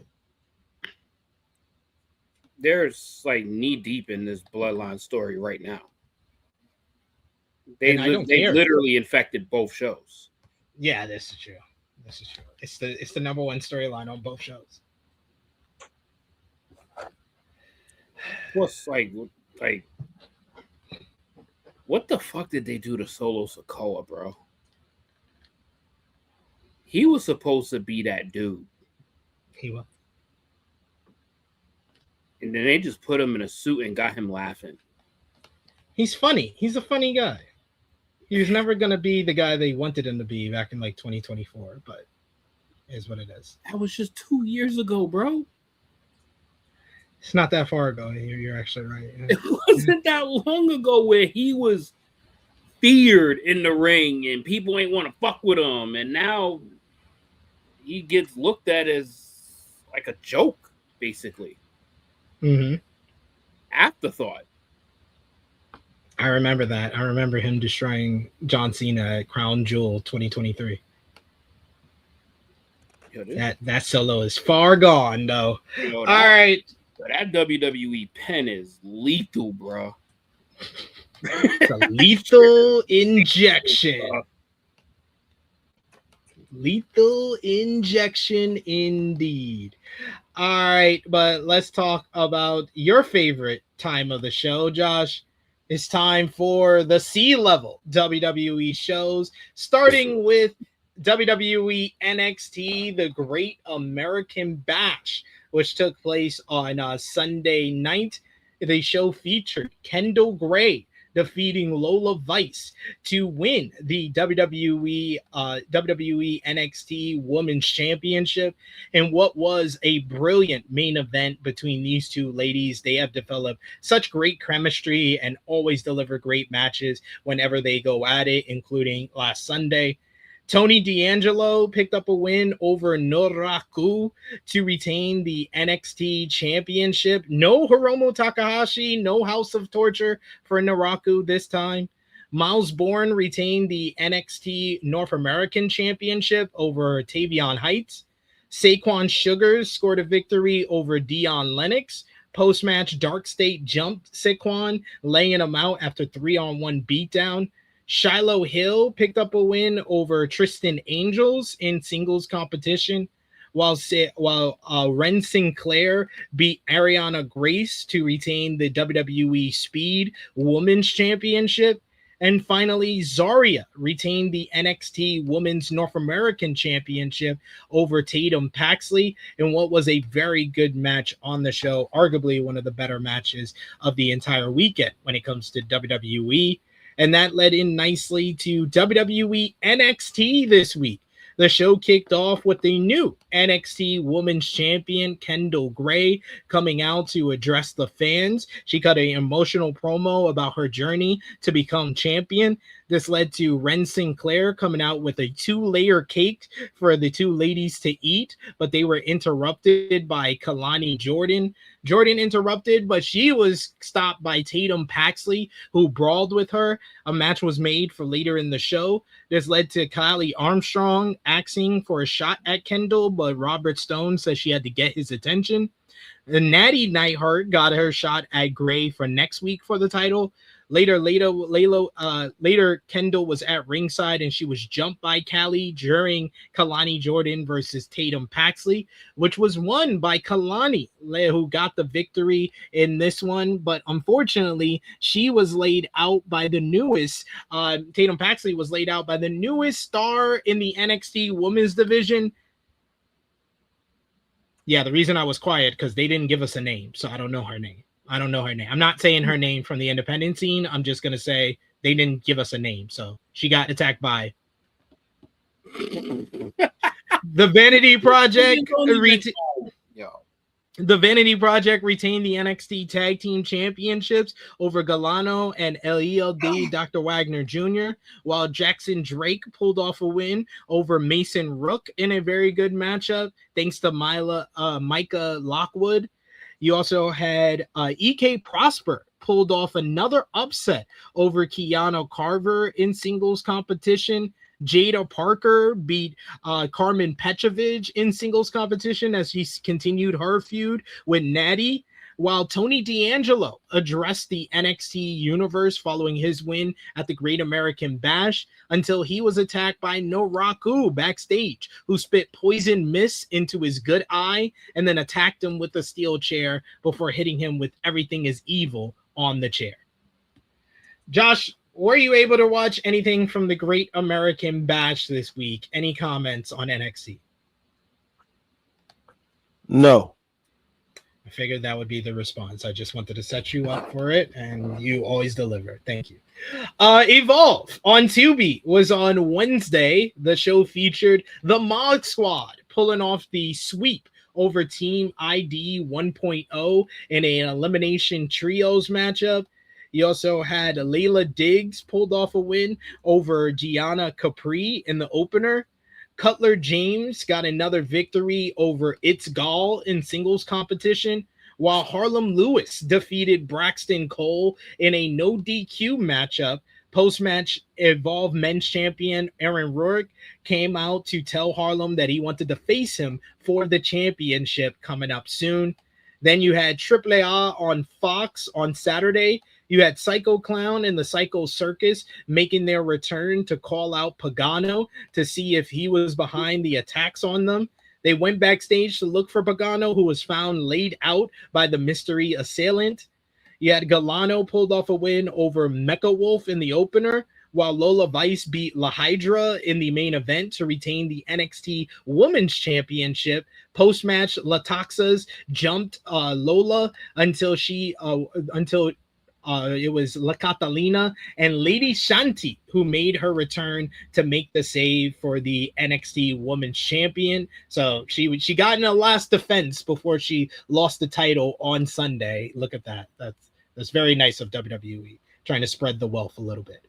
But all of that was the WWE universe. Now we head over to TNA, who had a busy week as they had their Slammiversary show last Sunday. It was on in the afternoon from Boston, Massachusetts, and a new champion was crowned in the main event as Nick Nemeth won the TNA World Championship in a good main event matchup over Mike Santana. These two men had a hard-fought matchup, not very long. It actually went, I think, under 20 minutes. So that was kind of strange to see a pay-per-view main event end that quick. I guess I'm just used to AEW at this point, but even WWE pay-per-view main events last longer than that. But Nick Nemeth is a two-time TNA World Champion after using the Call Your Shot Gauntlet to get the matchup against Santana here. He pulls off the victory and then celebrates with some champagne and his brother Ryan Nemeth after the show.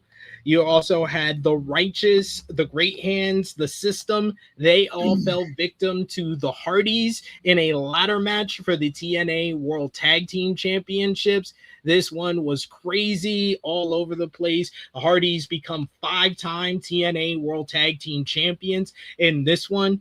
You also had Cedric Alexander retain the TNA X Division Championship over Leon Slater, Fabian Eichner, Frankie Kazarian, Mr. Elegance, Casey Navarro, and Amazing Red in a fun opener to the show. Post-match, you had Amazing Red was announced for the TNA Hall of Fame. Then you also had Moose beat Eddie Edwards in a no-surrender matchup. Damon Bunny beat the Elegance brand to become the new TNA Knockouts World Tag Team Champions. Elijah regained his name, image, and likeness via a win over AJ Francis, while you also had Mustafa Ali scored a victory over Yuha Nation, the debuting Apollo Crews in TNA, as well as Rich Swann to retain the TNA International Championship, and Zyra Brookside became the new TNA Knockouts World Champion with a win over Lei Ying Lee. So pretty good show overall from Slammiversary, but that led in nicely to this past Thursday, TNA Impact on AMC. The show featured Ryan Nemeth hosting a special celebration for his brother, Nick, as they got into it with Casey Navarro. This led to Nick making a singles match between his protege, KC, and his brother, Ryan, which KC was able to win, but post-match, Nick laid out KC with the danger zone and showed his loyalty to his brother. Mara Sade picked up a win over Tasha Steelz, while Heather by Elegance beat Ali, as both Heather and Mara move on in the Knockouts TV Championship Tournament. You also had it was Fabian Eichner defeated BDE, Rich Swann, Hometown Man, Mr. Elegance, and Jason Hodge in a fun 6-way scramble matchup to become the #1 contender for the TNA X Division Championship. New Knockouts Women's Champion, you had Zyra Brookside came out. She had a confrontation with Lei Ying Lee. They made a no DQ rematch for the title next week on the show. Ricky Sosa came out to address the fans after his victory at a Slammiversary over Eric Young, but he was approached by the System and the Righteous, leading to a brawl with the System. Leon Slater made the save, but the numbers got to the advantage of the system. Later on in the show, Eddie Edwards beat Leon Slater in singles competition. He was jumped by the system afterwards, but Ricky Sosa made the save. But all of that leads into some more TNA news, folks, because again, TNA had another busy week of news being foolish. But first up, we got to talk about Eric Young. Eric Young is now gone from TNA Wrestling after what I think this was like his third stint with the company this time. So he ends his third stint with the company. He is now gone from TNA once again. This announcement was revealed earlier in the week. Fightful Select reports that WWE sources expect Young to rejoin the company, but in what role isn't clear as of yet. Brian Alvarez on the Wrestling Observer newsletter, he says that he expects Eric Young to return to WWE as a player coach in NXT. Eric Young initially joined WWE in October of 2016. He was drafted to the main roster in April of 2018, but then was released in 2020. He made his way back to TNA for 2 years and then re-signed with WWE in April of 2023. But upon finding out that Vince McMahon was still working there, he chose to leave the company. And now he departs from TNA. He said on his social media to clarify that he requested his release and he was on a full-time deal with the company. So Eric Young joins Tommy Dreamer, Tessa Blanchard, Danny Luna, Steph DeLander, Mance Warner, Mila Grace, and others who have left TNA in 2026.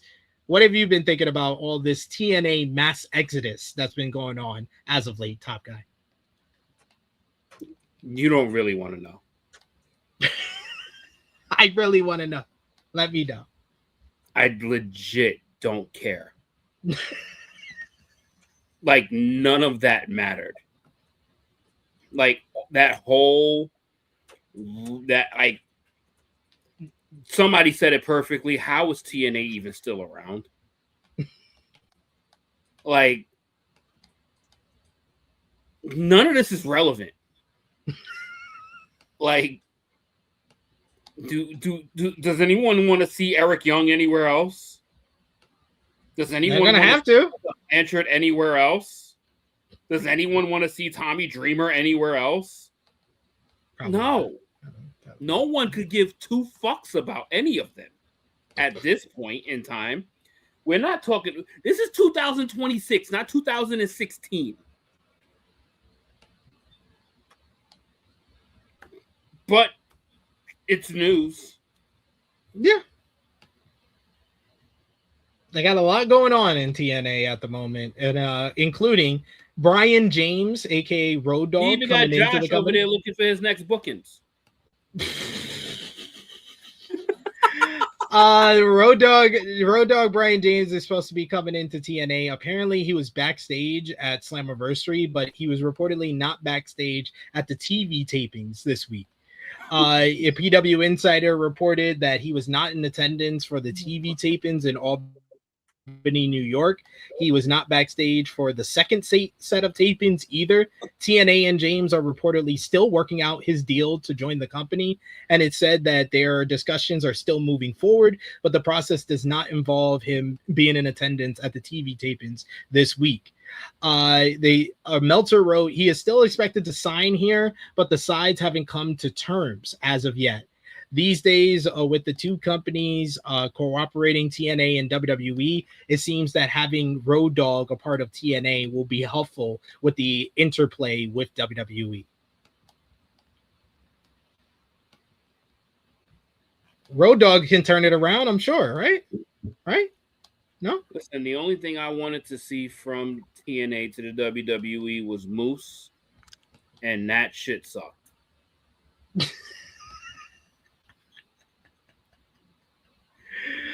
Well, there's that. I think that's the only thing. No, you're not. Only other thing from that whole place. And Leon Slater is now gone too. No, he's gonna leave soon. Yeah, he's gone. He knows what's best for him. Get out of that. And it don't seem like he's headed with this shit. Even Prince is like over it. Did you even like? Like he's like, yo, kill his TNA shit. Well, we have one last news note to address, but it's not for TNA, it's for WWE. As Chad Starboy Hall joined Marcus Mathers in being pulled from Produce Wrestling's next show due to obligations with their WWE ID deals. Produce announced that Mathers was no longer appearing on their Volume 2 show, Tiger Style, where he was set to compete in a Battle Royal. The independent promotion wrote, Chad Starboy Hall will no longer be competing on Produce Volume 2 due to obligations to WWE's Independent Development Program. A replacement will be named shortly. After this, Produce announced the news that while also noting in a separate post that if you cancel an existing booking with Produce for another independent contractor gig that isn't a full-time contract, all future bookings will be terminated. That was from the promoter of Produce, Adam Abdallah. So he wrote that. It seems that he got a lot of heat for this, as people were like saying that he was basically alluding to the fact that the WWE ID talent only got removed from his show due to his show airing on the My AEW app. So that caused a lot of storm this week. I know you wanted to talk about it, Josh, a little bit, but what did you think about the whole WWE ID conversation coming back up? I mean, the thing is, I mean, at this point, man, it's not really surprising because when it comes to WWE, the reason why I want to talk about this is because it's so funny that how when WWE started doing these so-called partnerships or whatever the case may be, people thought this was a great thing for pro wrestling. Like, oh my God, like it's going to create more opportunities. It's going to do things, right? No, the fuck it is not. And we warned you about this. We told you it was going to work out. Why? Because WWE always needs control of the situation. That's all they were going to do. It was just them getting their foot in a way to control what they want to control. This whole ID situation was never going to work. Why? Because you have AEW talent who work these shows, right? And at first they were like, oh yeah, they could work whatever they want. They could work with AEW talent. They could do this. They could do that. But now it's a problem because My AEW, they're opening the doors for independent shows to air on their platform. Now all of a sudden it's a problem. Oh wait, this person can't work that. Oh, this is going to be on their streaming platform. All right, we don't want that. It was going to happen. Nothing good comes out of working with WWE. It only benefits WWE. It does not benefit you. Like, look at TNA. Everyone made a big deal about the partnership with TNA, and look, they've been getting fucked in the ass, right? You done killed JJ. Yes. They are. They're getting fucking fucked like since last year. Look at that shit. They did that last year. And then this year, it was crazy. They got fucked, and then WWE kind of just like stopped fucking with them. That's why they're in where they're at now. It's like none of this shit was gonna work. None of this was gonna work. And I've been telling people this. And now only people that are getting fucked with this is the independent talent who's signing. But then it's also on the independent talent. It's like if you know this was gonna happen, like nothing good was gonna come out of this. Now, again, I understand that these workers want to get opportunities, and this is their way. Some of them, this is going to be their best chance to try to move up in WWE, like getting one foot in the door. I totally understand that. But then you also got to look at the bigger picture where when it comes to getting opportunities elsewhere, this is going to fuck up your money. So, like, you better make sure this shit is worth it with WWE. And if it's not, don't even try it. Don't even try to get these smaller ID deals because it's not worth it. If you ain't getting like a NXT development deal, if you're not getting anything to that extent, don't try to get your ID deal because then that's where your booking is going to hurt even more. Yeah, it's gonna restrict some of the places that you can actually go to. Let's ask all these other partnerships. It's not. Like who's emerged from Evolve? Who's emerged from TNA?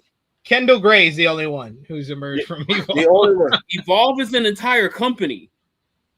It was, yeah, at one time, yes. It wasn't it's an entire company. They were, but Netflix. honestly, the WWE already had their foot in the door. Prices.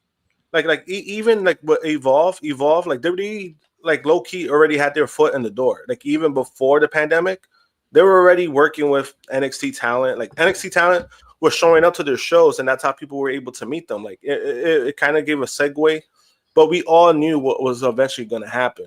The only reason why they ended up going the way that it went is because of the pandemic. The pandemic doesn't happen, then Evolve was eventually gonna be sold to WWE regardless. It was just a faster process because of the pandemic.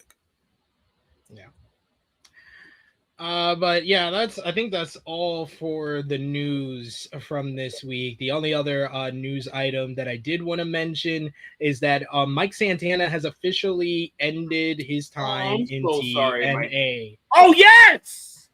In TNA. Yes! He was reacting. He was reacting after like the first few words. Like, goddamn. Mike Santana was not scheduled I was about to for apologize. this week. I'm sorry, because I was about to apologize because I was like, Mike Santana's a cool dude from TNA too, and I only mentioned Moose, and I like Mike Santana. But yes, he's leaving the cesspool. He was not at the Impact tapings this week in Albany. It was reported earlier in this month that WWE was interested in bringing Santana into the company, and it seems that that's going to be happening now. There's no confirmation that he is coming to WWE, but it is confirmation that he has finished up with TNA. That is all for this week for what we missed. Only thing left for us to do is Chrissy Love's other favorite time of the show, best, worst moments and matches of the week. We're going to start with top guy JJ. Who was your best and worst from this past week? Best of the week, gotta go to the duo of Will Ospreay and Swerve Strickland. Worse? Oh God, we just spent 2 hours railing the WWE. Just all of WWE. Fair. Mine is best. I went with Maya World and Sami Zayn. Worst, I went with WWE counter programming, but TNA deserves an honorable mention as well. Josh.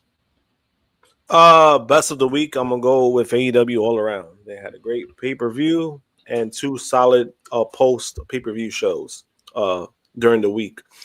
Worst of the week, I'm gonna have to go WWE Creative, because they have no idea what the fuck they're doing.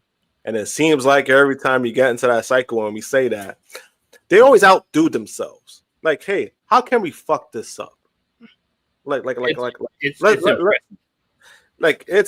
It's impressive. Oh no, it is. Believe me. It was like holy shit. Then we got moment of the week. I went with 2. Jay White's return at Forbidden Door. Sami Zayn winning the title at Night of Champions. JJ. Yeah, I'm gonna say the moment of the week is Sami Zayn finally winning the WWE Championship. Josh. Sami Zayn winning. All right, and then we got matches of the week. I went a little overboard. I did double this week. I did 20. All right, I'm sorry in advance. He went from like 10, like a couple of weeks to like just 20. He's like, fuck it. 20. I had to do 20 this week. Number 20, I went with Athena versus Rhea from Collision this Thursday. Then I went Ali versus Swan versus Yuha from TNA Slammiversary at 19. 18, the Death Riders versus Unbound Cove from Collision on Thursday.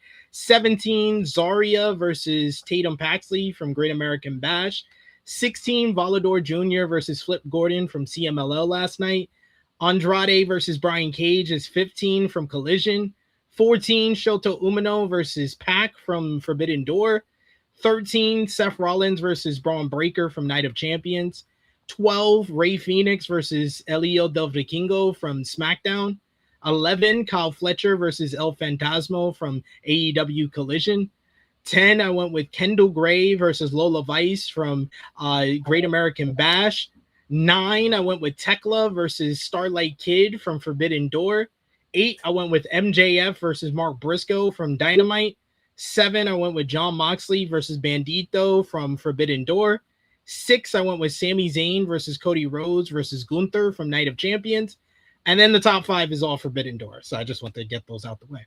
Bucks versus El Sky Team versus Unbound Co. I gave that 4 3/4 stars. That's number 5. 4, I went with Team DC MJF versus Team Briscoe, Death's Door. I gave that 4 3/4 stars at number 4. Number 3, Mercedes Monè, Maya World from Forbidden Door. I gave that 4 3/4 stars. 2, I went with Kenny Omega versus Zack Sabre Jr. from Forbidden Door. I gave that 5 stars. And number 1, Will Ospreay, Swerve Strickland. I gave that 5+ stars from Forbidden Door. JJ. You might be proud of me. This is going to be the most I've ever done. I actually have 10. Whoa! JJ with the record here. I actually have 10. It was a lot of good wrestling over this last week. I was like, nice. Shit, it was a lot. So number 10, I got Mox versus Bandito. Okay. 9, I got Tekla versus Starlight Kid. 7, I have the 3-way tag match opener at Forbidden Door. Yep.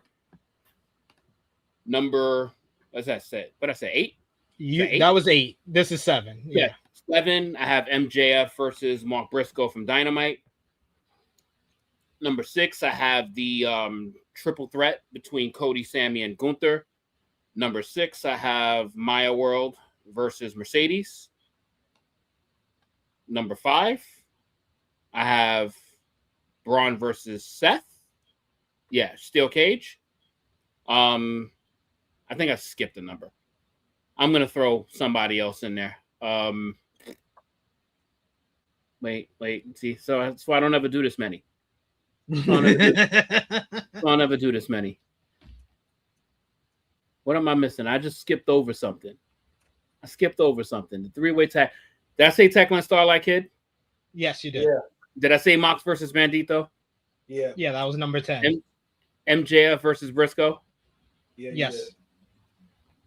Triple threat, Sami and Gunther. Cody. Braun versus Seth. All right, I'm missing one somewhere. Number 3 is Death's Door.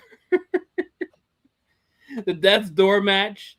Number 2, Zack Sabre versus Kenny Omega. And number 1, of course, Will Ospreay versus Swerve Strickland. There we go. Josh, what's your matches of the week? Matches of the week. Number 3, I'm gonna go with Death's Door. Number 2, I'm gonna go with Omega, Zack Sabre Jr. Number 1, easily for me, Ospreay versus Swerve Strickland. All right, so Ospreay and Swerve win for this week. Now we got to pick a June match of the month.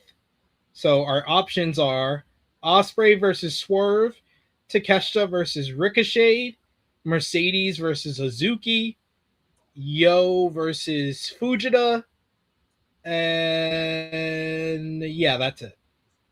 I think it's Swerve and Ospreay. Swerve and Ospreay.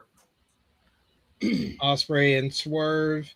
And we also got to do our first half of our half year awards. JJ, who is your wrestler of the half year? Ooh. Damn. That's tough.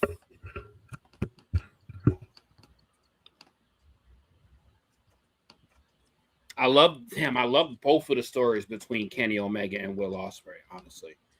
And I also love Takeshita's story too. Like, fuck. I'm just gonna stay on the Will Ospreay bandwagon. I'm going Will Ospreay. I'm going with MJF for the first half of the year. Josh? I'm going to go with Darby Allin. All right. All right, so each of us got different options. Let us know in the live chat who is your wrestler of the year for the first half. Women's wrestler of the year for the first half of the year. I'm going with Tekla. JJ. Yeah, yeah, that's the right choice. I'm going Tekla as well. Josh. Tekla. So we're unanimous there. Everybody's going for Tekla for Women's Wrestler of the Year. Tag Team of the Year for the first half of the year. If it was based on just in-ring work, it would have to be the Young Bucks, because the Young Bucks have been amazing for the first half of the year. But I'm thinking about everything. It's got to be the Knockout Brothers in New Japan Pro Wrestling. Josh. I'm going with the Young Bucks because of the ring stuff, but the Knockout Brothers, I mean, that's a good option. They were almost free agents too, so New Japan did the smart thing to re-sign them. Yeah. JJ? Young Bucks is a good choice. I'm going to say FTR. This is another one that has so many different options depending on what you look at or what you're paying attention to. So FTR is a good shout. Young Bucks is a good shout. Even Edge and Christian, if you wanted to say them, that would be a good shout as well. But yeah, I had to go with the Knockout Brothers myself personally. And last one, next week, we'll be doing a match of the half year. We'll be doing weekly TV show of the half year and best major show of the half year. Oh, that's easy for me. We're going to end things off, though, this week with the feud of the half year. And I'm going to have to go with El Grande Americano versus El Grande Americano. AAA only, not WWE. I'm about to say.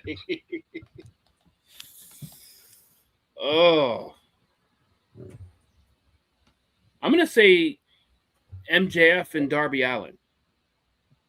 Good shout. Good shout. That would probably be number 2 for me. So I like that. Josh. I'm gonna say what's it said?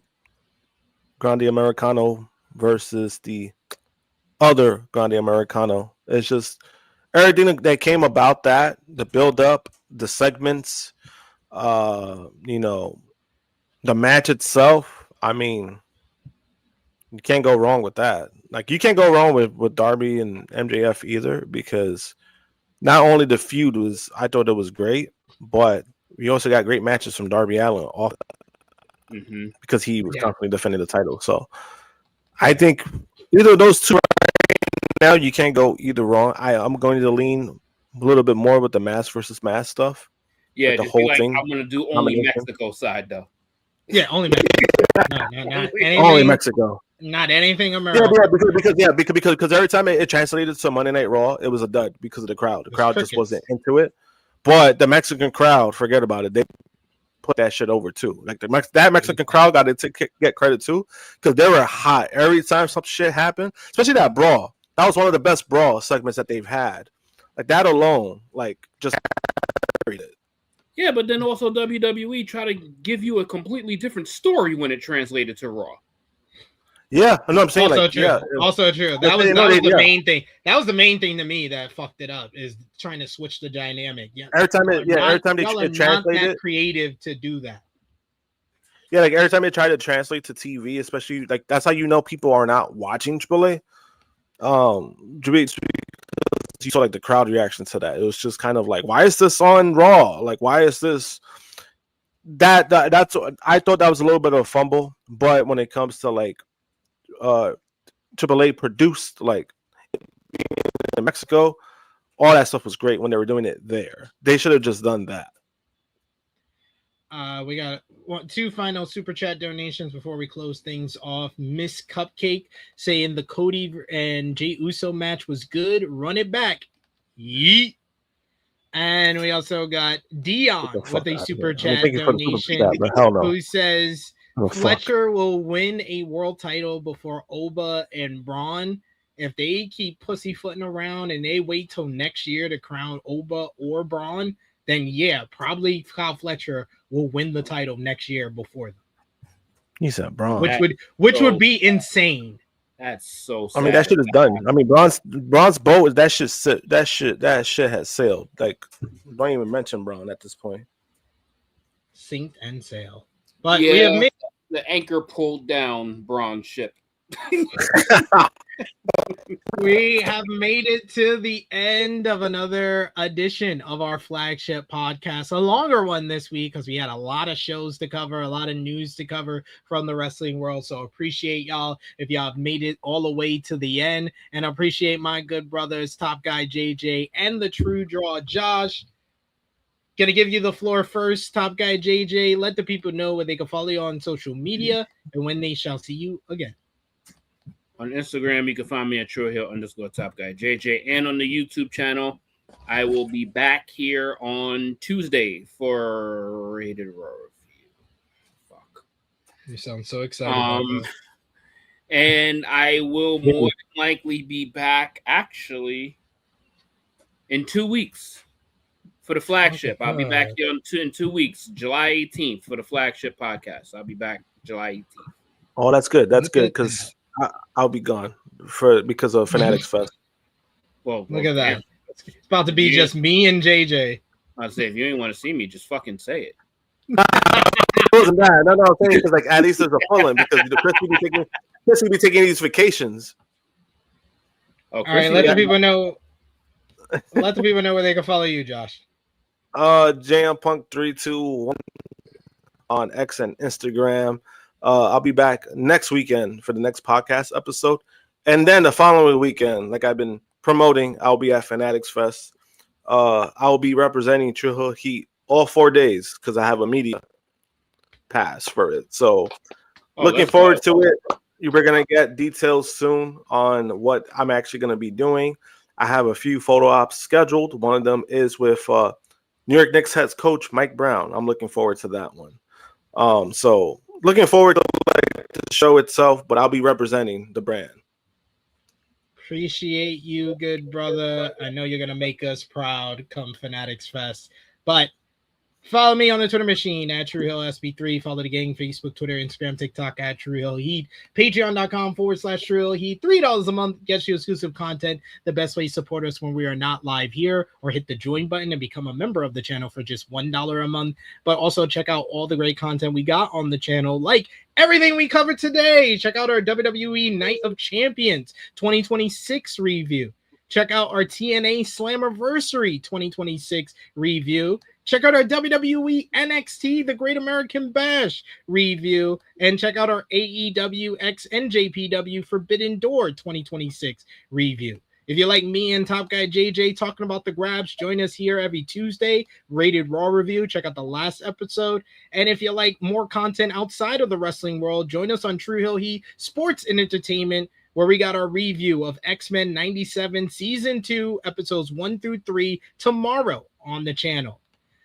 I will be back with you guys live coming up on Tuesday with Top Guy JJ for Rated Raw Review. Then check out all the great stuff we got dropping on the channel. We got some THH cuts with me, Josh, and Chrissy Love doing our AEW matches fantasy draft. That's going to be dropping tomorrow here on the channel. And we'll have some stuff over the next week heading into the G1 Climax kicking off next weekend in Chicago, Illinois. We'll have final predictions for that, as well as a full-on preview coming up next week. So be on the lookout for all of that. If you haven't already, drop the thumbs up, share this video, subscribe if you are new, and we'll see y'all on the next one. For Top Guy JJ, for True Draw Josh, it is me, your Tru Heel Phenom, SP3. This has been Tru Heel Heat 388. Counter program problem. We are signing off until next time. Oh, talking about WWE is so exhausting.